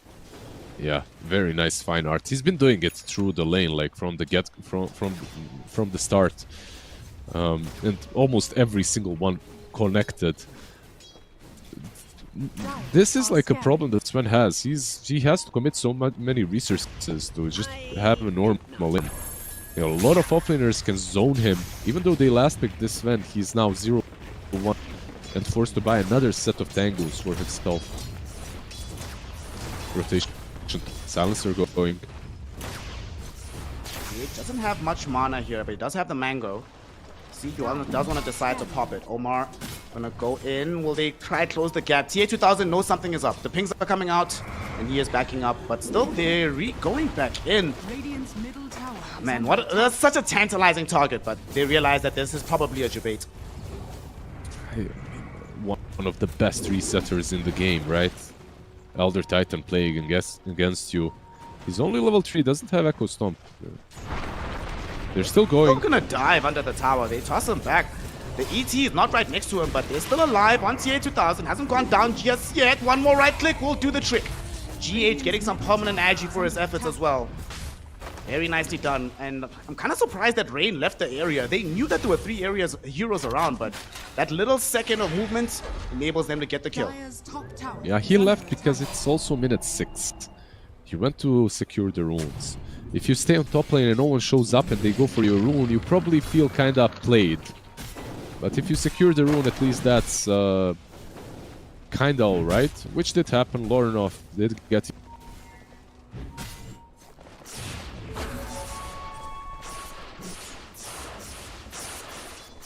Himself is just farming, getting closer and closer to finishing the treads, whilst his counterpart is doing his own thing in the jungle. Man, it's actually been a while since we've seen this kind of meta where both mid heroes are prepared to just dip back into the jungle, not pressure the tower, just happily farming away. Yep, so far so good for both of them. Tinker, of course, coming out on top a little bit. It's so much easier for Tinker to farm at this point, right? March of the Machines maxed out already. He's got some stacks in the triangle. This might be another small issue for them. The map is huge, and you can find places to farm, but usually this is a place where Sven would like to be, right? Like you would like to have some fat stacks for your Sven to farm. Sven is like, brother, I'm the carry now. I don't know what you're gonna do, but I'm gonna take everything. And fortunately though, Ghost was smart enough to move back. Rain made a rotation with like a lot of plus damage, but they can't find him. Ghost is still farming. He's chilling. It looks like everyone wants to be the carry on their side. You have the Medusa, the Tinker, the Sven. Medusa going for a Meteor Hammer, by the way. I love this with Kaya, right? And overall, just a pretty cool item on Medusa. Just 50% mana regen amp is always very welcome on her. Gorgon's Grasp into Meteor Hammer combination is not fun to deal with, I can tell you that now. But very fun to watch, definitely. Baronov trying to steal some of these stacks that Sumelo's going to take later. They, of course, have this Observer Ward here. I wonder if he's going to try and move towards bottom, link up with his team, maybe put some pressure on the tower, or just keep farming. I think just keep farming. Everyone is. Storm kind of hunting the Radiant jungle, but also farming. Tinker farming. Beast as well trying to farm up these Ancients, but they've been warded a long time ago. Gonna try go for the Beast, and he's inside the Modular Machines, forced to prop the Primal Roar onto the Tiny just to get himself away. That will keep him alive. Rain was also behind, went in with the Echo Stomp. Can he get out? Yes, he can. Nicely done. They needed Stampede to kill him. Sorry, not Stampede, Global. They didn't use it. I feel like... I'm not sure what happened, why no Global was used, but if you use Global there, there's no Stampede, there's no Roar. Beast is certainly dead. But okay, you know, like you save it for maybe a little bit of a bigger fight. Lorenov just literally living in the Radiant jungle. This is like, remember like 2 patches ago where as a carry, the moment you lose your tower, you just immediately TP to the other side of the map, farm the enemy jungle? It's like that right now. Dire's top tower is under attack. He just made himself a little hut in this river. Can they get Ghost, by the way? What do you think? If they see him... Actually, I'm not sure. They don't have access to the Stampede, so I don't think so. I think he'll be fine. Yeah, 1J is very deep, though. He's kind of behind everyone. Like you said, no Phantom's Stampede. Embrace. They're not bringing in any additional heroes for the Radiant lineup. Instead, it's VP that's actually rotating the Storm down bottom, so they're not going to be able to catch 1J. But with the Storm coming through, maybe one of these cores could be bring down. 1J goes in, trying to save his life with the Inkswell. Not going to happen. He dies too quickly, and it seems like the rest of his team not really inclined to risk their lives to save him. If they had that Stampede that they utilized earlier, this would most certainly be a dive on the Tinker or on the Sven. But of course, this way they couldn't do it because also Medusa TP'd mid. She couldn't really connect to the bot lane. I wouldn't mind seeing Gleipnir on Medusa, by the way. What do you think? Like, Atos to me looked like a really good item. You're playing into a Storm, some extra catch to help out the Tiny and the Sven. I think that Gleipnir suggestion is excellent. I like it a lot. Get yourself the additional stats, the mana and the intelligence coming out of it. I like it. And he queues it up. Come on, man. We're in sync. It is a standard build, by the way. Nothing crazy here, so... I have seen some of these Medusas when they play offlane go for forced off in some niche positions, but definitely Gleipnir makes more sense here. Just keep spamming out these meteors into the mid lane, and VP is going to be the ones forced to respond at some point. Kinda cool. Resurrecting the Meteor Hammer on the Medusa.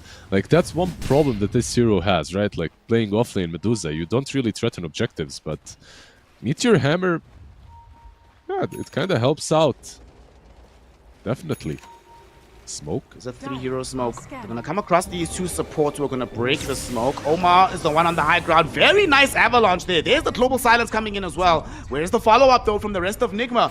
VP. Oh, my goodness. 2 heroes caught inside the Meteor Hammer. Lorenov falling so low. He needs to get out of here. He's still silent stop plays, so he just goes down. They lost Omar in the process. That hashtag word. Noob.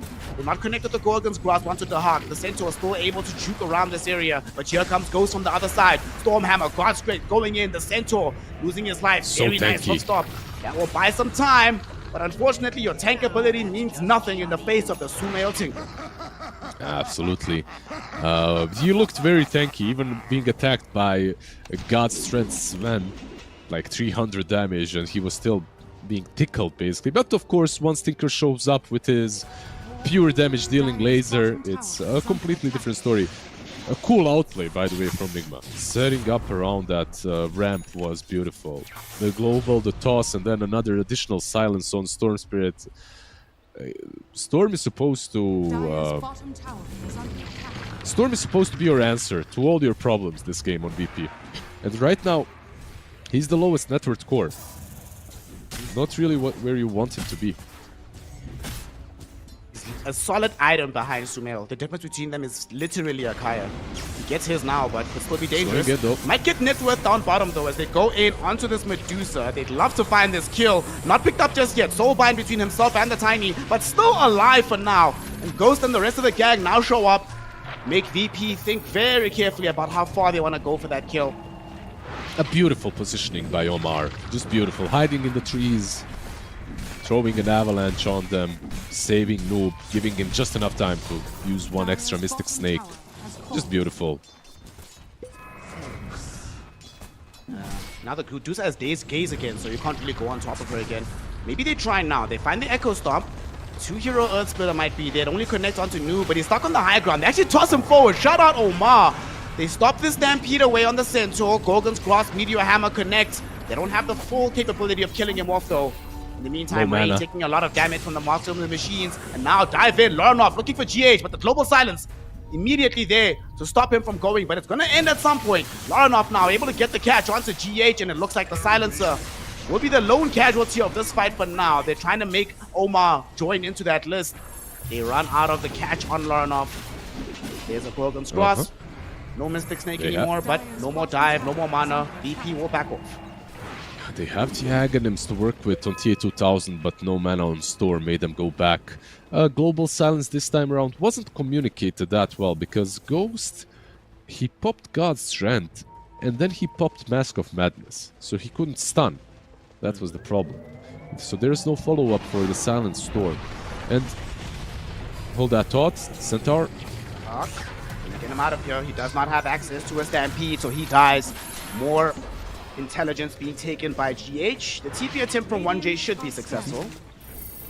But just they've to been beating their heads onto this tower for so long. Yeah, they can go for the Torby now, right? Just straight up, 15 minutes. They want to fight next to it. This is... And like you said, they're defending that they have a Tinker. This hero just loves defending forever and ever and ever. Radiant's middle tower is under attack. You were mentioning earlier how when you get to these grand finals, it is a battle of wits. And VP, they assume they had the necessary plan to deal with this Tinker, but so far, it's not really panning out. It's a 6k net worth advantage for Enigma Galaxy. And of course, Sumail is sitting very pretty at the top of the net worth. Yeah, you can have a plan all you want, and then you get laser to the face by this Tinker. Doesn't matter what you pick, it seems like. Even though on paper the heroes that they've drafted for themselves look pretty damn good into the Tinker. They are yet to activate TA2000. I feel like that's one thing that we're all waiting for. He's been very silent on a hero that usually creates a lot of impact once he gets that axe. Let's see if he wants to wait for the Blink Dagger first before involving himself more forcefully in these engagements. Unfortunately, it doesn't seem like Nigma's going to give him free time to get there. They're already putting some pressure middle, taking the Watcher. We know that Noob has his Meme Hammer. So if they get anywhere close to the tower, it will take more damage than they would like to give up. Although, this will help a little bit. They're going to be paranoid about vision since they just got dewarded, so might stall out the push for a while. Radiant's bottom tower is under attack.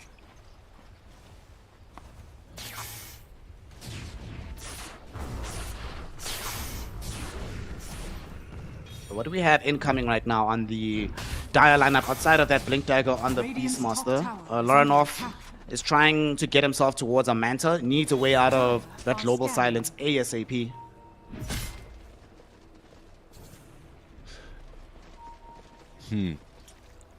By the way, I'm supposed to be the analyst here, and I have like, I'll tell you, I have 1,000 games on Grimstroke, I swear, like at least 200, more or less. Does his shard this spell on cast or when it ends? On Inkspell? On cast, I right? think it's on cost, yeah, like because they changed it. It used to be on the actual activation at the end, but then they changed it to be on cost now. Okay, because then it's much better that he doesn't have like it would be really bad if he had this facet and the dispel was on the end because he couldn't control it. But this is, or maybe it would even be better because you could precast it like a purge that Oracle can do against Global Silence. Radiant's top tower is under Triangle. Getting jumped in the triangle. Global Silence will be there to try and bail him out of trouble. He does still have Stone Gaze available, but doesn't even need it just yet. Here comes the God Strength. The rest of the lineup is here, but the Earth Splitter onto both him and the Tiny, bringing them very low, but they still end up killing off TA 2000 first. He does eventually die on Ghost, and Omar almost loses his life. Larenov forces to chase him into the river, able to find that kill. So far, it's 2 for 1. Make that 3 for 1 because Sumail able to burst down Rain with the final laser of the fight. And Noob, the priority target, is still freaking alive here, Liz.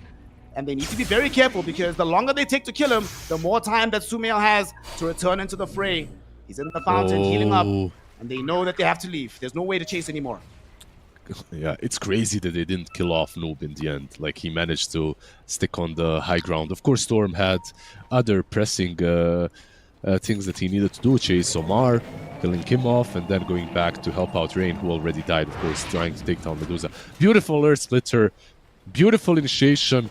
But I have to say, I'm kind of worried for VP what happens when they don't have that strong of an Earth Splitter, because that was like best case scenario, right? And they had Arcane Rune on Storm. Another thing that is like a pretty big deal in these early fights. Dire are scanning. Not just the perfect Earth Splitter, but the perfect time to catch Noob, right? They had him, most of his mana gone before he could even cast a single spell. And then only the initiation comes in dribs and drabs. It's not like the entirety of Nigma arrived all at once. It was a one by one type of situation, and it still went extremely badly.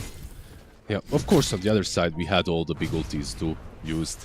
The global, most importantly.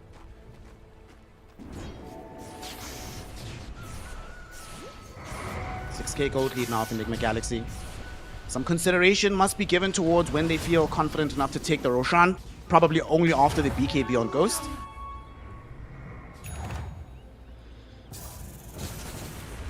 I'm also looking on the other side and waiting to see what their solutions will be to the global, because he does have the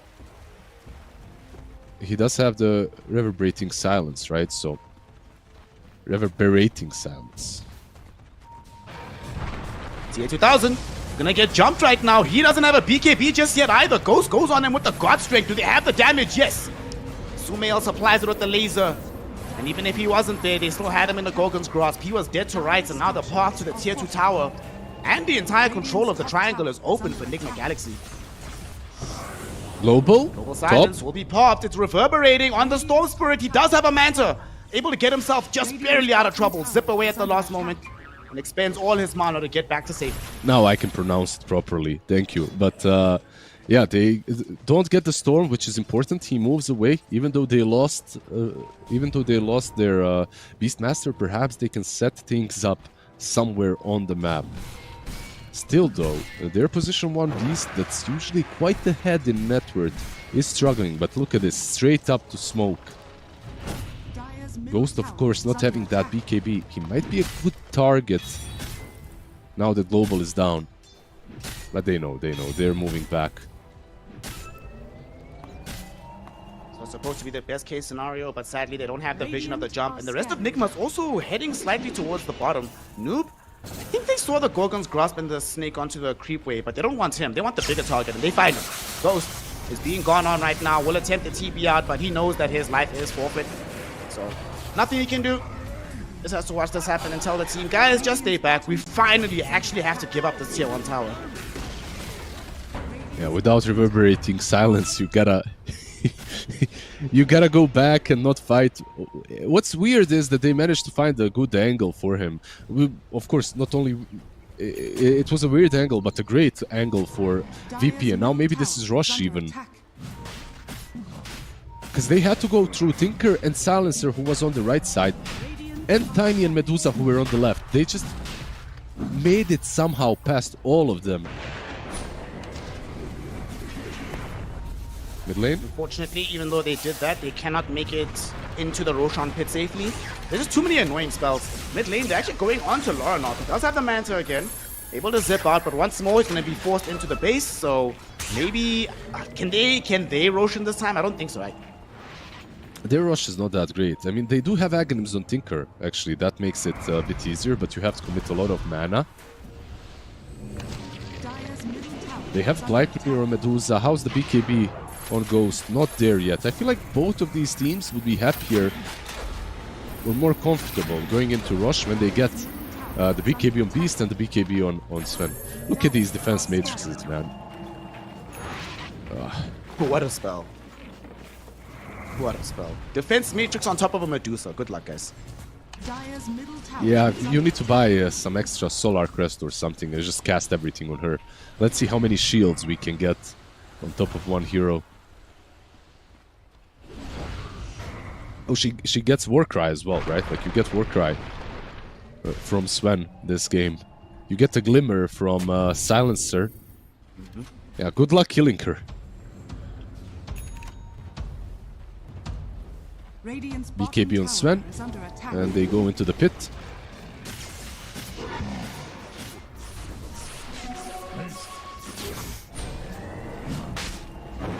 See how this is going to go through. Is there going to be a defense from VP? They don't even seem to know about this. There's no scan, there's no vision in the area, so they just have to give this one up. No, they know. They already... ET was already there with one Spirit. But it's really difficult for him to be in position where he can use the Spirit constantly to scout. He's gonna send another one, but he can't even get there. This is how afraid he is of Omar. Because you don't see this tiny, and if you get closer, you might get tossed and caught, and then you lose Rosh and another hero. First ages of the game. Gold lead, not really that extreme in favor of Nigma Galaxy. It's 3k at the moment. But nonetheless, they have to worry now about losing their tier 2. It's been being massaged by quite a while by Noob, but with the protection of the Aegis, they are finally going to come and claim what has been theirs for quite some time. Omar, leaping forward, was trying to catch Rain with the Avalanche toss combination. Fortunately for Rain though, there's also the Beastmaster there with some balls to just slow Omar's approach, so both heroes should be fine. Yeah, they might set up on Sumail though. You see 1J and Loranov. I feel like the two of them with Inkspell on Storm. And Sumail needs to be careful when defending. You know, we were saying yesterday that it might be a mistake to give Sumail Storm again, or this Sinker. The thing that surprises me about how he's been playing this is that in the previous game where he played this, the reason he was so impactful on the map is that he was running around just like killing everybody, right? It was a solo Tinker show. Here he's been just farming and defending, and still the impact is quite massive. And now another kill might just happen. Laser out onto the Centaur. He's going to try and TP out. Do they have the angle to catch him? No. Yeah. Behind the trees, so no vision for the toss. You know what's sad about this? Well, what's sad for Nigma? The first thing is they didn't get the Centaur.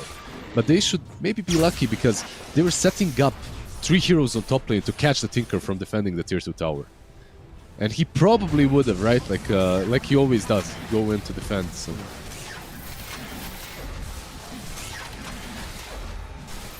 Get themselves now the new Tommy. Who is going to get this one? Goes the way of Ghost, you know. I mean, his side is pretty decent. Does help a lot against the Elder Titan, I suppose. Yeah, they smoke up. Can they find anyone here? The BKB, of course, is done on TA2000 as well. Going for the Shivas next. A lot of armor, by the way, on Beast. Not as easy to take down by Sven. Rushing to find something here. Sven coming on the back lines, blinks forward. They get the global silence out. Looking for some of these supports. The first one to fall is going to be the Grimstroke. 1J is gone. Rain still alive for now. Omar cannot find the correct angle. So looks like Rain and Dahak should be able to get back to safety. Maybe not Dahak, but very nice hoofstomp coming in from him. No, Ghost actually jumps the high ground to kill Rain. I don't know about this one, gang. He will end up losing his first life here. Maybe not. He's still fighting. The laser from Sumail helping out at the mischance, but eventually they are able to bring down the Sven. Life number 2 is on. He has a BKB at the ready. ET Splitter connecting onto him.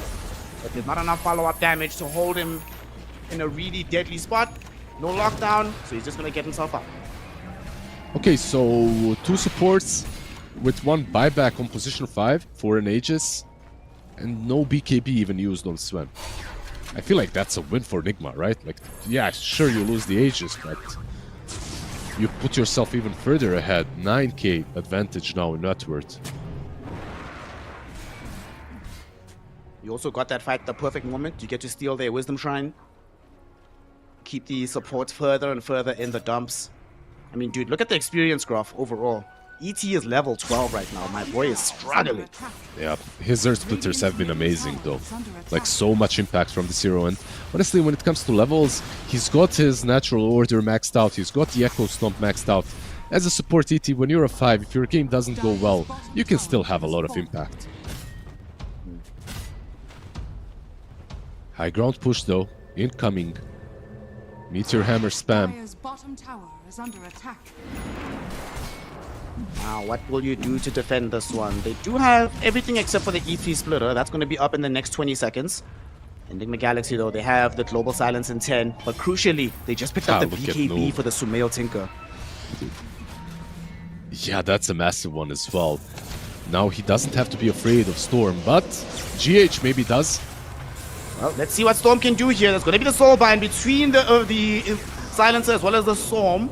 Storm Spirit trying to fight here. Global Silence will be out. They're trying to go in onto the Storm. Loranov gets saved by TA2000 with the Primal Roar, at least for now. Zips out to safety as he finished all his mana.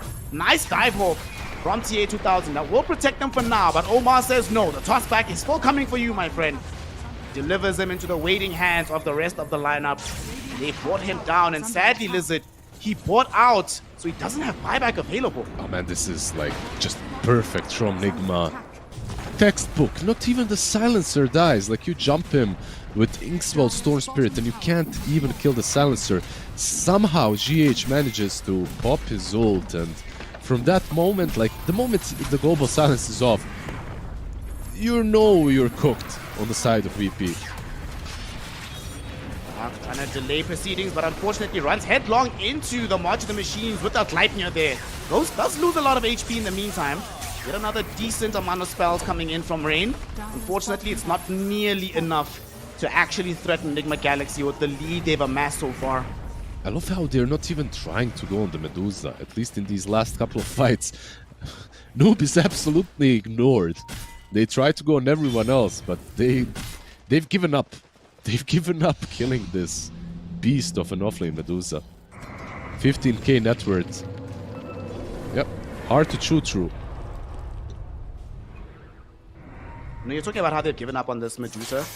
They've been having such difficulty with Sumail. It sometimes feels like they forget he's there until he's starting to kill them. They're like, oh, by the way, we have to deal with this guy. So they're so preoccupied with trying to bring down GH, you know, trying to fight around Ghost. It's not that easy to keep a constant read on where Sumail is, even though you do have some vision heroes. It's just hard to choose the target, right? Like, I mean, it's not hard. You need to kill the Silencer, and then afterwards you can think about everyone else. But GH so far has been positioned really nicely, and you don't even know if you kill him, maybe he buybacks and globals anyway, right? So you have to keep that in mind as well. Jumping Medusa, of course, now she's got Hex to work with. If you jump her and you proc her Cold Blood Agnim's Shard, like, you might be controlled to death just by the Medusa alone. Dire's middle tower is under attack. 15k net worth lead for Nigma. They were moving for a big smoke, but unfortunately for them, so were VP. So VP took the Twin Gate, evaded their aggression, but they'll say, alright, if we can't find you, we're going to force you to come to us by just pressuring your buildings. We've already got a lane of racks down bottom. We don't want that to happen in the top lane as well. Yeah, Noob just tanking it. Doesn't care about these tower hits. But yeah, bot lane is being pushed in by TA2000 and Rain. Not too terrible. They are finding some space on the map. Loranov as well farming towards his Parasma. Game is not looking that great for VP, but if they set things up right and if they maybe get a kill on the Silencer first, might be doable. My only problem is, where are the Dispels? Like, how are you dealing with defense matrix? Dire's top tower has fallen. And it's not like any of your cores like to buy a nullifier, right, throughout the game, so the dispels have to come in another fashion. I mean, I get a Yule is being built up right now by the ET. That's something. Yeah, Storm has Region Rune. Should be fine.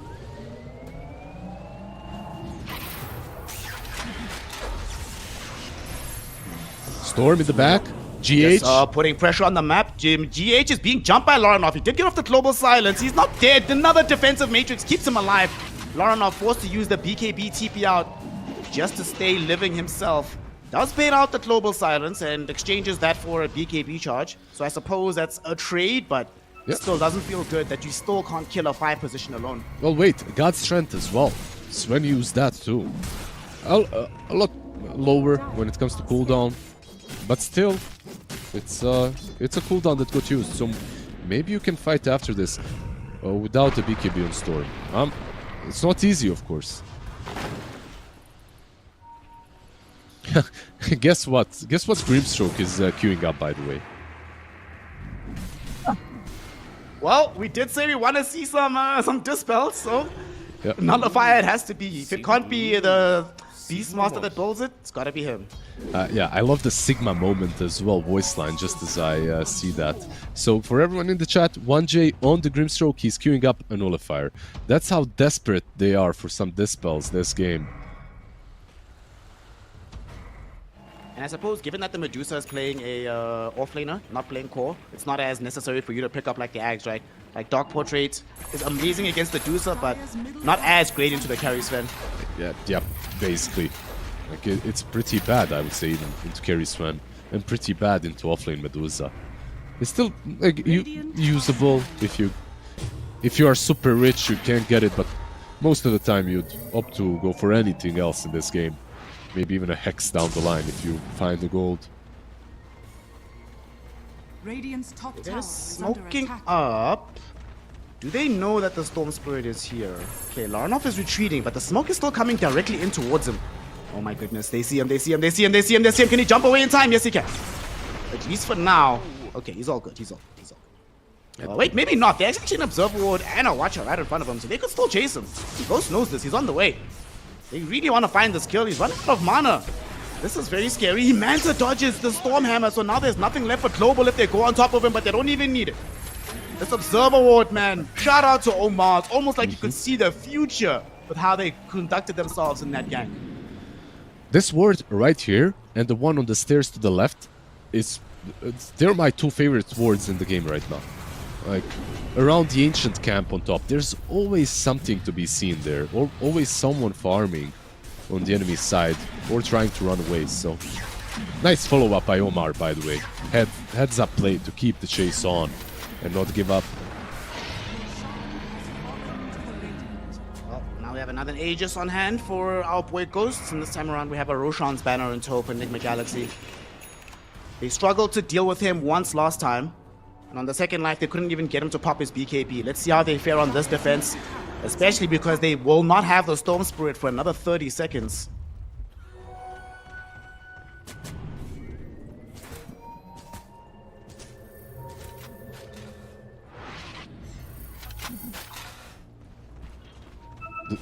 Yeah, they're gonna go, right? Like, you have the Aegis, absolutely nothing stopping you. They have a lot of gold. That's the only reason I can think of for them not to go. They can spend it first. Medusa has 4,000, by the way. Noob can pick and choose what his next item is going to be. Hydra being sieged right now with the Roshan's banner. They do come back with the Storm Spirit, but with Defense Matrix, double Siege Wagon, banner, man, this is a tough defense.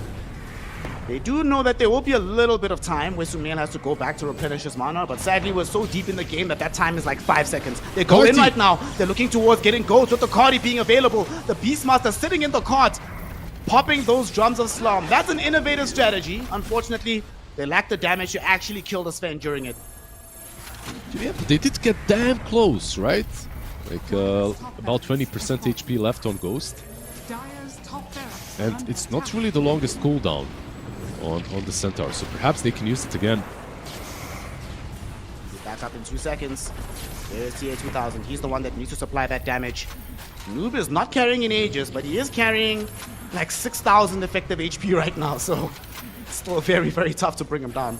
Yeah, and hard to go on him. He's got cold-blooded. Like if you roar him or go on him with Storm Spirit, that 100% will not work. So they just let the top side fall. Aegis is still up for 3 more minutes though. So eventually they'll have to start defending. Also, to make matters worse, Ghost is about to pick up a Satanic as well on his Sven, so the next time you're not just worrying about the life of the Aegis, the BKB, but he can just pop himself to full HP with a couple of right clicks too. Yeah, and it's flying out. He can disassemble, of course, the Mom, and it should be there.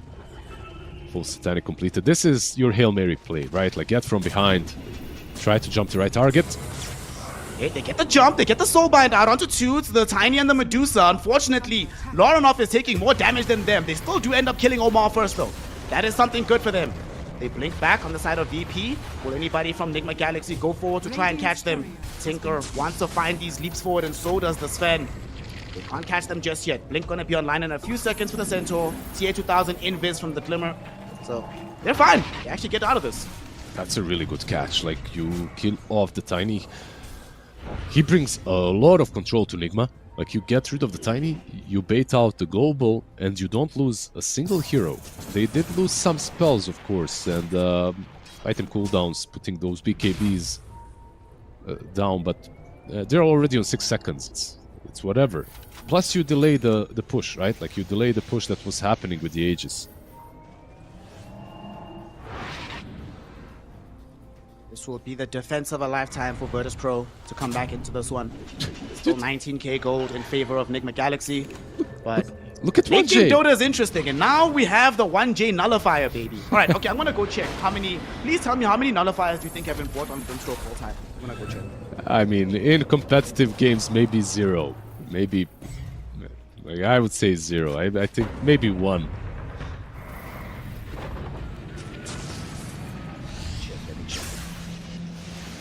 I sincerely doubt it's a double-digit number, at least. Let's put it that way. All right, let me know in chat what do you believe it is before I reveal the answer. That Dota is loading, and the answer is 0. This is the first one all time. It's like, out of all the heroes I can imagine, Grimstroke is probably lowest on the list to buy the nullifier. Hex? Good lane. They get the jump onto Dahak. He's falling so low. It's going to be the global silence as well. They threw out the primal roar onto Ghost, so he can't kill off Dahak, but the second he comes out of it, he's laying in the damage. Dahak forced to go in with the stampede, but sadly, Ghost has a harpoon. Drags him right back in and kills him off. Lorinov coming bottom, trying to at least punish Ghost a little bit. The Aegis expires in 5 seconds though. They toss him back towards Ghost and Sume. Lorinov gonna be forced to zip away. Now the Aegis will expire. The HP is coming back. Soulbind, double nullifier. At least it looked kind of cool coming out of 1J. But that's going to be the extent of its impact in this engagement. 2 lanes of Brax fall. Now it's a full Megas. DP's base is in shambles. Yeah, some records were broken by 1J here. Or I should say the first one that did manage to buy the nullifier, but it's going to have to use it against Mega Creeps, it seems like. Not for too long if Nigma have it their way, as they're pushing the throne already. Check this Medusa just posted up. Octarine Court, Lightyear, Meteor Hammer, Hex, Ceremonial Robe. And there's not really, they can't do anything about this. You were mentioning earlier how they've been ignoring the Medusa. Now it's one of those, you can't ignore me, but at the same time, what I'm doing to your base is unignorable. What are you going to do about it? At the very least, for now, Nigma Galaxy take a break, but they're gonna be back after they take this Wisdom Trend. Yeah, they got God Strength back up. It's off cooldown. BKB on Sven as well, up in 5 seconds. He'll have Overwhelming Blink, I believe. The recipe is already there, yep, on the courier, so he'll have it in about 500 gold. Just, they're very disciplined in this game. That's something that I have to say about Nigma. Like, yesterday, maybe they would have even jumped the throne here, but they're waiting for everything to be online. Did you see what just happened? They killed TA2000's courier. had a refresher orb recipe on it. He was trying to buy out on the secret shop. And the silencer not just killed it, but now with the wisdom shrine also has level 18 on the global. Yeah, he might get there though, right? Like he has the gold, he didn't buy anything. See if he can still make it happen. And there it is. He buys out completely for the refresher. But now there's nothing left. There's no buyback. This is a full all-in play from Virtus Pro. And indeed, they smoke up as 5. They want to try and make something happen. What angle will they pursue? Go for the bottom wrap. Coming in through the mid lane. Omar, though, he's going to be the one that's seen first. They go on to Ghost. He doesn't have access to a global or to a Aegis at the moment, but there is still global silence to bail him out. There's going to be the Cardi putting the Beastmaster inside it to try to use these drums of Slum. There's a Primal Roar as well with the ET Splitter. They're doing all the damage they can, and Ghost eventually will fall. But sadly, they have nothing left in the tank for everybody else. Sumail just throwing in these lasers. He does get himself nullified though. Caught in by the Dive Hawk. TA2000 trying to put in the damage, and Sumail will die. Oh, the throne! But, oh no! The throne! No! The throne! They actually win a fight, but it doesn't matter. Enigma Galaxy creeps win the game. GG, well played is called, and Virtus Pro, although they get the one fight they needed, it comes literally too late for it to matter. Ah, damn, like I was actually so consumed in this fight as well that wasn't even checking the throne. Crazy, it caught me off guard. Ah, insane game. I feel like it wasn't as close as I expected. Enigma, they took a lead and they ran away with it.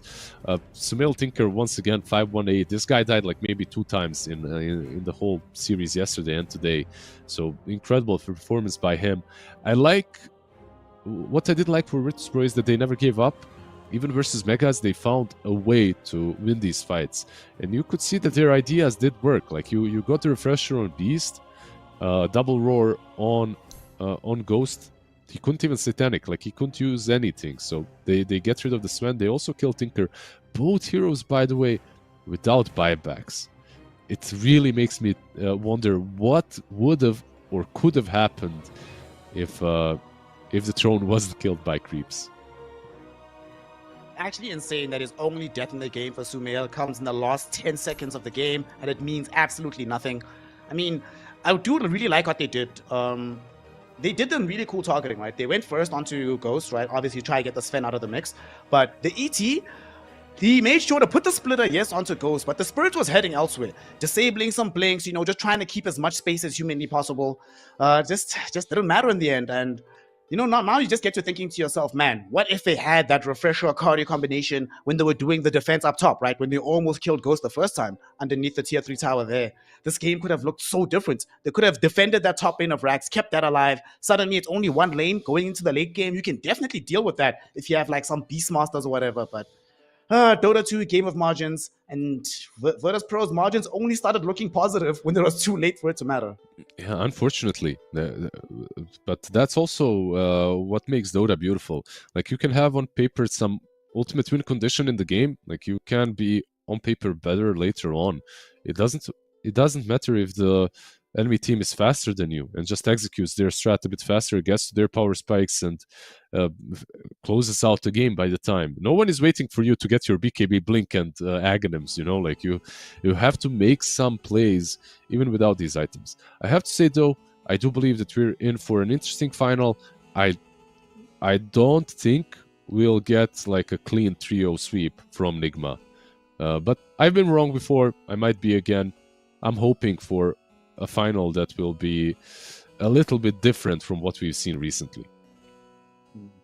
Well, the last time that these two teams took each other on, when Virtus Pro's players were on Chimera Esports, this went the full distance. 3-2 was the final score at the end of proceedings. So let's hope that that's going to be the case here today. But for now, Enigma Galaxy with the 1-game win. Now we hope that Virtus Pro are going to go back into the kitchen, change up the ingredient list, and give us a fresh meal of incredible Dota to enjoy for Game 2.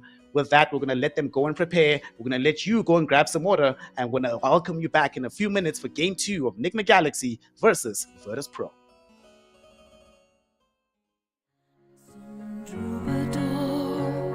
For me.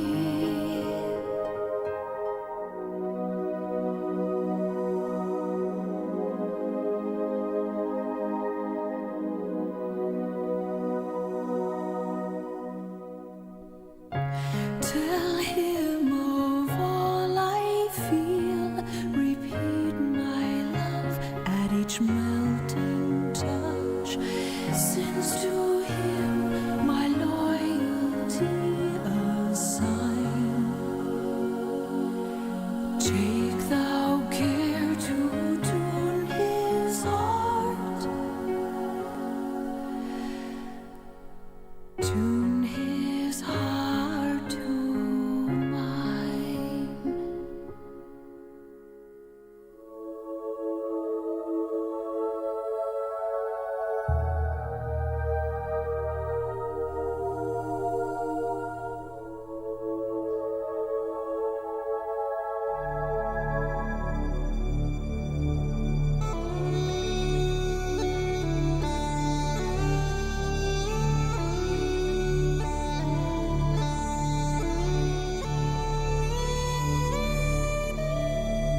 Welcome back, ladies and gentlemen, for Game 2 here in our grand finals of the MESWA region between Virtus Pro and Enigma Galaxy. And what we want is a very close series. We wanted to go the 4 or 5 games, but after watching Game 1, Liz, I don't know, man. I'm getting a little bit of flashback towards last night because although Virtus Pro did a lot of really cool moves throughout the game, it did feel like Enigma were largely in control, especially because of how much they made VP work for every objective they took on the map. Yeah, absolutely. I'm not muted, right? Just checking. I'm not. No, good. you're good. You're good. Yeah, absolutely. And I really feel once again it comes down to a really strong mid lane coming from Sumail. Like so many times in a row now, I'm seeing the same pattern repeat itself. Enigma, their side lanes sometimes are good, sometimes are not, but their mid lane is always so damn stable. Usually when Sumail doesn't have a hero that can scale as well, or maybe a hero that isn't really that much in the meta, we get these more even games, right? Like the one when they played a hero that is in the meta and isn't that bad, but tiny, right? Like they played the tiny on the mid lane or the Magnus on the off lane, and it kind of looks a bit shakier. So if I was VP, maybe those are the lanes that I would try and abuse a little bit harder. Because they did win bot lane somewhat. Like the Sven was the lowest CS score. I feel like Centaur did a good job together. They even killed him, right? But in the end, it doesn't really translate to any big objectives being taken. It doesn't translate to anything being done on the map. I definitely want to see them have more ability to make things happen this time around. And it's kind of weird to me that they had vision heroes, but perhaps it's because CA2000 was playing his hero in the safe lane, so we didn't get to exploit that much vision as you normally see from offlane Beastmaster in that fashion. Going into this next game, I definitely want to see them not allow Tinker through. Like you could see the vision, you could see the plan of what they had to do it, but for me, it's not even about like the damage he puts onto the map later on. It's just about how much he just elongates this early period of the game where you just can't find anything on the map. Taking towers instead of being like, well, we'll rotate 2 heroes, you know, join up with some other heroes, we take a tower. It requires of all to go, and even then, it's not a guarantee that we put any substantial damage on the building. Yeah, he's a problem. This Tinker, if almost any other series, if you go through like the last couple of tournaments, Tinker is first phase banned. And not even because he's played mid. He's first phase banned because he's a mean support. I feel like you can afford yourself a ban. Like looking at Virtus Pro and what they banned in the previous games, it was Io, Coddle, PA. In the first 3.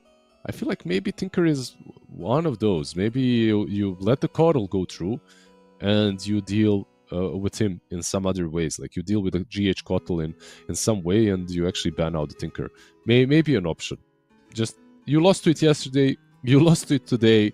He realistically didn't die once in both series. Like he just died as the throne was falling. He probably didn't even care that he's dying at that point. So realistically, you didn't kill the hero once, and you got Storm on your side, one of the better heroes. So let's see what the draft brings.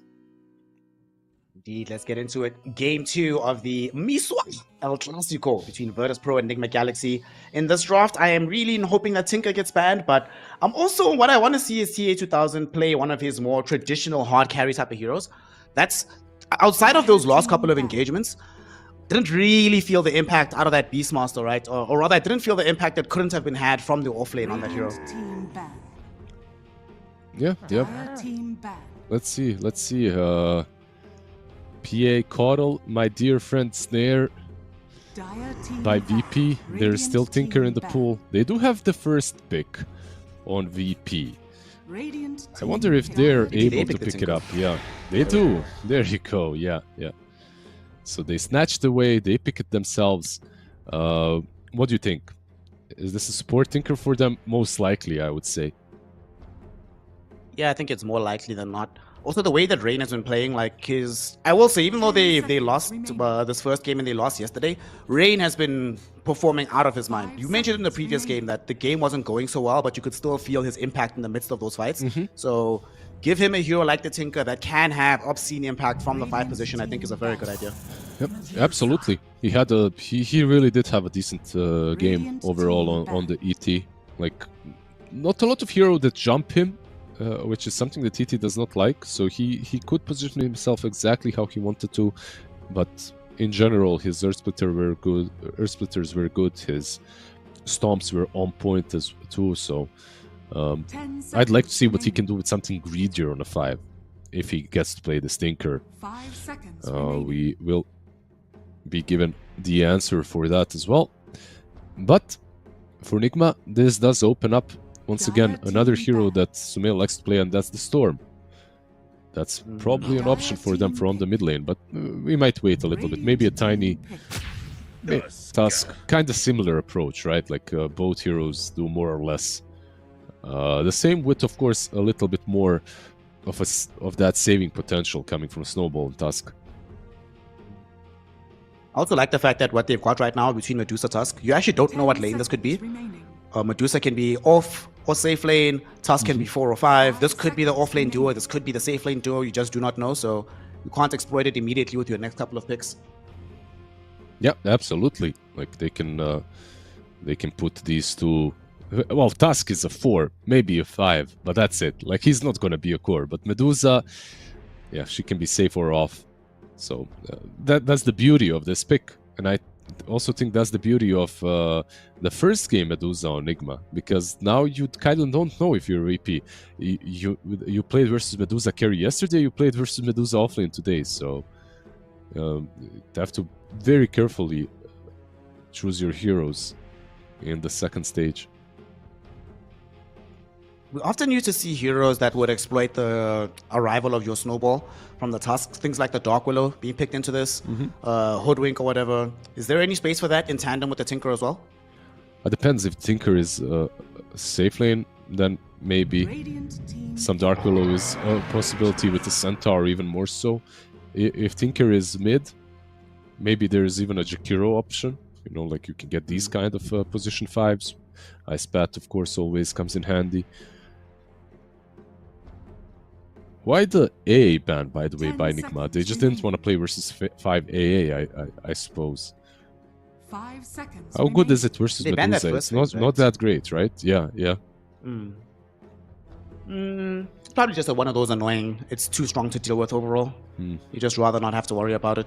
And I believe earlier today in the lower bracket final, VP did win their second game against Winter Bear with an AA draft, so perhaps they were like, that looked, they had what, AA, Darkseer, Spirit Breaker, Kunkka, and I forget what the carry was. Oh, they had but it was very strong overall. So they had the Darkseer Spirit Breaker combo. That's some old school stuff right there. Cool. But yeah, AA, don't get me wrong, this hero is just good, in my opinion, almost any game you like to play AA. So I'm not surprised that it's banned. I'm just wondering if there's maybe a certain reason here why. I don't see it. Maybe they will pick it up later on. We did see a Huskar pick yesterday as well in this qualifier, and many others. So definitely remains an option. Bounty Hunter is not really the strongest laner, right? Like with Scent when it comes to position 4s. What does he bring here, though? Like, of course, he brings you that comeback potential with Track. The matchup versus Tusk, I play both heroes, and I think I'd rather be playing the Tusk, like in most games, because you get a hero that can pop the dust and follow you, snowball ice shards, catch the bounty. They get the beast. I'm thinking, seeing the bounty, doesn't this increase the likelihood that the Tinker could go mid, so that you play around, like once the Tinker gets like his first initial set of items, you just move around with the bounty? Yeah, sadly we don't have the old rockets with the bounty Track. Oh god. that brings some horror memories, man, like some traumas from childhood. Track plus rockets, that was so homing missiles or whatever they were called. I still remember the sound of the animation when it hits you, bro. I'll never forget that sound. My goodness. Yeah, what a stupid interaction that was. But yeah, it's still good with Tinker, right? Like he generally needs a lot of vision. That's why Shivas became one of his items in the past patches. Isn't as bought right now, but I like the combo with Tinker. Definitely helps out. You can also TP on him later on, so he can find the right targets that you can jump on. On the other side, the Beastmaster makes it again a little bit flexible, right? Like you have a Beast, you have the Medusa. Now on top of all of that, you have Phoenix. This team fight from Nigma looks very solid. The question is, will they be able to execute it properly, like all of it together, while Virtus Pro are more of hit and run kind of a squad, for now at least. They want to get a pick-off move away. 5 seconds And with Bounty Hunter, How would you they feel might be able... about Ursa for VP? You go like the diffusal blade route into that way. You have the additional attack speed for the egg. You do pretty decently in the lane, no matter who it is, between the Dusa or the Beast. You get to kill Dusa later on as well if you do go for that mana burn route. What do you feel? I don't think it's bad. Very good call. Good job. I feel like you were onto something the moment you mentioned it. And you don't care about the roar, right? That's another big deal. Like, you do, but not as much as some other heroes, especially if you enrage on time. 10 seconds remaining. Yeah, good call. Nicely done. Plus, like, they have the Tinker versus Beastmaster. They had it vice versa the other game, but I feel like defense matrix is really important in this matchup. That's something that Sumail was doing all the time in the last game, just giving everyone defense matrix. So whoever they jump on has that extra defense. The status resistance as well comes into play, of course. I'll let you mention, actually, if I enrage and I have status resistance from the defense matrix, like, roll is going to be like half a second at that point. It's going to be kind of crazy to see. Basically, yeah. Basically, half a second at most. Yeah, if you're lucky as the Beastmaster. Yeah.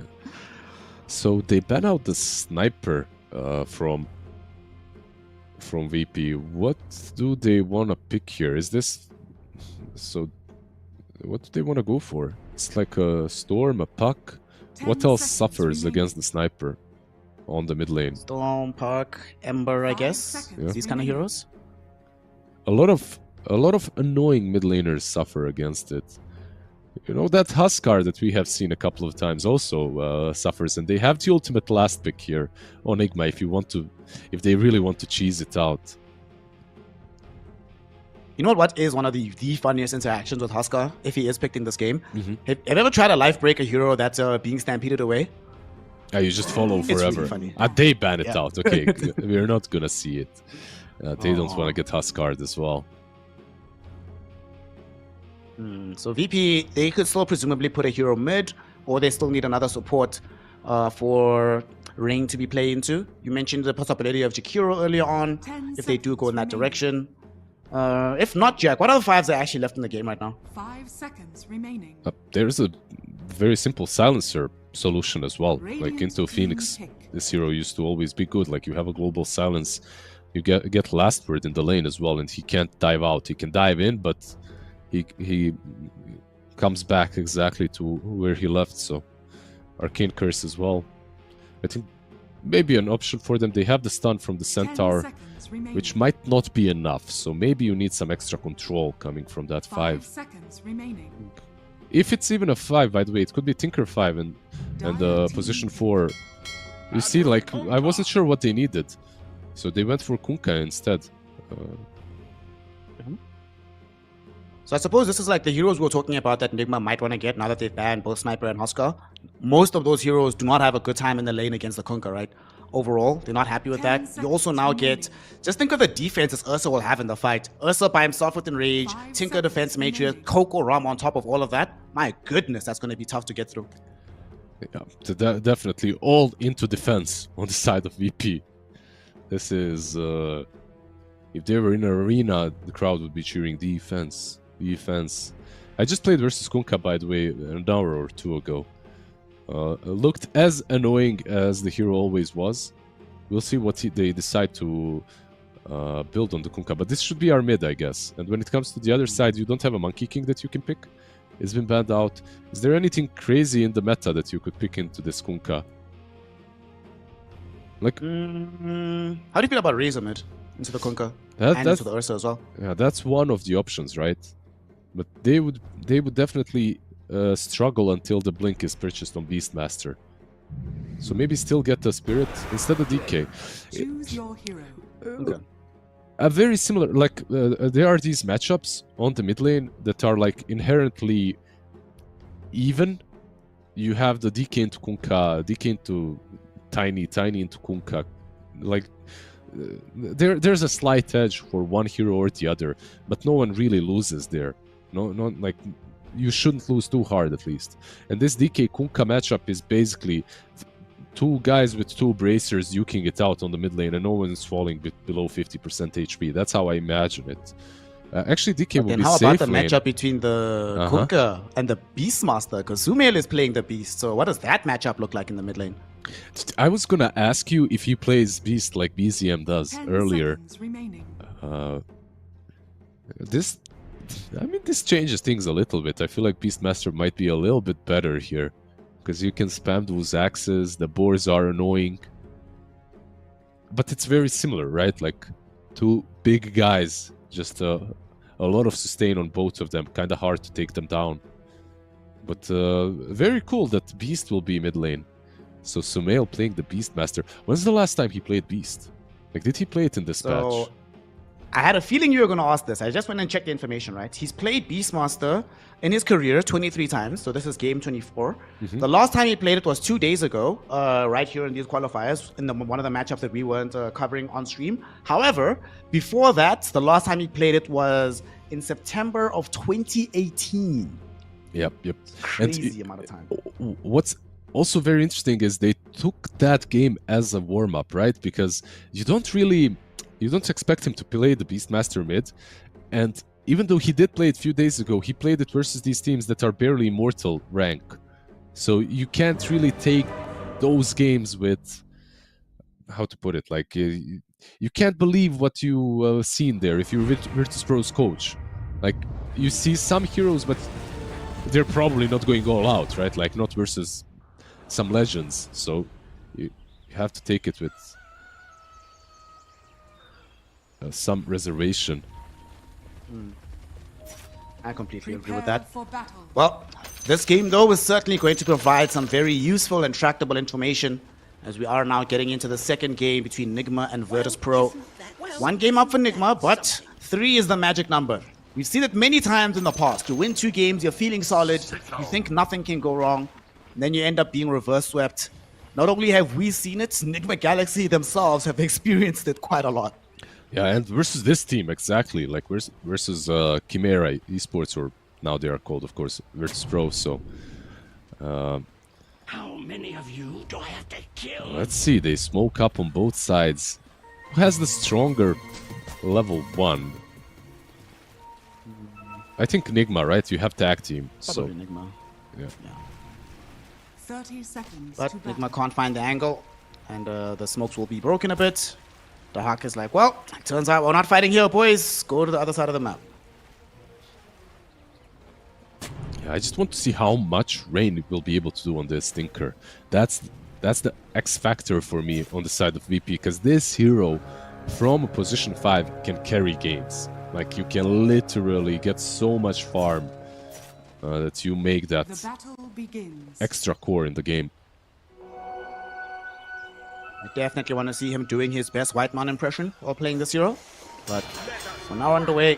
2-2 trade, no early first bloods. Nothing strange to start things off, but a little D-word middle. Nice. Our boy 1J doing his thing. You must actually be in heaven. You know, you like 1J as a player, you love Bouncy as a hero. It's going to be fun to watch. Yeah, there's a lot of heroes here that I really enjoy playing, so... Let's see. So far on the mid lane, of course, you're just starting off. I do expect Sumail to do well here, regardless. I just want to see if he's going to have some stacks as well. Like, as Beast, of course, you can stack up with the boars for yourself. The hard camp is very close to you, so just casting the axes, and you can get that stack too. Sure, whenever Ice sees how well Beastmaster is doing these days, he's like, why the hell did I retire, bro? This is ridiculous. But Sumail should be fine, utilizing the boars for his right-clicking. Down bottom. Noob yet again on this Medusa. And as much as I did want to see the Ursa, and I certainly want to see like the Diffusal Blade build eventually, in the lane, you know, Medusa's going to be chilling, bro. I'd be astonished if she ends up dying here. Yeah, this is a lane where Ursa and Tinker get the kill only if it's like a counter attack, right? Like they get gone on, they turn with March of Machines and Laser, and then suddenly you are getting some kills. But don't be fooled. Tinker is still a very strong laner. It's one of the reasons why he's played as a 5 at the moment. Other side of the map, we do see Ghost. You know, actually, I've just realized something about Ghost, right? The way he's been playing from yesterday's series into this one, he's been not really playing hard carry. He's gone into that very, very, like, sacrificial is the wrong word, but like stable carry. You know, the fears, the no-tails, the super style, like, carry play that we don't really see all that often these days. I think sacrificial is a good word. I think at least. Like yesterday, he was like that. Today as well. He... maybe not as much on the Sven, but I expect something very similar on the DK. This game, though, I don't think you can rely on your mid as much as you did on the Tinker. Tinker can kind of solo carry the games. Beast, to an extent, but it's not as crazy.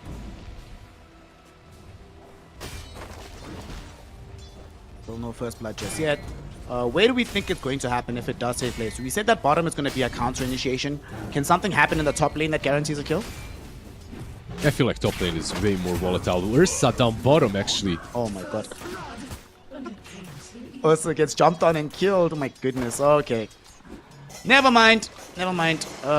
Tag team with some ice shards. Noob providing the damage, and they did not have access to defense matrix, unfortunately, from Rain. And the laser was not enough to provide protection.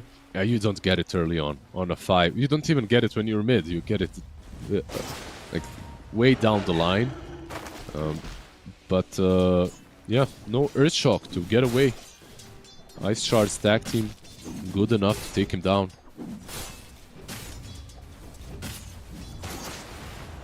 I do like that. He's going to be very happy about this. Yeah, for sure. Like 2 games in a row now, he's having a good time. By the way, what's really nice is he doesn't care about the slows, right? Like as a Medusa. So one of the only hero basically that can just move away after he gets earth shocked by the Ursa. You can just walk away. CS advantage now starting to lean heavily towards Enigma Galaxy. Medusa doing extremely well bottom, with the kill already, mid going quite decently for them. And Sento somewhat struggling in the top lane, not really able to exert himself that much. 1J top, DK is just farming away. Top lane, they go for the bounty, they manage to find the kill. GH didn't even need to do anything else, hide him underneath the sentry ward, no escape available for 1J. A really difficult lane for 1J, I have to say. If he's not creep skipping, there isn't really a lot that he can do. Bounty basically as a hero has a ton of armor, like he's got 9 armor level 2, but only 670 HP. Mid lane though, Sumail is getting ganked. Sumail is being surrounded, but unfortunately they just lack the damage right now to get this kill.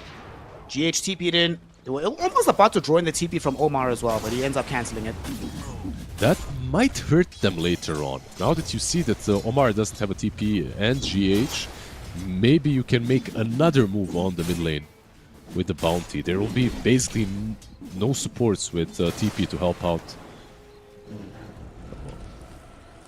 1J once again. He has healing loads, so should be fine here. Lotus, some boots, yeah, he's chilling.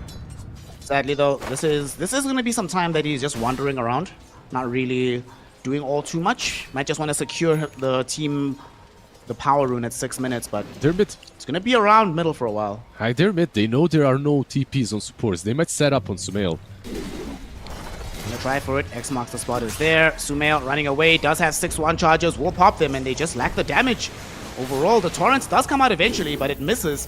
Now 1J, he is gonna be fine because there's no reveal for him. Rain though doesn't seem to be as lucky as Noob, putting in the right click damage, running out of mana, but unable to fully catch up. 1J now going back in on Sumail, but still lacks the damage. And with the dive hold from Sumail, they bring down this bounty hunter. Now Larnoff was thinking about trying to go get this haste rune, but it might have put him in a precarious position. Rain using in some defense matrix, but it's only level 1, so not much protection is going to be afforded here. Larnoff in trouble. There's going to come the boat though, crashing in onto the Phoenix and the Medusa. That will save his life for now, enable them to kill off GH and Omar. Ghost. In the meantime, the Huck gets a kill onto, or gets killed by Ghost on the other side of the map. But all the action is here on mid, as Noob trying to run right now. Larnoff has X marks, but cannot close the gap. They don't find the Medusa. But still, the big prize is defending Larnoff. Sumail was about to lift his hands for that roar. 1J. Still gonna get it. Yeah, still gonna get roared. I got the bounty, I forced him to roll me, it's fine. Yeah, he is called the bounty hunter, so his job is done. Top lane, the Hawk is really being pressured hard. Centaur, 24 CS, 7 minutes in. This is not looking that great for him. At least the Wisdom Shrine will be safe. No one rotating in. Nice rotations, I have to say, like both teams playing this mid lane strategically very nicely. Like Virtus.pro realizing no one can help Beast out of the supports, so they go and dive him. But Duza instead, Noob, the only one that has the TP, and that can make a difference, TP's in, so... Not very often that you see an offlane TP mid minute 5, but it was definitely worth it.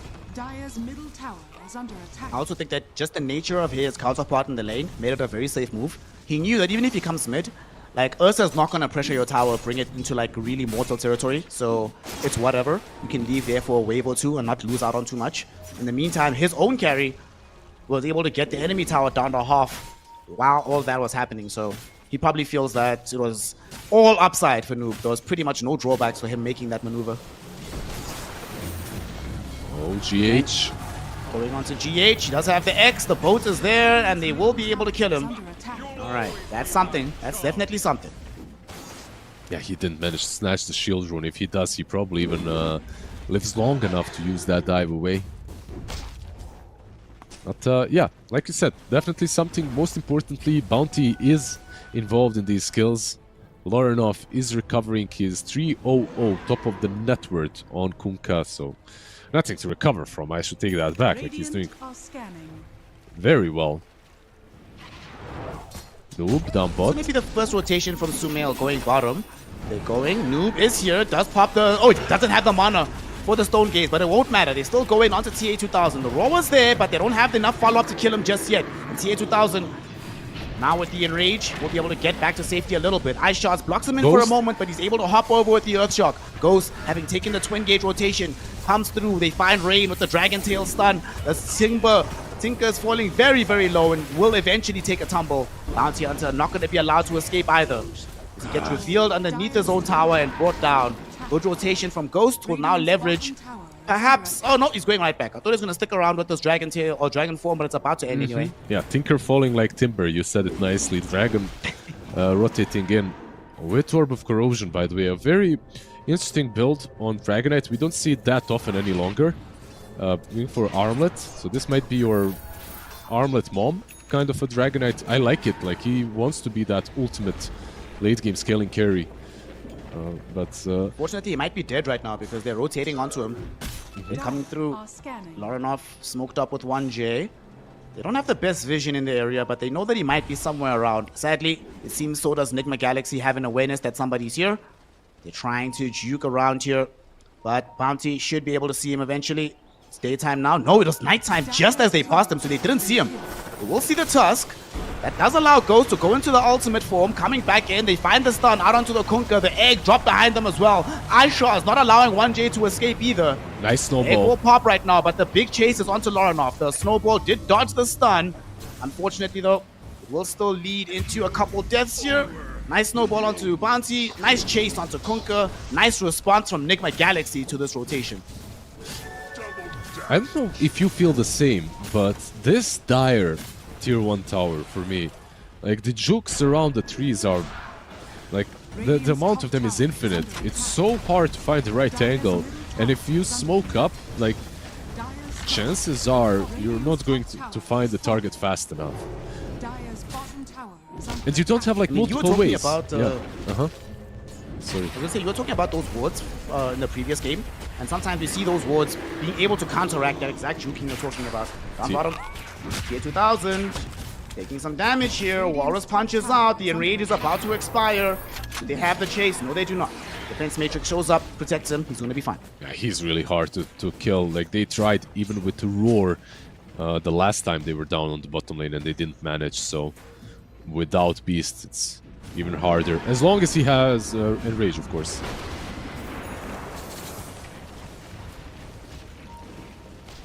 Still kill though doesn't seem to be impacting Nigma all that much. They still have the 2k net worth advantage overall. They're pressuring bottom. They've taken the top tower. Oh, look at this. They found Rain.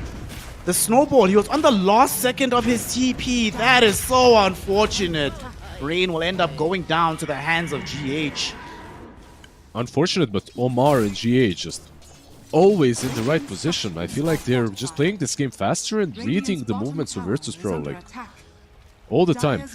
Why is Omar here? It's not really unfortunate. He's here because his Medusa is pushing with Meteor Hammer, and the only one that can really defend is the Tinker. So he wraps behind and finds him, like just very nicely played. There is a Kunkka rotating though. Here, Centaur's also going to make his way over. Let's mark the spot onto Noob. 1J's here as well. The Stone Gaze will be triggered out, but Snowball, Stone Gaze goes through it. So there's going to be the Supernova being triggered out. Can they destroy this egg in time before it pops? Yes, they can. They've taken it away, and now all of a sudden Omar's going to lose his life as well. TA2000 on a double kill. Ghost getting dragged back in with the X-Marks. He's going to be sitting in front of some very ravenous heroes, and they are thirsting for some dragon's blood.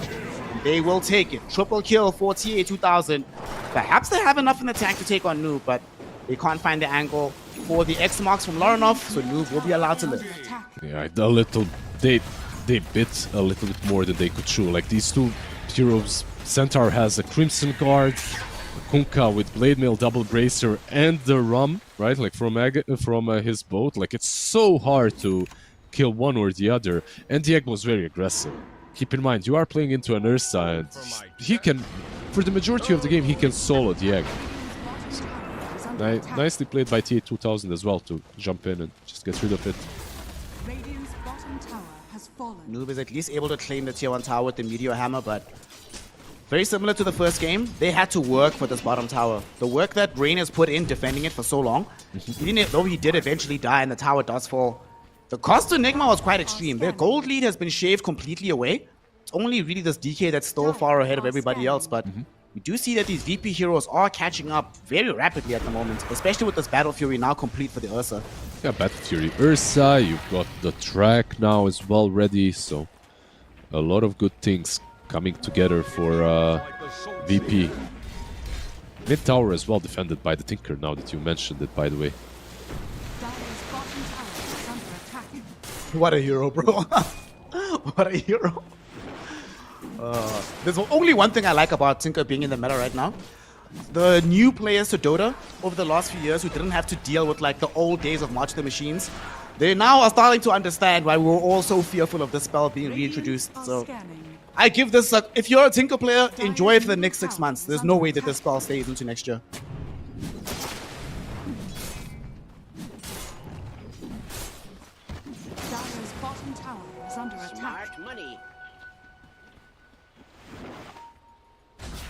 Manjay and the boys putting their toes towards bottom. Can they take the Tommy? When it spawns here, they're trying to zone back GH so they can make that option happen for themselves. GH, nice stomp from the Hawk, interrupts the Icarus dive. They will force out the Supernova, but the Ursa is not here. They can't destroy it in time. They need to get the hell out. The stun will connect onto both the Hawk and 1J. 1J already having fallen. Now TA2000 is here, but we'll see if Nigma want to actually pursue further here or if they're just happy to gain a free kill. It's hard to go uphill, but you have Medusa with Stone Gaze and you have Aghanims flying out to Sumail. So I think they fight this, yeah. They definitely fight this. There's no blink on Ursa. Not yet. Thanks for the Tommy, bozos. Let's see who it goes towards. Either Tusk or the Phoenix. Ooh, now that's a shot, baby. Now we're talking. Yeah, both of them have really good shards. I like the, especially in this game, I'd like ice shards. Like they're really good, but of course Sunray as well. It's one thing when a shard is good, it's completely other when a shard is like the main build of the hero. And for Phoenix, it's almost always the main item that you go for. Pro. They have picked up a Ursa Blink Dagger now, so we'll see if they want to make some plays. They are smoked up on Nigma, but it's really hard to find a target. Mid lane is being pushed in constantly by Rain. They can rush though. Kunkka's in the jungle in the triangle.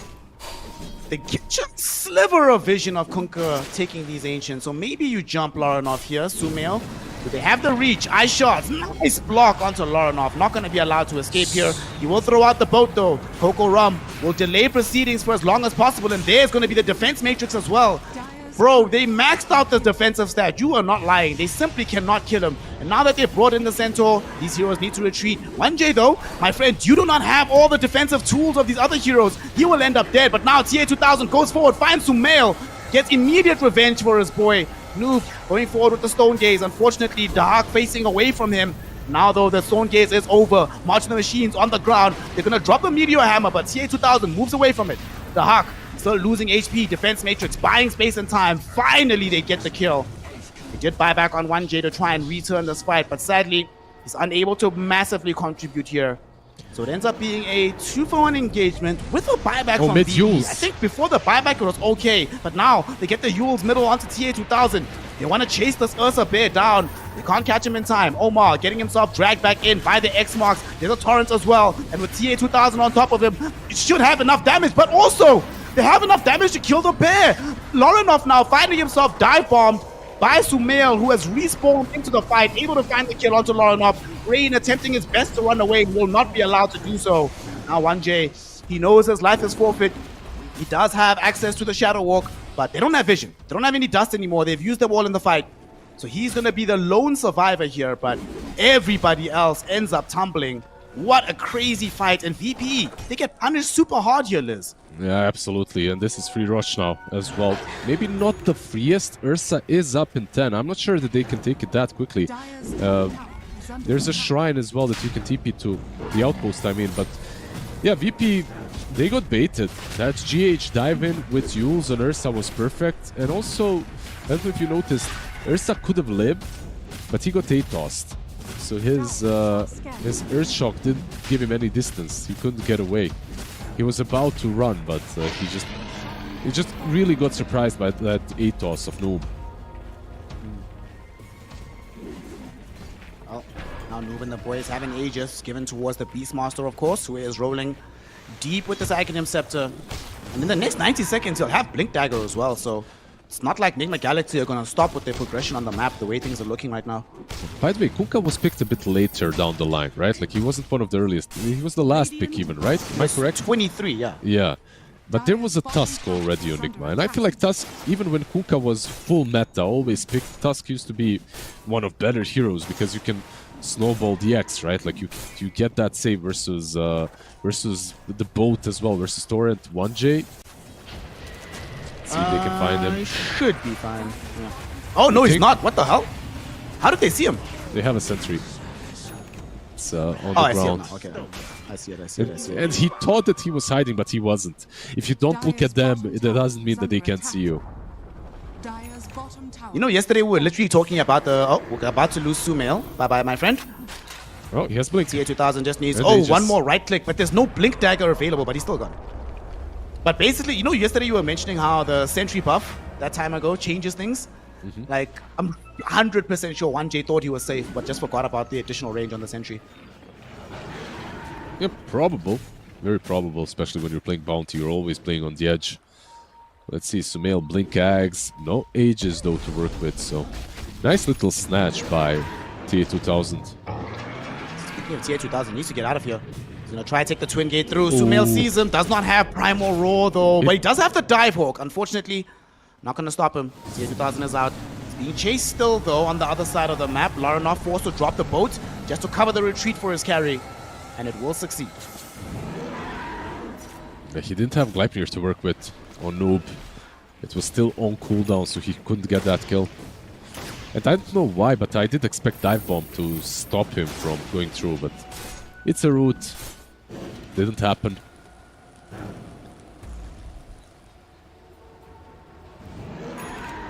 Gonna try and steal the Wisdom Shrine though. And indeed, Noob is gonna take this one away.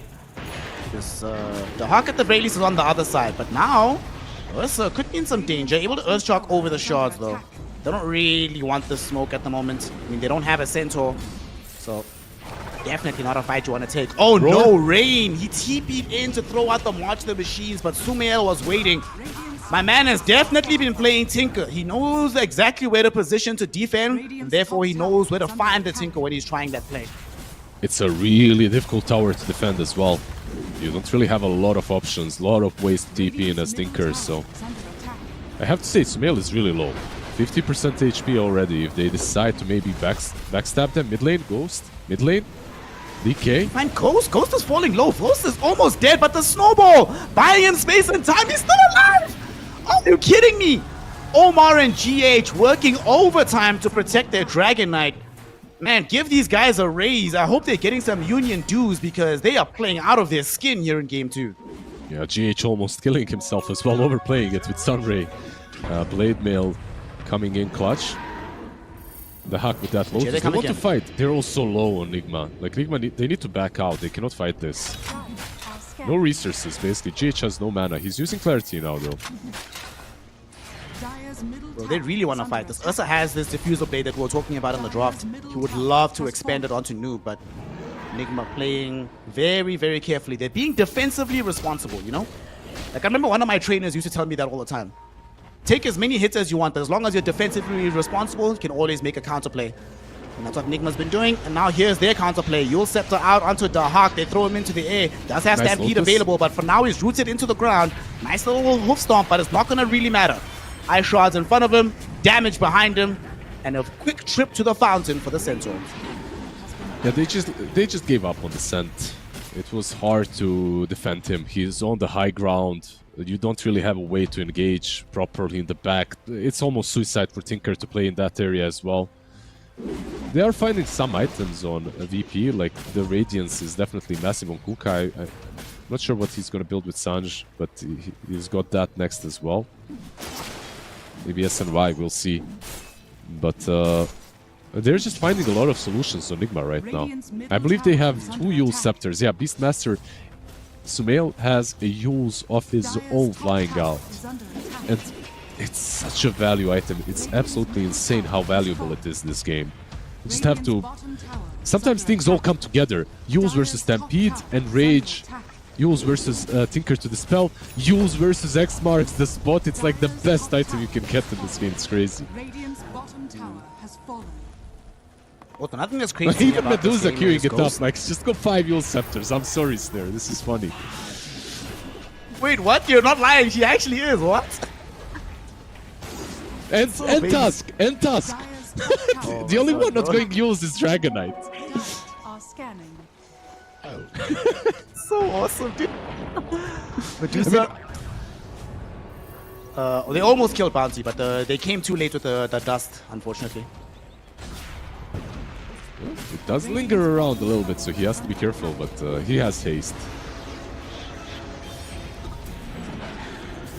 Oh, Yule's gaming. You love to see it. Yeah. Well, sometimes when you get 4 Yule Scepters, or 4 of any one item, it means you're lacking in some other department, right? Like, no Solar Crest, no Vlads on someone, no utility items. Oh, by the way, you also get rid of Track as well. That's another thing. 2 heroes caught inside. The Gleipnir coming in from Noob with the Ice Shards to follow this up. Now they want to go for Dahak. They find him first with the Snowball, but they also reach Rain with the Primal Roar. Where is the follow-up damage? Supernova now comes into the middle of the fight. They need to run from Virtus Pro. The stun, though, will it be there for TA2000? No. Does manage to get away just in time, but the Gleipnir will still follow this up. They're holding him in the air with the Walrus Punch, but unfortunately Omar dies first. Ghost wasn't able to really keep a beat on one of his targets. Now, though, the unfortunate one will be the Bounty Hunter. He will end up going down. Ghost on a dominating streak. Yeah. Dragon form 50% out. There's no roar. I wonder if they can reset this. They're not trying to, though. If Lorinov had some ability, maybe he'd be able to jump and X marks the spot, but nothing like that was available. I mean, they're still waiting for a Blink Dagger on the Centaur as well, right? So they are limited in their re-engage options right now. Absolutely.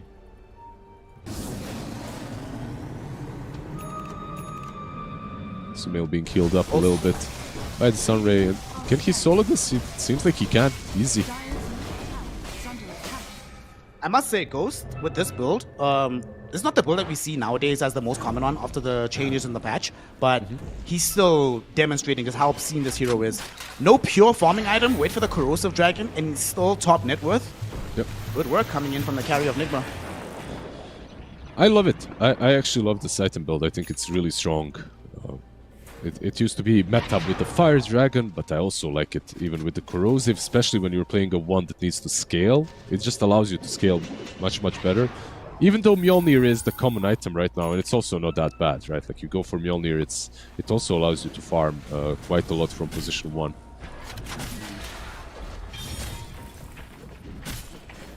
Ursa just picked up a serrated Shiv on the bear, so a lot stronger. Be able to put out some pretty decent damage, but crucially, do have some of that true strike going for yourself. It's gonna help against some of the mischance coming from the Phoenix if you don't have BKB active. Not the only problem with all these Yule Scepters is, like, eventually you have to start hitting these targets. can't keep them in the air all the time. Let's see if they can contest this. They have Stampede to work with. Might be too late. It's too late. It's gone. Aegis now in the hands of Enigma Galaxy for the DK. By the way, before they find the next fight, trivia question, Brother Lizard. How many Yule Scepters have been picked up on Medusa all time in Dota 2?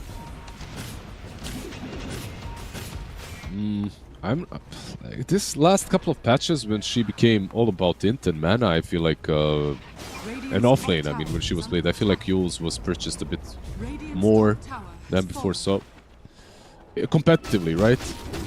Competitive games, yeah. Only competitive games. I don't know, like 25 times, maybe? Is that too much? No, that's way too much. This is only the 5th ever pickup of a Medusa with the Yule Scepter, and the first ever to be picked up by a core hero. Everybody else have been supports that have gone with this one. Ghost? A little bit of danger here, but for now, Ghost just wants to take the tier 3 tower. Doesn't really care about these marches. And they're going for it. Racks are up. Aegis, Orb Corrosion, Orb of Destruction, excuse me. BKB, SNY, Armlet, 4 power trades. Man, that's a tough kill. They're gonna try and go forward here. There will be a boat flying out. Ghost still standing his ground though. They also expended already the Primal Roar onto tier 2000, so he couldn't find his primary kills on the back. But sadly, they don't have anything to hold him down, and they kill the Phoenix before the Supernova emerges from GH. He ends up going down. Ghost still tracked up. Needs to be careful now. Dahak went forward. Didn't get the stun that he wanted. Coming back off cooldown just now. Does he have the additional blink to reach forward? 1J giving them the vision, giving them the track, wanting to open up the space for them to chase forward. And Noob, excellent Meteor Hammer, stopping both Lurnoff and Dahak from going up the hill. So no X, no hoof stomp, no more fight. Enigma will be allowed to retreat. Man, this is the way you disengage from a fight if they continue running. Let's see. TA2000 is still hunting, but like all that aside, there was a small mistake from GH. Like he dove in into a stun, so he died without using the egg or anything. I think that was a perfect situation for an egg because Ursa was in a snowball that got reflected by Lotus. He couldn't hit the egg. If that egg was there, the fight could have been very bad for VP. But the disengage from Enigma, regardless, was beautiful. The way they covered each other. Hold that thought, 1J. Very dead. Bye-bye. GH gets his revenge after respawning. Nicely done. Medusa working towards the Hex Nullifier on Beastmaster. Of course, they are playing versus a Tinker, and about this time, usually the defense matrix actually starts being a real issue. Like Tinker just constantly rearming, casting it on his allies, so Nullifier definitely needed. I mean, we also only have a couple of levels until he hits 15, right? That's when, for me, the defense matrix becomes really hard to deal with in the earlier portion. They jump now forward. Noob gets caught up. The double Yules will be there, but not going to be enough lockdown to really threaten his life, so he's going to be fine. That double Yules is actually genius on Medusa. Like, you use him and you reset yourself so they can't go on you. Buying some more time for the Mystic Snake. Like, actually, like, you want to use it on the Lotus target. Ghost still has another, about, 70 seconds to go on his Aegis. Losing a lot of HP, though, but now quick Yules onto TA2000. As we forced into expending the Enrage, goes on the high ground, and like we said, less than half a second. And now Sumail, though, in the meantime, was able to rip through the Tinker on the high ground. GH with the Supernova out as well, forcing back the rest of Virtus Pro. They buy back on Rain. Noob dropping hammer onto these lane of racks. They've taken away the tier 3 tower. Age is still standing strong for another 50 seconds. Enigma Galaxy, yet again, looking solid on the retreat. Noob is the one that just uses up to avoid the X marks the spot. It will be a 2-hero torrent, but there's no way Lornoff is going to charge that far forward at this point. They're so good at disengaging. Lornoff is trying his best to catch someone.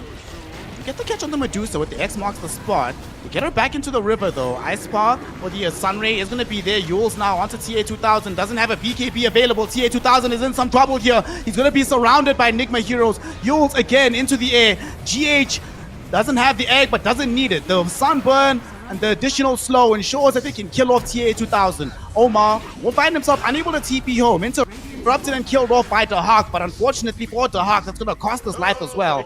Sumail now on a killing spree. And neither of these heroes have buyback, Lizard. How do they defend 3 versus 4? You probably do not. Not the bot lane at least. They can go straight into the mid lane as well. No tier 2 towers up. This at least should be mega creeps. Like, so far you weren't able to stop Ghost. I don't see how you can do it with 3 heroes instead of 5. Gonna try. But unfortunately, Ghost is willing to just stand his ground, go on to Lornoff. Lornoff is the one that's forced to flee. At least drops the boat for some Coco Rum, but that just encourages Noob and Ghost to ignore him and go right back to the priority target of taking these racks. Yes, the Centaur's back in 10, and so is the Ursa, but they're going to arrive to a base that is in absolute shambles. Yeah, just taking one side after another. I really have to commend Nigma. Like, they literally did not want to take any team fights. Ursa tipping into them. They have Stone Gaze and Hex, though. Okay. Ursa gets immediately used up into the air. Noob, defensively responsible. Pops the Stone Gaze to make the retreat happen, but they're coming in on the other side. Sumail, he's been tracked up as well. Dahak was looking for the hoof stomp. Sadly, the BKB will protect Sumail. And now he turns back in with the Primal Roll, but he blinked into a torrent. Sumail is going to fall and die. Lornoff, him and TA2000 need to deal with this egg. Can they do so in time? GH will make sure that the egg pops, stuns 3 heroes. Now they go back in. Snowball on the 3 with the Meteor Hammer onto all of them as well. TA2000 about to die. 1J can do nothing on the back lines. And Virtus Pro throw in the towel. GG, well played is called. Enigma Galaxy take a 2-0 win and give Ghost an ultra kill to round out game number 2. Yeah, absolutely well-deserved ultra kill for Ghost. I don't know what they gave the Ursa, but he was high as hell through the game. He spent more time in the air than anywhere else. Like, so basically Enigma had 4 Yule Scepters and Walrus Punch. Every time you look at the Ursa, he's on the Z-axis +5. You know, his coordinates are all the way up. This was just ridiculous. I loved it. I just loved that they recognized how good of an item the Yule Scepter was, and they all went for it. I knew they're gonna get at least one, right? Like, you're playing versus Ursa, you always get it. But then you start and think, like, every single one of these heroes absolutely hates playing versus Yules. Every single one on the side of Virtus Pro. You can't Stampede, you can't X marks the spot, you can't track, you can't Enrage, you can't Defense Matrix. Like, literally one item that solved them. Virtus Pro greatest enemies. Top list, number 1 is Yule Scepter. I tell you what, you were talking about the Z-axis. None of them want to learn linear algebra after this. They're all gonna be like, screw this, bro. Calculus is fine, let's just do that. Yeah, that was very unfortunate to watch for the side of Virtus Pro. All of them just getting tossed in the air. They must have moved to like a legal state where you could get all the goodies. I think one of the big problems as well that they were dealing with, not only did they just lack these Yule Scepters, is they only had, before the Yules arrived, before that, they had 1 blink on the Ursa.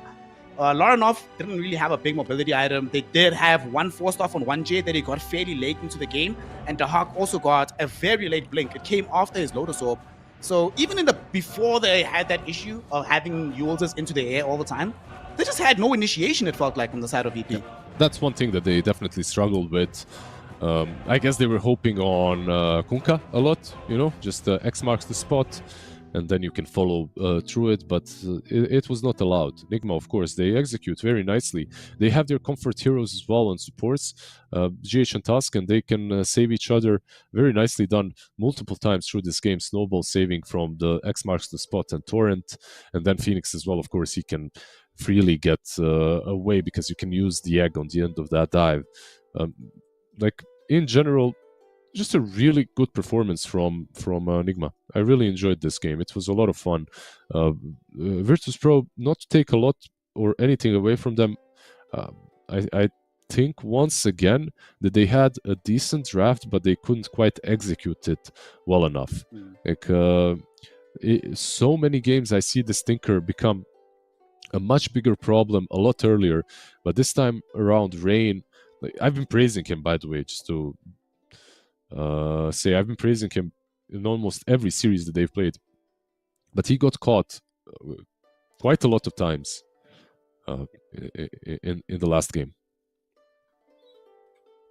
I mean, he ended the game 0-6-12, the second most deaths on his team. Unfortunately, it's one thing if it's just the Tinker that's getting caught out, right? But you have another hero in your team that can't really afford to get caught out that much in 1J's Bounty Hunter. And if 1J is playing Tusk, for example, and he finds himself with 11 deaths, you can still say, well, we had some influence in the fight, we had some decent shards, maybe we get like some nice little hits with the Walrus Punch. Perhaps I save some heroes here and there with the Snowball. However, if you're playing Bounty, and not only are you not helping your team get that many kills, but you're also dying a lot and giving away most of the gold you've given your team, yeah, it just does feel, unfortunately, a bit disjointed and doesn't allow you to progress very happily into the mid game. I mean, let's just compare and contrast the impact of the support duo on VP side compared to what they were able to do on Enigma in the later portion of the game, right? They have no answers for Supernova outside of Ursa. They have no answers for the Tusk Snowball save. But on the other side, Enigma Galaxy have all the answers for the Tinker as well as for the Bounty Hunter. So Enigma 2-0 up at this moment in time. Fortunately, for the side of Virtus.pro, Enigma's history of clean sweeping these kind of series, not necessarily the best. They've lost many times in a reverse sweep fashion. So Virtus.pro certainly going to be trying to re-emulate that history. But Enigma Galaxy so far looking like the cleaner of the two. And I mightn't be too surprised if they go on to make this a 3-0 affair. Of course, we're going to find out what happens after a very small break. So go grab some water, take a walk around the crib, and join us for Game 3, hopefully not the last one, of the grand finals of the MESWA Qualifiers for DreamLeague Season 26.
Welcome back, one and all, to the MESWA qualifiers for Dream League Season 26 with myself, Snare, and the boy Lizard, the strong jawline boys today.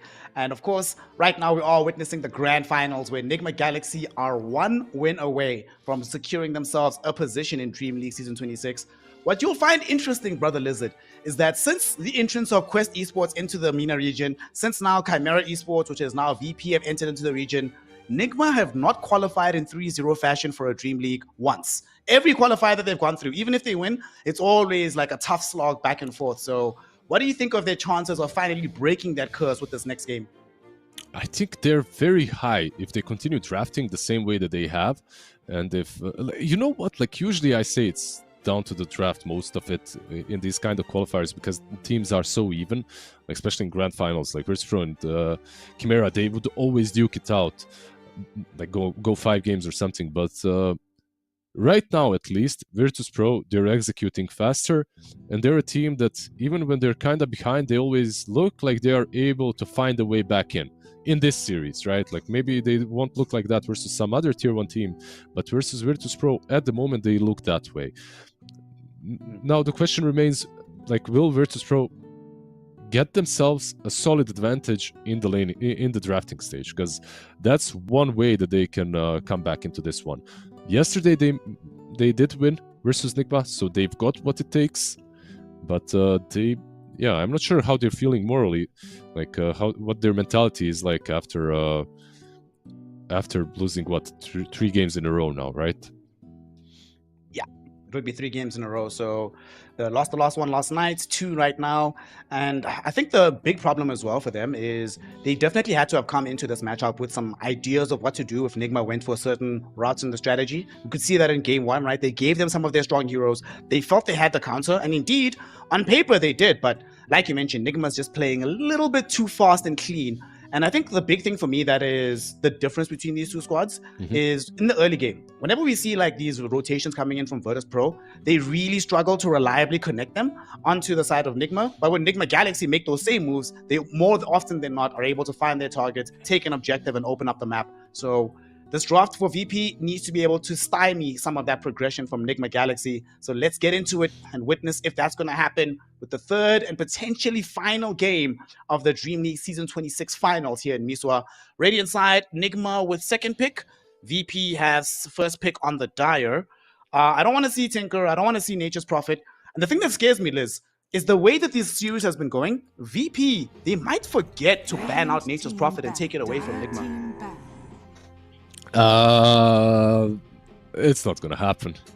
Instead, it does get banned out in the first stage by boy Nigma. Instead, like they get it out. Whoever has the first pick basically doesn't have to worry about profit. You just pick it up if it's left in the pool. If you have 2nd pick, sure, you have to ban it out. I really think that's how it goes, and usually that's how it goes for Tinker as well. But it seems like Tinker will go through once again, at least for now. Let's see. Yeah. Do you think, because Nigma, they don't have the 1st pick, so do they want to risk it against the Tinker once again? It worked out for them last game, but it might not be as great if Virtus.pro adjusts a little bit around it. But I do like the Medusa ban. I feel like that is massive from Virtus.pro. This hero has been an issue. Like Noob is playing on a different level when he's playing this Medusa.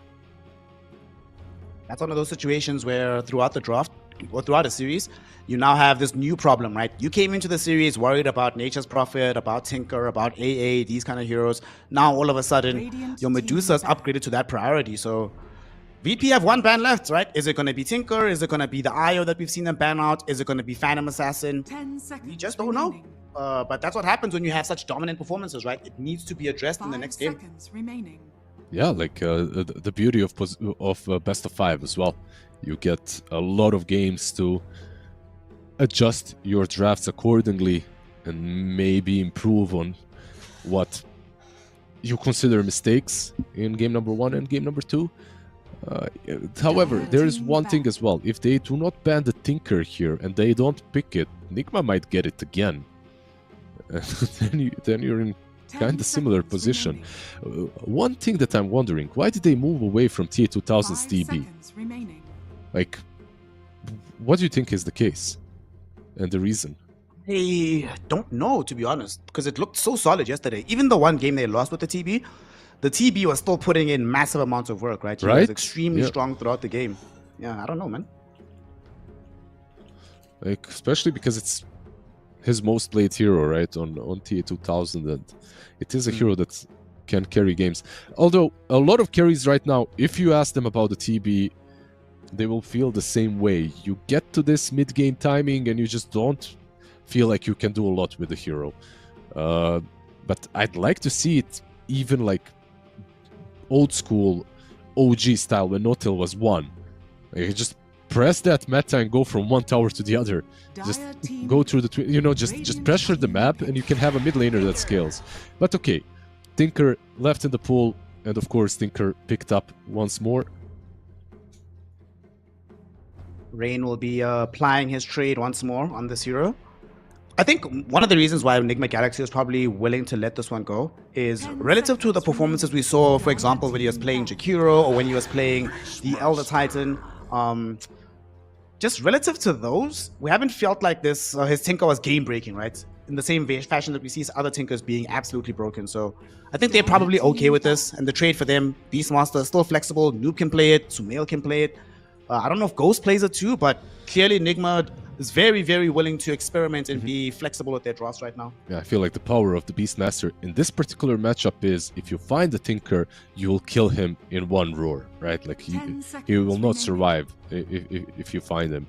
So usually he's the one doing all the saving with status resistance, with defense matrix, with all these spells. March of the Machine, repair bots, of course, the mischance, all of that comes together. But if he's the one caught, he's dead. So, once again, from Nigma, Beast, I feel like this hero as well is a top-tier offlaner that usually deserves 10 seconds remaining to be at least considered as a ban in the first stage. But VP just going all in on banning out GH's best heroes. Like, look at that. Phoenix, Io, Coddle. 3 out of 5 heroes are aimed at GH. We spoke about this yesterday, right? That's what happens when a player like GH, you just don't have an option, you feel. It's way too overbearing to have to deal with it. And speaking of overbearing, Enigma Galaxy don't want to play against Larenov's Kunkka. Despite the fact that they were able to beat it, they probably still felt like some of those fights took way too long. Boat is really annoying. X requires all of us to buy Yule Scepters. So let's just play a different style of game right now. Yeah, I would really like to believe that Kuro, AUY 2000 and these kind of coaches are so 5-head that they think ahead about 5 Yule Scepters. But I think that kind of a thing is more of on a spot solution. And it's like when perfect worlds collide, you know, like everything is right there for you. However, you can't expect that to happen in every game. And it's just easier to ban out the Kunkka than to think about all of these solutions that you need for him down the path. All right, I got a trivia question, brother. So previous game, like you're mentioning, they found out that they needed these Yules for the scenario, right? Sumail has once before been involved in a game where 4 of his team bought the same item. Do you remember which game it was? 10 seconds remaining. It has to have been a massive game that I'm forgetting here. Was it the EGTI? Is it that one? Yes. I can't remember which item. Was it 4 staffs? What was it? It was Dagons, brother. Dagons. They bought 3 4-stars, but they bought 4 Dagons in that game. And as they were losing against eHome in the upper bracket final, upper bracket semi-final, excuse me. But it was a very, very, very fun game to watch. You're like a living encyclopedia about many different things. Like not only Dota that we're seeing here, but a lot of Dota. Mostly Dota, 95% Dota. And then a little bit of music as well coming from you. You stash one piece of your brain for music besides Dota. I like that. Gotta have those different rooms in the house, you know? The whole Mind Palace scenario. Most of the palace is Dota, but there's a couple of rooms, you know, for some politics and some history, some music we can do, I think. Yeah, that's like talk to me about this 0.1% in your brain. You're a blessing to the scene, by the way. I have to say, especially when it comes to Chinese Dota and all the knowledge that you and Biko bring to the table. But Bristol, a hero that kinda stopped being picked in the last week or so. I feel like he fell out of favor even in Fissure Universe already. One of the reasons I feel like there's a lot of heroes that are strong against him, that were just good in the meta, so you don't even have to think about picking them. However, one of them for me is definitely Muerta, and if Tiny is a core, then maybe there's a place for her. If he's not, if he's a 4, I don't know if GH wants to play a 5 Muerta, even though I honestly wouldn't mind it. But the Rubik hero, that's brave. I mean, when you're 0-2 and you're not doing all too well, I guess you pick a hero that no one is doing well with. The thing is, I would be much more happy with this if they paired it with a obscenely aggressive offlaner, right, in the laning phase. Like, let's say if they had the Beastmaster, or if they had like some Mars, some Slaughter, some Centaur, these heroes that can get kills early. But Bristleback Rubik doesn't strike me as the greatest kill lane in the world. I mean, there are some decent spells to steal here, like 0 cost point Avalanche, 0 cost point Wild Axes is pretty good on the Rubik, but outside of that, where's the damage from VP right now, gang? Roar is nice to steal as well, right? Like, that needs to be said too. But, yeah, maybe there's a chance, by the way, with everything that you said, maybe there's a chance that Bristleback is actually on the safe lane and that Rubik will play with something like a Mars or a Centaur on the offlane. So it's still not set in stone that Bristle is your offlaner. So yeah, we'll see. We'll see. It's definitely out there and crazy. We have seen some position 5 Bristles as well, but 10 seconds remaining. 99% not going to happen. Also, I'm interested in seeing where the Tinker is going to go. Tinker and Bristleback sounds like a very annoying lane to play into if these two are on the safe lane. So yeah, a lot of options I have to say for Rich Pro, but this hero is a no-brainer. Like, Silencer is amazing into Rubik, amazing into Bristleback, amazing into Tinker. Just like, this pick is perfect for Enigma. I love it. I just went to check quickly, and TA2000 has 0 professional games on the Tinker. I don't know how much he's been practicing it lately in pubs, but certainly has not deployed it on officials beforehand. Wait, Tinker? Why? I don't think he's going to play a 1 Tinker, though. Maybe mid-Tinker. No, I mean, Lorinov, sorry, I meant Lorinov. Yeah. Oh, that's a... Well, there's probably the Lorinov hero. Yeah, absolutely. How do you feel about it? I'm okay with it. It's they definitely did need damage, right? That was my main complaint with the first 3 heroes. Leshrac provides oodles of it, but the most important feature of the game for Leshrac for me is if you go like, I don't know, even if you don't buy BKB, you can still do damage through the global silence, right? As long as you've gotten your spells cast before the global emerges onto you. So you don't just get completely gimped mid and do nothing for the duration of that spell. I suppose as well it is a hero that will very happily take the defensive matrix just to give him more tankability in the midst of the fight. That being said, Enigma Galaxy, they don't have defensive abilities outside of defense matrix, and Enigma Galaxy certainly has the damage to kill him, even if he's doing damage to them during the global. Yeah, absolutely. I absolutely agree. We'll see the way they lane this. I feel like more likely than not, this is Lash mid, Bristle, Rubik off, Tinker plus something extra from TA2000 on the safe lane. But from Nigma, when it comes to Sumail, they banned out the Emperor. What else do you have to ban out here? Like Lina and the Quap, I guess. These kind of heroes usually are pretty good into Lash. Unless you're seeing something better. I mean, but there probably is. Quaspex Walker or something like that as well into Bristle and Lash. Get rid of all that mana. Would maybe be terrible. Might How not about be... we have some fun? How about we have some fun, right? You know who would actually own this game, bro? Right? For Nigma? OD, brother. OD would own this game. Okay, I can see it actually. I can see it like into a Bristle as well. Kinda cool. 5 seconds remaining. Dire team pick. Sniper. Band Sniper. That was actually another option as well. That definitely beats Leshrac mid. So That was the Band best Sniper, option, right? Yeah. Unless Sumail, is there a possibility Sumail just plays the Beastmaster again, or is the matchup into Leshrac too tough? Sorry, if he plays what? Remaining. Could Sumail go Beast again into the Lesh? 5 seconds remaining. I think he could. It's not the best matchup, but it's. I would say it's still playable. Like, you'd rather have something else, though, no? Unless you can find, like, a perfect pick here into Lifestealer, like you get yourself a Slardar or something that just completely punishes the Lifestealer pick, and then you can do whatever you want to. But, can you pick... Do you have a hero that completely punishes Lifestealer when your Tiny is a position 4? 10 seconds remaining. From the offlane? Actually, Beast is offlane. I'm crazy. I mean, Beast could be mid, right? Yeah. How about... Let's think. How would you feel about Razor here for Sumail in the mid lane? Holy... Marcy. I definitely wouldn't call for Marcy here. I wasn't even sure where it's going, like, when they picked it. And now I see... Marcy. It's a Sumail Marcy, yeah. What? I mean, they are 2 games up. Like, they can experiment a little bit.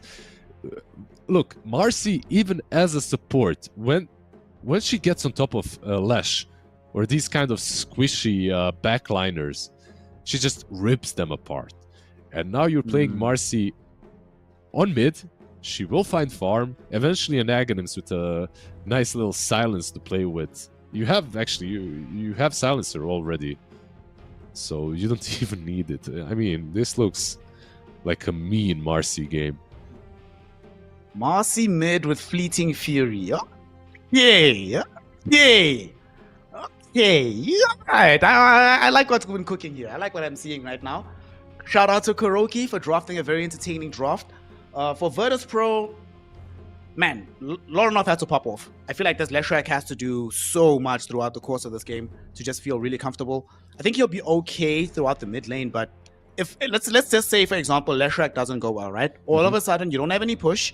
You barely have any magic damage throughout the course of the game. You have 0 stuns, basically, outside of the lift of the Rubik. And you just have no presence in the midst of these fights. So, I don't know, man. They have to do everything in their power to make sure Lorinov has an impeccable game here. Otherwise, this game feels very tough for VP. Yeah, they need to somehow find a way to secure his lane. Tinker as well. I feel like this might be a little bit of an easier game for him. A bit harder to follow up the initial go by Beastmaster or whoever it is. So, and Lifestealer should have a decent lane. I feel like that's something that every team in the world has in common.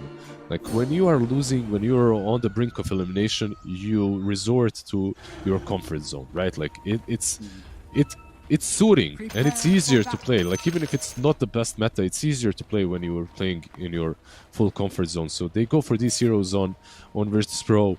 It's a bit out there with the Rubik pick, of course, but let's see. I'm sure that they can find a way to claw themselves back into the series. Well, all of us want more Dota, so we certainly are rooting for Virtus Pro to take this game. Enigma Galaxy on the cusp of booking their ticket to DreamLeague Season 26.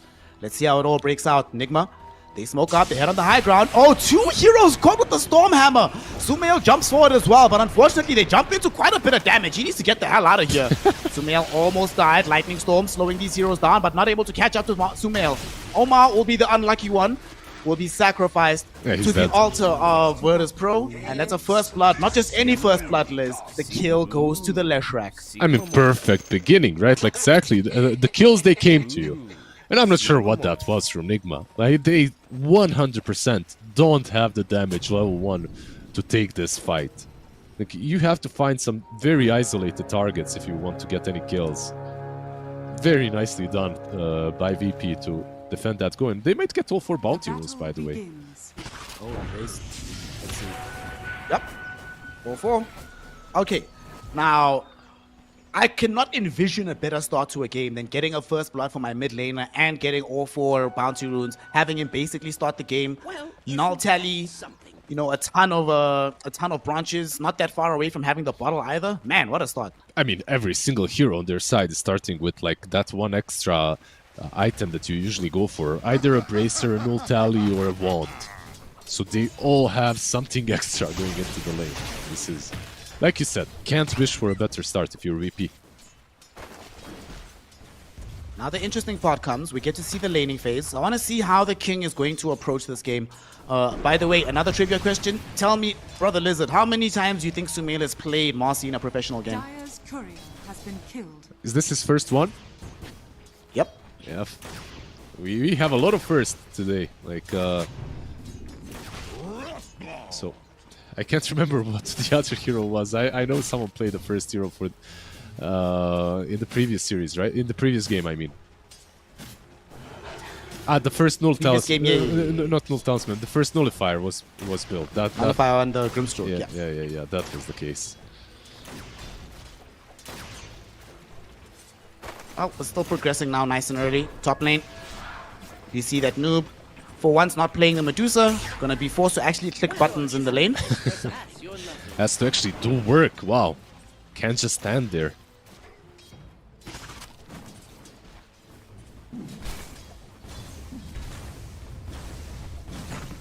Kind of wondering what's going to be the goal from the hard lane, GH as should be fine, right? GH should be okay. Yeah, nice one. Yeah, Warcry, and that's it. Wait, you're wondering what the Bristleback build will be.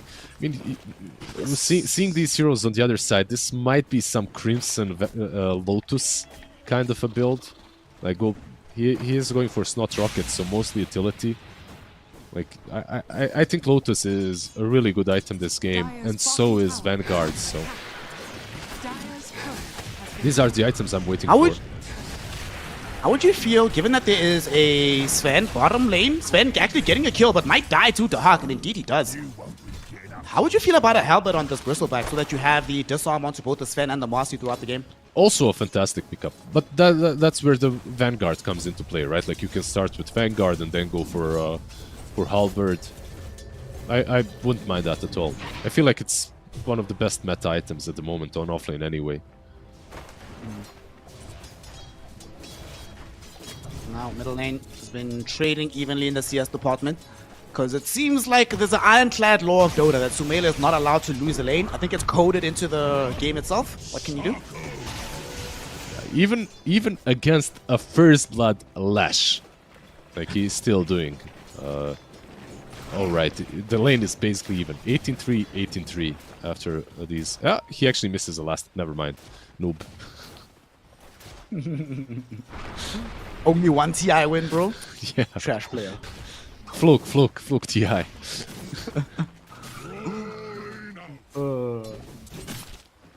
Still, the overall VP must be much happier with the way that this game is unfolding. Obviously, not just from the early kills, but the lanes are not being pressured as heavily. TA2000 is doing super well. And look what they're actually doing. Look what they're doing in the top lane. TA2000 and Rain are literally expending open wounds just to kill his ball all the time. Yeah. That was dangerous, but on the mid lane, they actually duked it out under the tier 1 tower.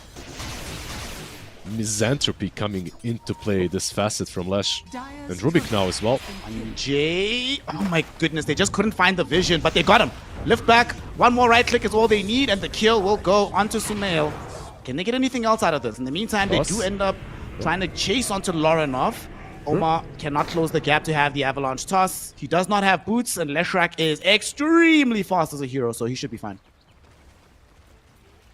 That was a very good rotation from 1J, especially because you can leave the Bristle down bottom to play against the Ghost on his zone. You don't really care, he's not going to be zoned out or anything. Nice little plays coming from them.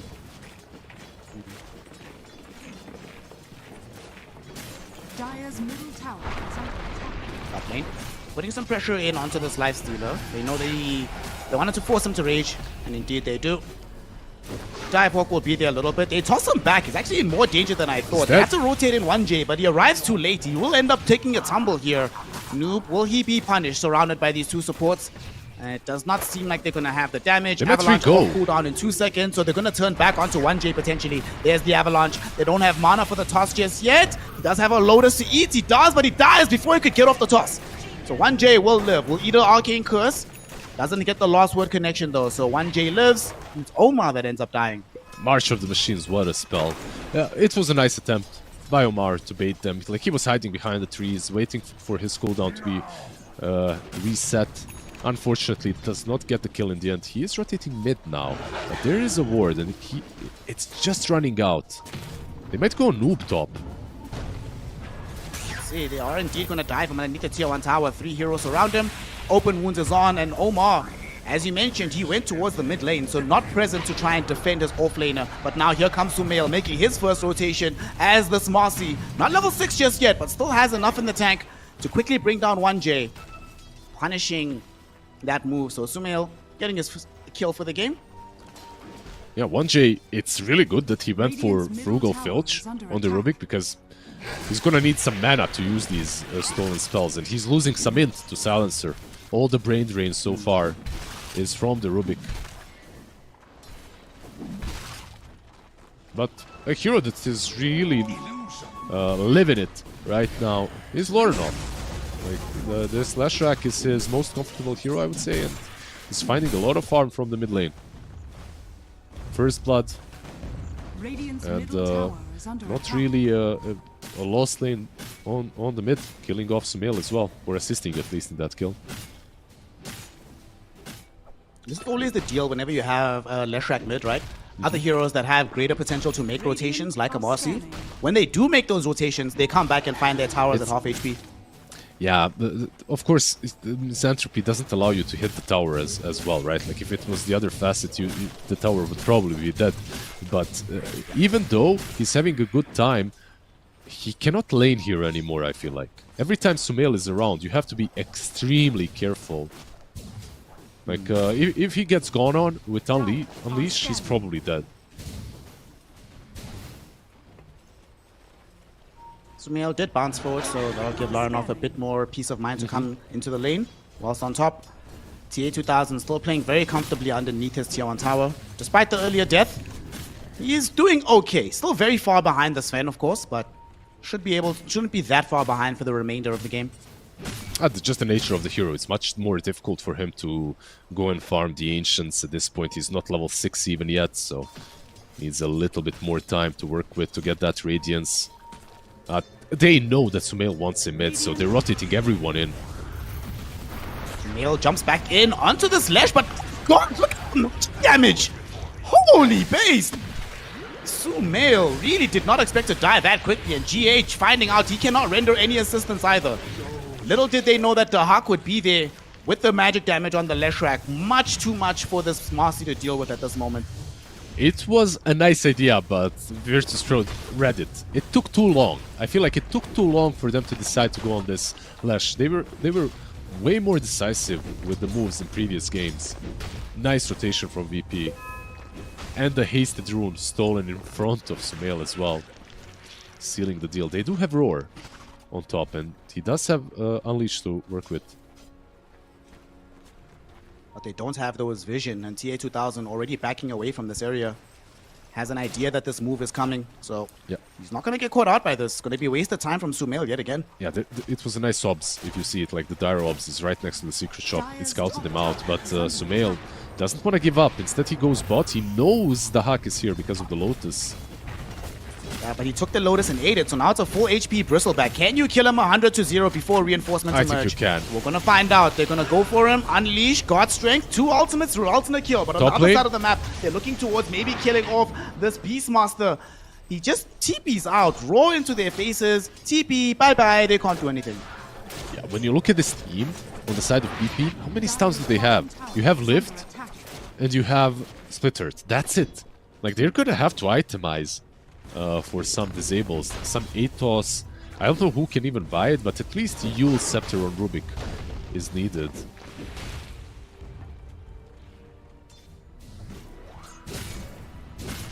Okay, gold lead for the side of Virtus.pro.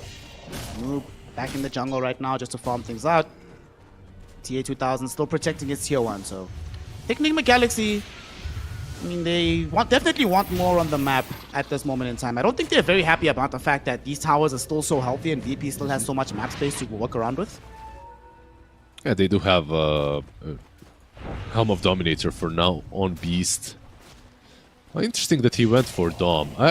Helm of Overlord is really good, like you can control the map, like you can pressure the towers very early on, but you are playing into a lifestealer, so... He doesn't really care that much about your creep. Also, the frustration about this Beastmaster, he's playing into a Tinker, so... You know, normally at this stage of the game, with the kind of start that he was having, anticipating at least, even if you don't like win the lane, by now you should have the tower pretty much dead, but this Tinker just says, no brother, it'll take a lot longer than you think. But Sumail wants to try and re-engage, misses the hit after the jump in with the rebound. Global Silence was expended as well, and now they find the roar onto Rain. Can they kill him? Infest will be there from the lifesteal, and now here comes Laranov out of nowhere. Two heroes split earth with the lightning bursting everywhere. They've lost both of their cores. Rain does not care about losing his life if he gives his team such a massive advantage afterwards. This is just... the snowballing has started for Lash at least. He's moving bottom now. Maybe he can get the kill off on GH or Tiny. Tiny just TP'd in, very low, but Ghost is able to pop the God Strength and kill off Dahak, who did go a little bit too far away from this Lash, and now they just toss Ghost forward. Look at the right-click damage. Laranov may be very easily able to deal the damage, but he's not able to take it. He goes down, granting a double towards Enigma Galaxy. The snowball move, like snowball started rolling and then it hit the wall. And the wall is the Sven. He's just a very welcomed influx of gold for the Sven, who's now on 7.2k net worth. Has Halberd completed and 500 gold on top to get his blink. He's kinda big. Like, this is a lot of net worth 12 minutes in. 4-1-0 on the Sven. Might be one of the first games we've seen from Enigma Galaxy where they're doing well, but Sumail is also at the bottom of the net worth. But he's gonna try and change his fortunes once he gets into a BKB. For now, Dahak has also decided, let me vacate this side of the map. I need some items. I need to get to this Blade Mail to try and... I mean, it does have this Sven, right? Just given how much damage they deal per hit, really can have an influence on the fights.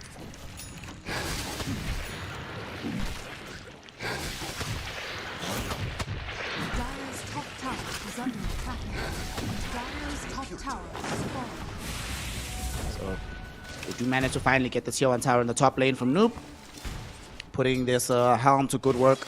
So some space opened up on the map. TA2000 had already retreated deep into the jungle. He has his relic flying out to him right now. So we're not that far away from having a Radiance for this lifestealer. Radiant are scanning.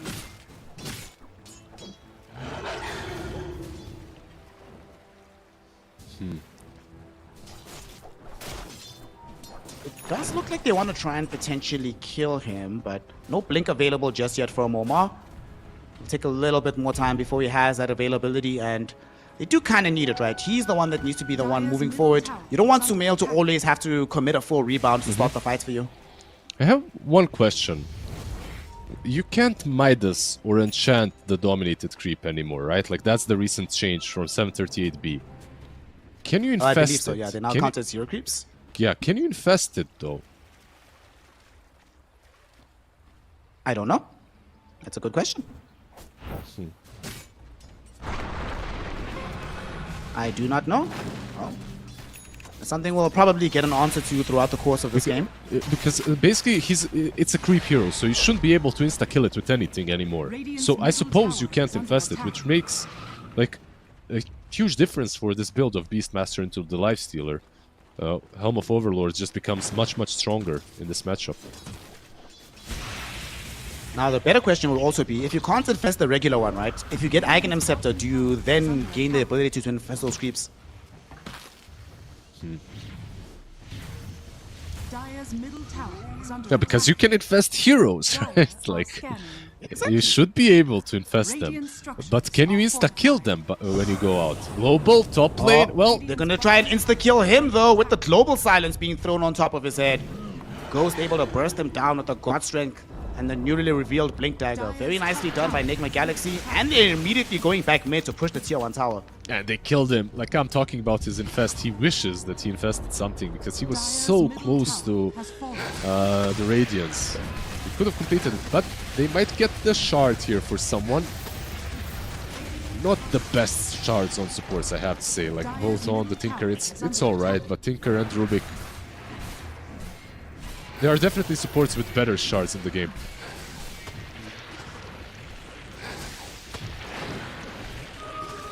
Gotta be careful here. They're gonna come back middle. Primal Roar being thrown out onto this Bristleback. Look at the damage that Dark is taking.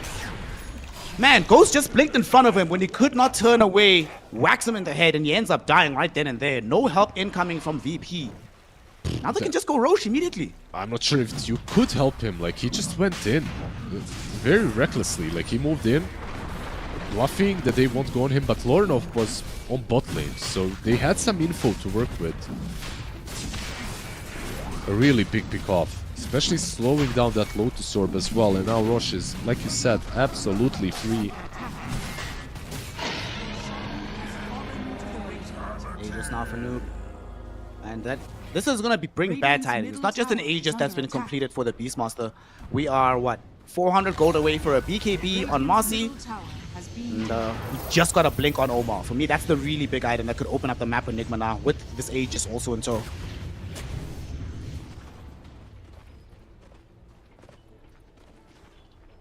Absolutely big timings coming up for them. There are some timings on the other side, of course, that finally... they've been delayed, but some items did eventually come true. Like, you do have the Radiance now on Lifestealer, diminishing some of the damage that Sven can deal. But it's not that great, because this Sven as well could just disassemble and go for the BKB very soon. He's not far from it. Still, the overall VP does hold on to the gold lead. So Rain and the boys, it's not that much cause for massive concern just yet. They're still moving forward. Armlet being built up by the Lifestealer. We almost have a plate mail as well for Lorinov, so he can decide to keep it casual for now until he finishes his Shivas later, or just immediately go into the item. They do have some options on the horizon for VP. Bottom tower is under attack.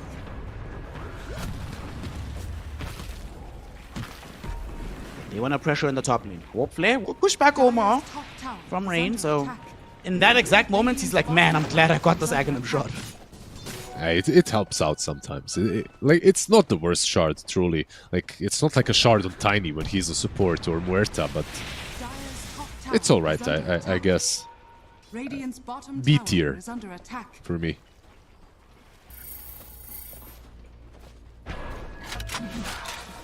I think they want to go top to mount a defense there because they've not really been hard committing to this push. Just have a slight Beastmaster army from Noob. The hut with down his shaman. bot. The Sumail is invis. Sumail is indeed invis. Omar is here as well. Global Silence will be out, and there they got him. Do they have the damage to kill him though? Blade Mail gonna do quite a bit, but not enough to really dissuade them from finishing him off. Top lane. And once the BKB finishes, he does end up dying. In the meantime, on the other side, they started a fight. They're going onto the Global Silence. They managed to bring him down. And they were hoping to chase down Noob, but he does TP out to safety. I love how you called him the Global Silence. They went on the Global Silence and they killed the Global Silence guy. Yeah, I mean, that Silencer truly is Global Silence more than everything else.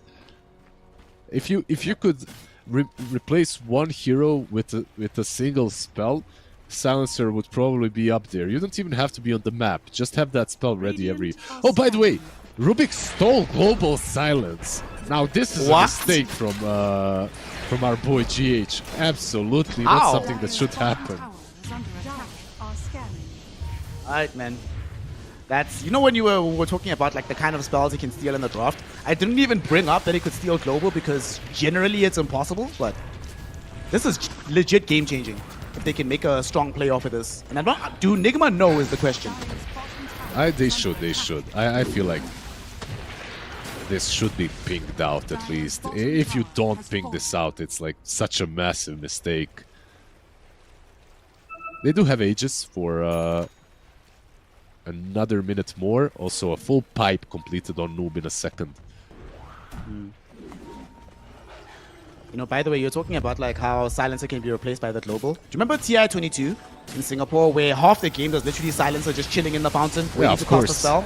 Now, he's going forward. There's going to be the stolen global. They go in onto Noob. They're able to get the first kill onto the Beastmaster. Sven with the God Strength trying to do what he can, but he's losing too much HP. There was a very big avalanche though. Omar opened up the space, and now they bring back Loranov into the hands of Ghost. They beat his ass down. The original Global Silence comes in right now to ensure that they can finish off this fight. The Hawk held in place by these avalanche.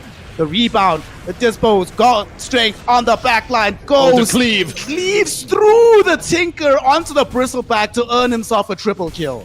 You can say what you will about Ghost, that he got carried a couple of these games in the qualifier, but he is putting his whole team on his back. Omar as well, beautiful initiation in the back, followed up by Marcy of course as well.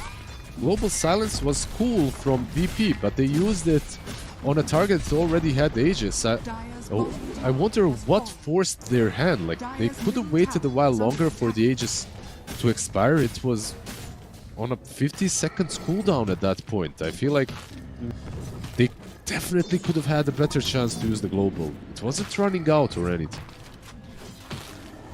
The sad thing is, if you look at that fight and the damage they dealt, they came fairly close to killing a lot of these heroes. So if they were better positioned with the timing, if Global had come during the latter portion of the fight, after the Beastmaster had already died, they could have done some massive work there. But unfortunately for them, it all ends up going to nothing. And they only get one kill, and it's only onto an Aegis, no less. Absolutely. Getting a little bit antsy there and striking too soon. Smoke up now by Enigma. We see Ghost moving around with GH. GH has 25 seconds until he has the global, but might not feel it's strictly necessary. And they're drawing a very accurate line as to where these heroes could be, but they change tacks. They might go towards middle, they even pop some drums. Omar, his smoke will break, they're gonna go on to 1J and they should be able to kill him. He dies in a second. It's like they picked this Rubik very early on, but it's such a damn rough Rubik game. Like, you get clipped by a stun from Sven, Marcy jumps you, Global Silence, last word. Top lane, smoking up. They're hunting while they're pushing. It's Marcy. Oh Dude, my god!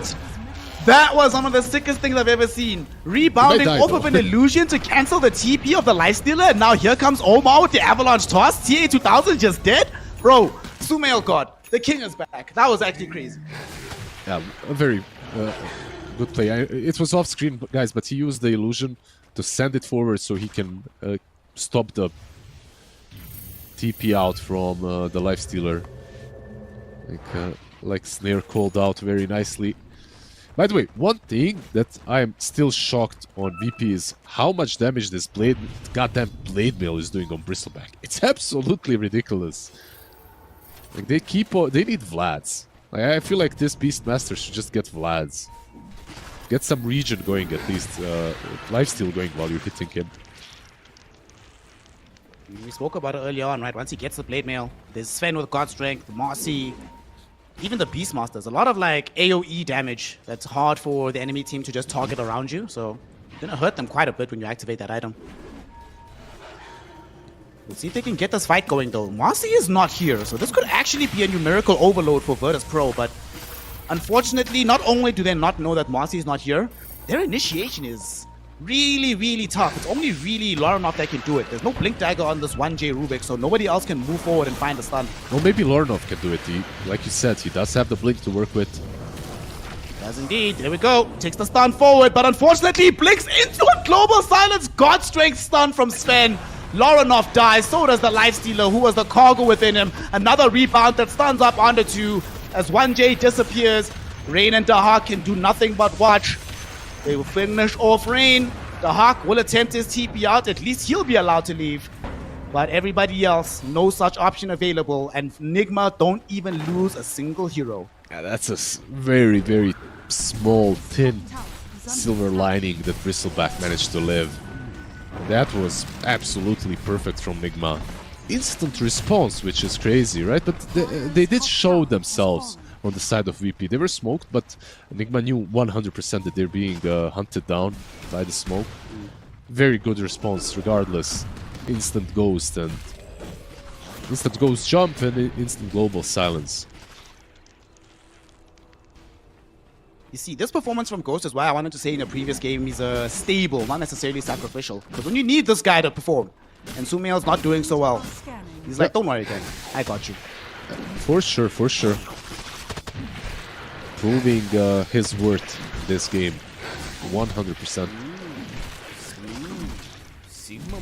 So the question is now what? If you're on the side of Virtus Pro, what's the plan and what items can we buy that's going to sort of change the course of the game right now? Like, what do you do? Like, I feel like you need a lot of ways of dealing with Ghost. Maybe an Aghanims even on the Lifestealer down the road. He's so poor though. This is the problem. The Lifestealer has 11k net worth. Your Tinker has 8.5k net worth. Position 5 Tinker, so he really isn't finding any space on the map.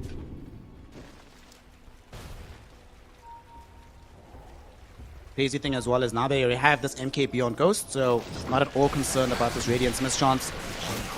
But Lifestealer, by contrast, very concerned if a Sven is right next to him. At the very least, they do get themselves a shard, you know. So some defensive ability being picked up for 1J. That's something. The Rosh will scream though. And do you have any offensive abilities to go into the pit? Most certainly not. At least Sven might not be the greatest Aegis carrier, but this man has been, even without God's Strength, I feel like he's contributed a lot in these fights, just because he's so far ahead. He's 20k net worth, 26 minutes in. Like, even without God's Strength, I feel like he's doing work. Nice little snatch by Rubik. Warcry is a decent spell to get here. A lot of armor. Do you think that if you steal a defensive spell like Warcry, that it should also be buffed by Arcane Supremacy?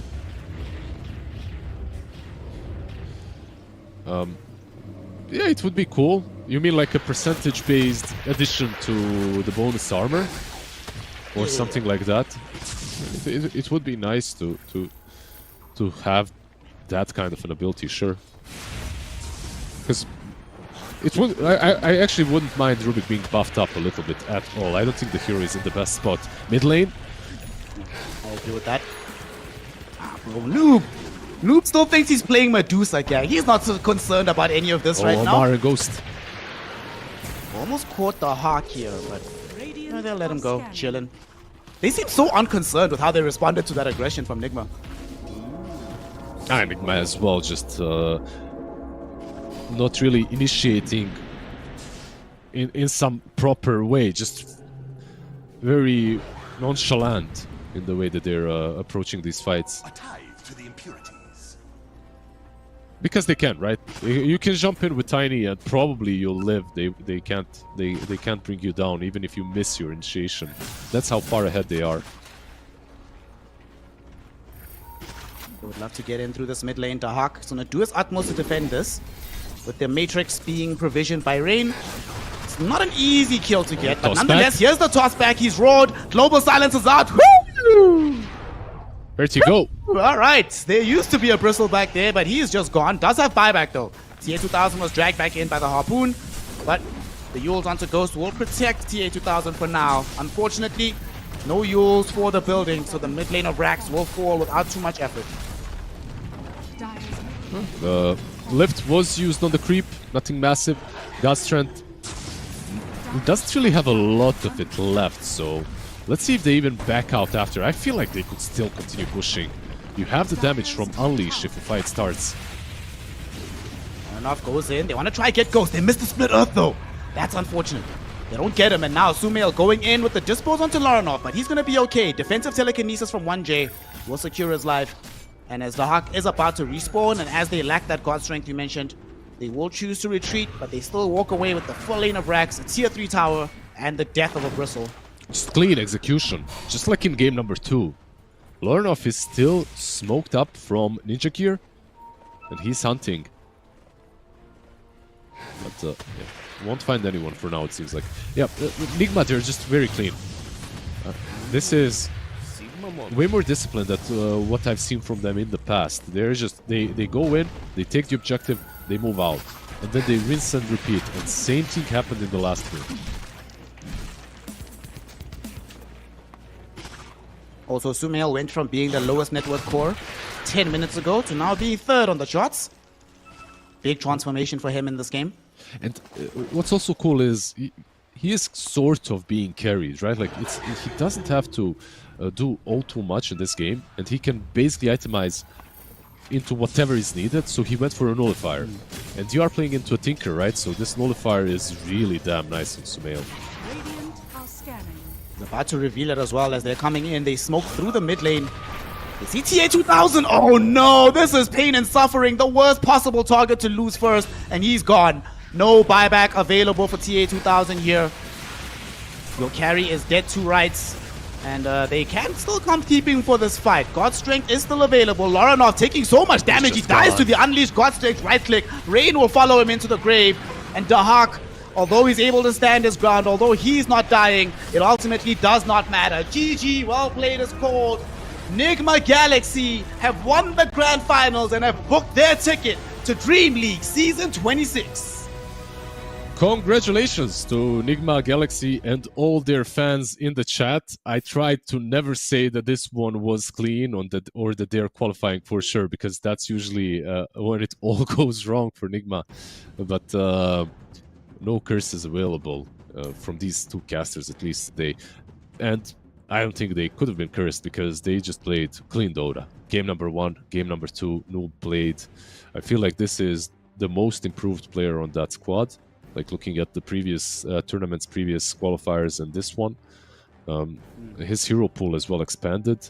So kind of cool to see Medusa in game number 1 and 2, and now Beastmaster in game number 3. Everything looked very solid, very on point. A little bit of flair pick with Sumail's Marcy in the end, which is also nice to see, right? Like you watch 2 games of Sumail Tinker, and then you watch some Sumail Marcy, Sumail Beastmaster, just a lot of different heroes being picked on the mid lane, and he makes them all work. I think for me the extremely impressive part is not just he can make them work, it now has opened up the pool so widely. So if I first pick Medusa, if I first pick Marcy, if I first pick Beastmaster, if I first pick Tiny, you actually have no idea what's going to happen. And no matter where I distribute that hero, there's a plan and we can perform to a very high level of execution on it. I really like that you were shouting out Noob, because Noob is the guy on the squad. When this new Nigma Galaxy formed, man, this guy has been eating shit from the community for a long time. People are like, kick Noob, he's the one that's drawing this sword down. Unimproved player, just a washed up mid who can't make it in the off lane, but you can see he's put in the work, put in those hours. It's definitely reflecting, and this team is now, in the last qualifier, when you're watching Nigma Galaxy, you'd say to yourself, right, if Sumail has a bad game, it's just over. Nigma cannot do anything else. Yep. Now, we literally just witnessed Sumail have a bad game, and they dominate regardless because everybody else has leveled up enough that they can contribute to fill in those gaps. It's, man, this, I know it's a meme, but Lizard, I think Nigma Galaxy are back, brother. Don't say it. Wait, don't say it. They are back to LAN events, which is still massive, but they still need to do well in those LAN events for those words to ring effectively. But yeah, I absolutely agree with everything that you stated. I think that's the most important part, actually. Like, very well put. It's important to be a good team. It's a discussion I had with some ex-teammates as well back in the day. Like, sometimes you just have a bad day, right? Like, you wake up and you say, like, sorry guys, I didn't play well. And the most important thing is that if you drop the ball, there are others that can pick the ball back up and play the game for you, or at least make the game playable. Even though Sumail, I don't think this was any kind of a ball dropped. Like, he played mic drop maybe in the end, but overall the game was played very nicely by him. And in game number 3, he still did his job. It's just that Ghost, he finally took the spotlight because he was doing even better. At some point he was 4-1 in the laning stage, and then of course you're playing a Sven. When you have that good of a start, you get all the items so quickly that it feels like even when you don't have God Strength, you have that extra damage to take everyone down. Definitely. So Enigma Galaxy now get themselves into a LAN for DreamLeague Season 26. Of course, unfortunately, Virtus.pro will fall very short of the hurdle, but these players can't complain too much. Last time they were able to defeat Enigma Galaxy, so the carousel goes around and they will have another opportunity in the next round of qualifiers. Sadly though, Brother Lizard, that does bring us to the end of these MESWA qualifiers. Enigma Galaxy is our representative, and before we close it all out, I want a future prediction, scry into the future. How do you think they're going to perform once they arrive at DreamLeague? I think they won't bomb out immediately. I think they can get it to playoffs at least. That's my prediction. I feel like this is a team that right now is middle of the pack. I do not think that they're still like a massive top 3 contender, but I'm not. I also don't think that they're way too far away from it as well. Completely depending on how they iron out a couple of things that they are struggling with that were noticeable against Virtus.pro yesterday. Today, of course, not as much, but sometimes you can see them picking some heroes that don't really have an ability to scale on Sumail, and a hero or two for Noob that isn't that aren't his forte, so he struggles in the laning stage. All these bad things aside, they definitely have more than enough heroes in Noob's hero pool to make him shine. On the mid lane, Sumail is just owning on almost anything, so I don't think it should be that hard to iron it all out and be a top tier 1 team again. Hopefully, one day. I don't want to jinx it. Maybe next year, maybe this. You never know. I'm jinxing it now. Enigma Galaxy are back, baby. Maybe not in tournament winning shape, but certainly we are looking towards a much more consistent version of the squad that we have not seen in the last several years. With that, though, we are going to be wrapping it all up. Shout out to our producer, Didi, behind us, making us look and sound good. Shout out to the sexy boy Lizard, who went ahead and shaved just to match with your boy. Really appreciate it. Oh, I didn't get it all off. Almost. If we went to game number 4, I'd get it all off. I'm sorry. Almost. Close. Don't worry, y'all. By the time we do the next qualifiers, we'll both be clean shaven in exactly the same fashion. So it's all going to be good. And of course, most importantly, not just shout out to the teams who entertained us, who brought us this incredible Dota, but shout out to you at home for giving us your time, your attention, and sharing your love of Dota 2 with us. Please make sure to keep sharing that love with us once DreamLeague rolls around, once the next round of qualifiers rolls around. But most importantly, once you're in the game itself, don't be a jackass, be nice, have fun, and just enjoy this lovely game that has brought all of us so much joy and happiness. Until then, Snare, Lizard, DD, and DreamLeague sign out. We'll see you at the LAN.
breeze to blow. The sad ones, the charming minstrel, delights with sounds and enchanting tune, with sweet songs fill the air. Go happy by, and never mindful be, to court my handsome troubadour for me.